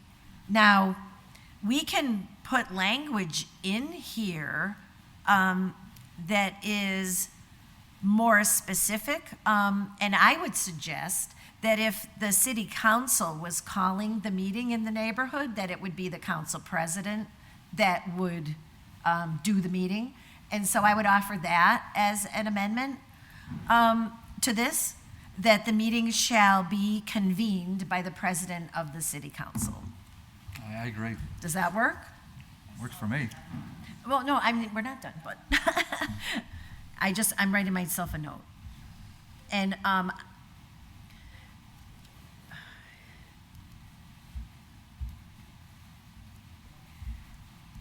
okay. Madam Chair, may Can offer? Yes. I'm sorry to interrupt. I just want to make clear, I mean, the word meeting is not something, remember, it's not like a meeting with the council. And that's why, is it informal? Yes, it is informal. And really, I think that it should be, because this is going to be different in that you can't deliberate. And I think that urge to ask questions and make votes and, talk about the construction, in these site meetings or on these site meetings is an issue. So, I mean, I would put the language in if you want, but just as a point of clarification, I don't think we have to worry about meetings being conducted properly, only to the extent that you can't deliberate, because then you're violating the open meeting law. So I just want to kind of add that point of clarification. I hear you on that, but I think, well, and I'll let Councilor Maldonado Velez speak for himself, but we need somebody to sort of open the meeting and say what we're here for. All right? Exactly. So, Councilor Maldonado Velez. I mean, I'm just having a lot of questions around this now, because, I mean, we're having a meeting from the council. Yeah, it's just a lot of questions that are coming up more.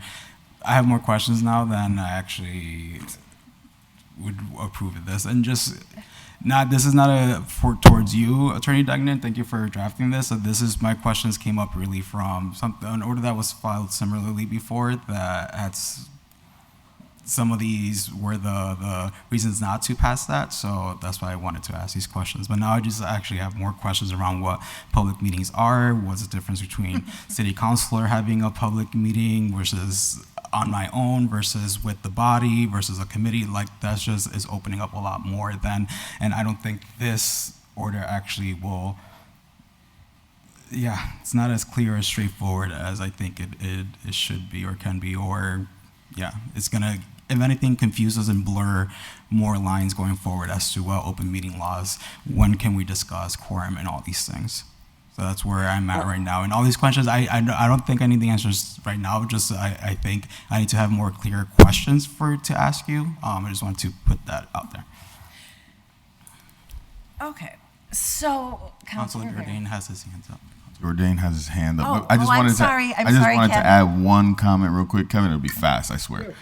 Yeah. So just so in case people aren't aware, like who is it? One Holyoke and Nairobi Rosa, they organize a variety of community meetings at their space, right? And it's a neutral territory where it's technically a listening session. So like, ideally, you would want something like that where we come as guests and we're just listening, right? And we're not actually running the meeting. So maybe if we can reach out to local nonprofits or local institutions that are working on this to help us run meetings like this within the community, it would actually mitigate a lot of these issues, and technically doesn't, have to be law, but. Well, okay, so would this work?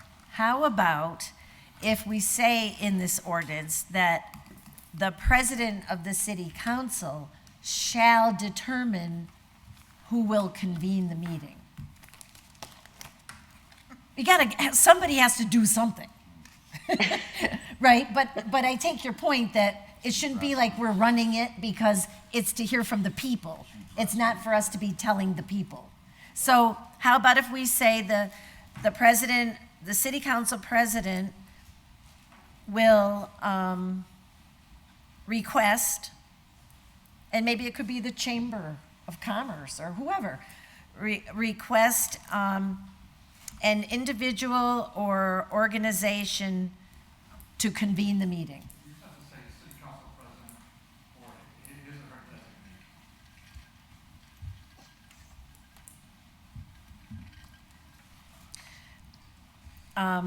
Will request an individual or group to convene the meeting. And that takes us out of the arena and solves that problem.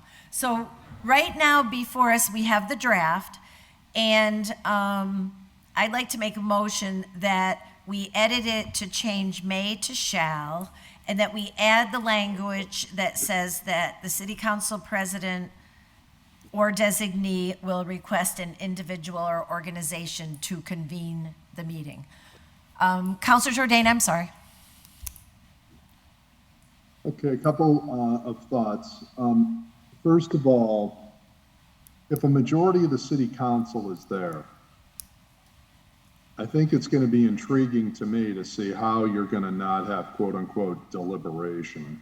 You got a quorum of the city council gathered at some, which is probably going to happen, right? Because you're not going to spend millions of dollars and then have a neighborhood meeting of constituents, and probably most of the city council is going to be there because one, we want to hear from our constituents. It's probably going to be contested, or if nothing else, just lots of questions. And number two, we're running the meeting.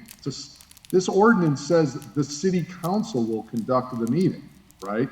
So it's now a meeting being conducted by the city council where highly likely a majority of the city council will be present. So how can we say in the ordinance there will be no deliberation? I mean, I get what we're trying to do here is you really are trying to say there is no public meeting, that this is just us all standing on the sidewalk, which I'm about to get into those questions. And we're sort of gathering around, talking to each other informally about, what's going to be proposed. As soon as we're all standing around asking each other questions and talking and taking information, by definition, you're deliberating. That's a public meeting. That's open meeting law issues. I don't know if Attorney Dignan wants to get in. I think she wants to talk. Yeah, thank you, Counselor. And that is exactly why we have to be careful. And it can get tricky, you're right. I understand, and I think it's probably a good idea that the council doesn't conduct the meeting. I think that is a good point. But when counselors go, you just, I mean, I know there's gonna be a great temptation to start talking, but when it says deliberation, it's basically, you know, on relating to the construction. Council members do on-site visits, particularly in zoning matters, all the time. And the Attorney General's office has said, as long as you don't deliberate and vote, it's okay. But as a matter of fact, Counselor, do I think it's an issue? It's a great temptation. I mean, I see that. But I also understand the desire to want to have this on-site meeting. I think that's really important it's on-site. It's not like you're meeting, you know, in a restaurant or something and talking. You're meeting on site only for the purpose of maybe looking at the site, which you might want to do, and you know, counselors can impart upon you their concerns, and then the council would say, okay, thank you much for your concerns. Well, we're going to deliberate this in council chambers, and I think that's where it would have to go. But it's not going to be easy. I agree with that. So. So we'll maintain COVID rules and stay 6 feet apart from each other and not talk. Well, you're not going to get a gathering of politicians together with their constituents and think there isn't going to be talking going, right? That's what we do. I mean, we're extroverts, most of us by nature. Should we call this, instead of a meeting, we should call this a site visit, perhaps? And it's, it shall be, a site visit shall be conducted by the city council or the department proposing the construction of the building. Maybe it's the department, like it's the school department or the police department or the fire department or whoever's asking for, or the DPW, whoever's asking for the public building. Generally, public buildings are governed by the DPW until they're turned over, right? Once the building is constructed, I believe the DPW then turns it over to that department.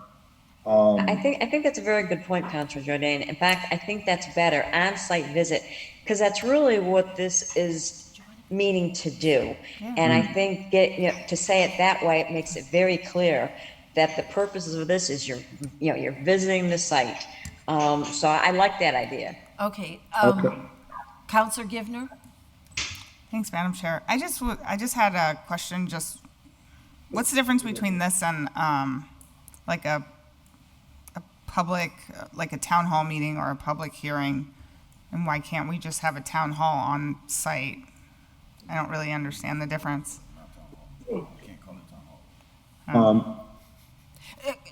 This is for isn't Attorney, a public meeting. This is for Attorney Degnan.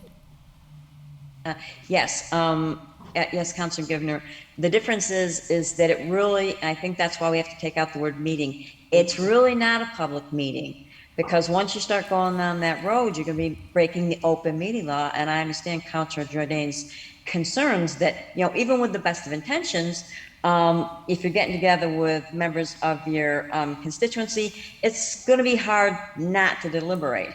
But, you know, it's really not a meeting. It's an on-site visit to look at the property and simply to hear concerns. So I don't think, I mean, if you call it a town meeting, that's really something different.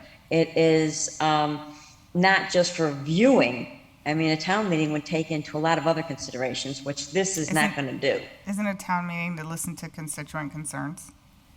No, I think I've seen enough of them where people, as long as they are, you know, complying with the open meeting law, yeah, there's all kinds of talking. You can certainly deliberate and that type of thing.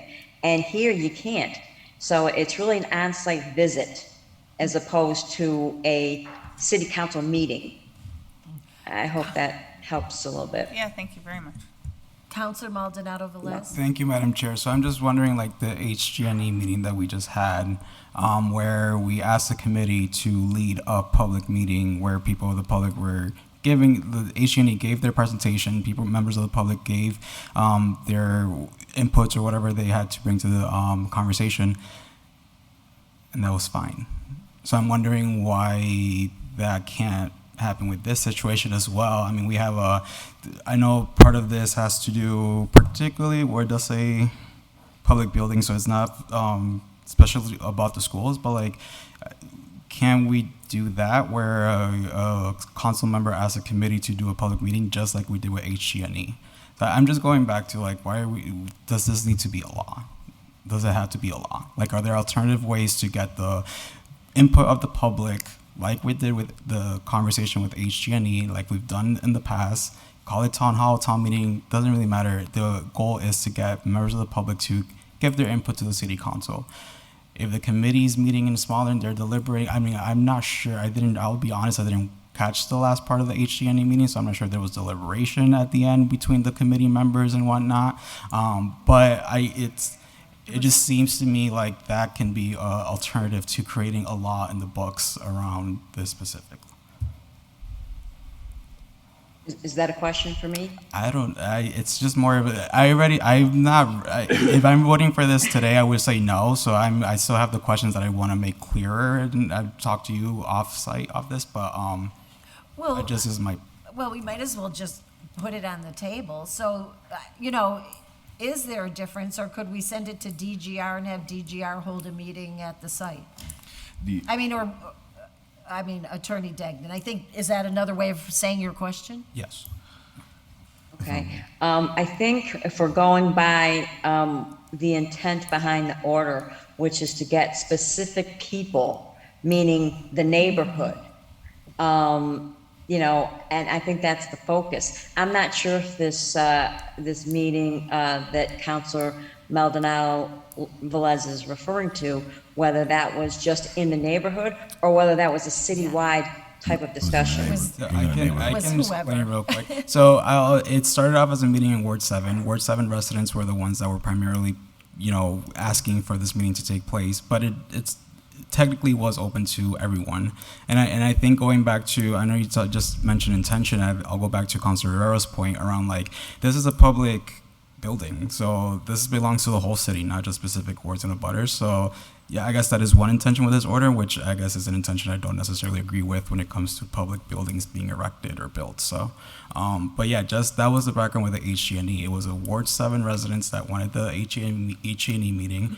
Councilor President McGee asked that a committee takes on this meeting, and the meeting that took place was Public Safety Committee meeting, where members of the public, again, not just Ward 7, but the whole city was invited to speak on the issue that the HGNE was talking about, which was the switching power lines, trees, and all that stuff. So I guess my question is like, can't that happen with this as well? So if a public meeting is coming up, can any member of the council just ask for that meeting with a committee? Hey, can DGR, like Councilor Madam Chair just said, or any committee do that? Well, the one important piece about this is the compliance with open meeting law. And I'm not sure if the type of meeting you're talking about would do that, where the ordinance makes clear that, you can't deliberate or vote, so you won't have, so these types of site visits, you will not have an open meeting law violation. So I think that may be the difference in what you're talking about. So the meeting we had at the senior center. Hang on, Councilor Maldonado has. Just to clarify though, Yes. it was an actual posted meeting for public safety. So that it wouldn't violate public meeting law because we did. Yeah, I just want to say just one last point. I know it's late. I just go back to Councilor Jordan's point. Like, to think that 3-4 councilors in a room are not going to have a conversation about anything, I think is imagination. We're living in, this is not rooted in reality. So I'll just say that last point. Thanks. Linda, if I could have the floor back, give it to him. I really do. Yes, Councilor Jordan. Yeah. So Councilor Maldonado Velez makes some good points here. One is the traditional way we would do this is there could be, like, for example, we have an ordinance that says before the city council will approve a sewer rate increase, we are required to have a public hearing, okay? So somebody would file an ordinance change to increase the rates, and we would have a public hearing. And that would be that.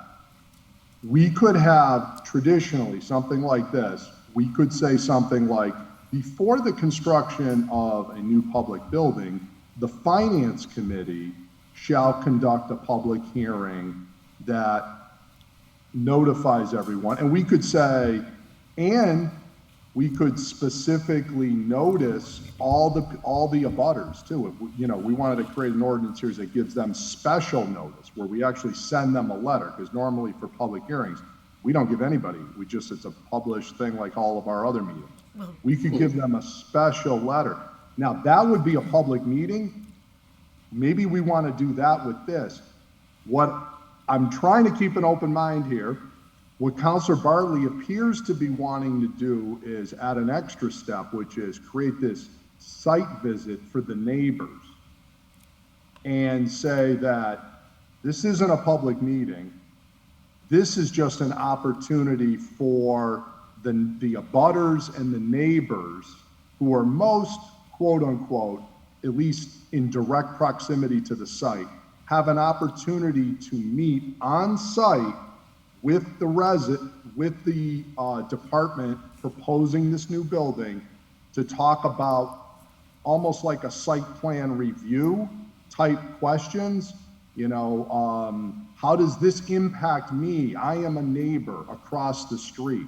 So it's like, it's building in more than a public hearing in that's for everybody. And you're right, everybody's impacted by a new public building. That point, I think Councilor Rivera made that point, and that's true. Whereas I think what he's trying to achieve is this special site visit for neighbors. That really, we have to be super careful that doesn't turn into, you know, the majority of us having deliberation. That's why I'm raising the open meeting law issue.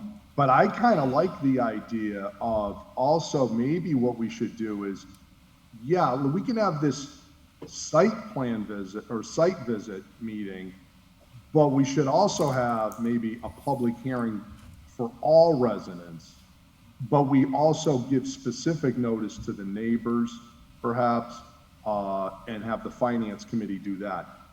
That would be everybody talks, full deliberation. It's a public meeting like any other meeting. Now, we could do that too. And that would be sort of more traditionally what we've done.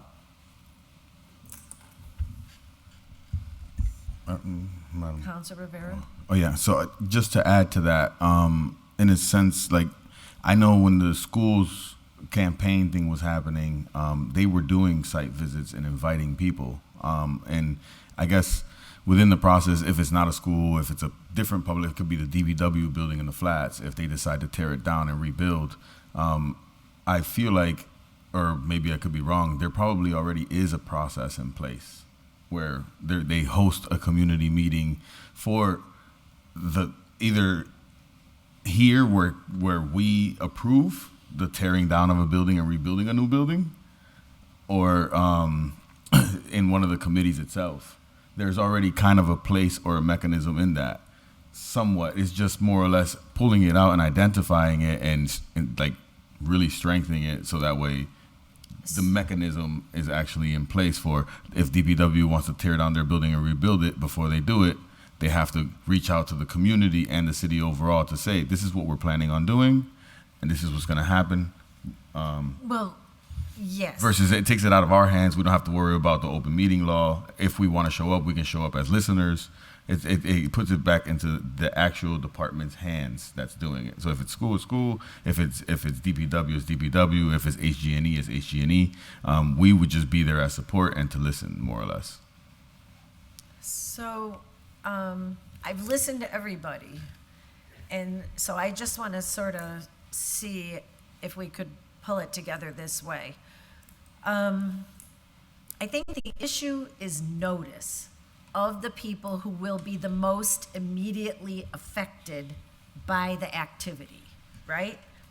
So I think the meeting could be called by DGR committee, finance committee, whatever, it could be held at the site, just like the public safety meeting was held at the senior center. We've gone to site visits before as committee members relative to different things.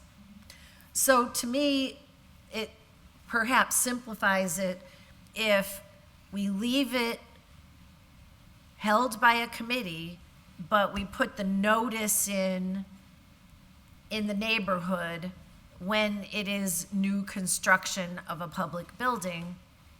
And if people think finance committee is better than DGR, I think it gives us a path, but the big concern was that the people who would be most immediately affected just were getting kind of bulldozed and didn't have a voice in some of these matters. But if we can simplify it and accomplish the notice, like we did with the zone thing, where it was a question, did the people really understand what it was?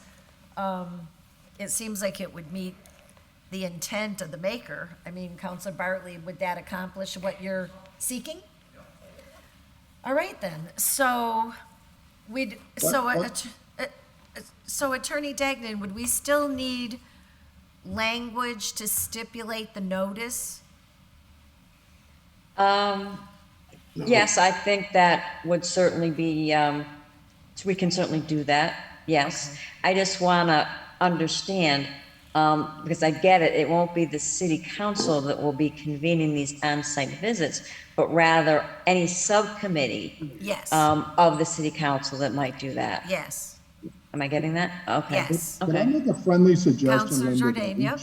Yeah, how about if we change this to say, the department requesting the new building, or the department in charge of the new building, or proposing the new public building, have them conduct the site visit. Just that it says, the ordinance says that any department that is proposing the construction of a new public building shall conduct a site visit for the neighborhood.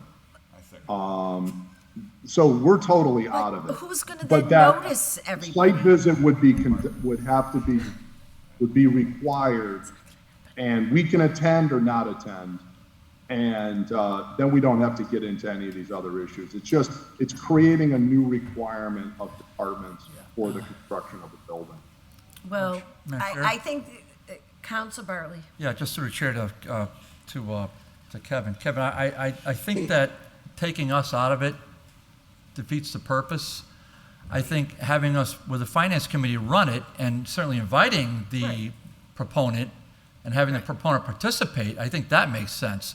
But just leaving it, our hands off, I disagree with that. So I certainly accept the suggestion, because I think it makes a lot of sense, having the chair of a committee. Finance, I think, is probably the most logical, because it takes a vote on the bonds to recommend. So I think finance would chair the committee, would be the committee running the meeting, and then certainly the department heads that would be the proponents of this would be there to make the proposal, just like we do with a public hearing. I mean, that's how a public hearing should be run. We hear from the petitioner, then we hear from the department heads, then we hear from the public. Yeah. And in orderly fashion. Yeah. And I think that's the way to go. I think that is probably the best argument. I Thank you. think if we have it run through the council and it's a subcommittee that is a recommending body to the full council, it avoids the council problem. We leave the notice in and that we need the language for. And then it can go to finance or DGR, whoever the committee thinks is best. Yeah, but Counselor having a committee of the city council doesn't make it any less the city council. If the finance committee is gonna run this as a site meeting, they're under the same OML as the full council. It's gonna be the same situation again, right?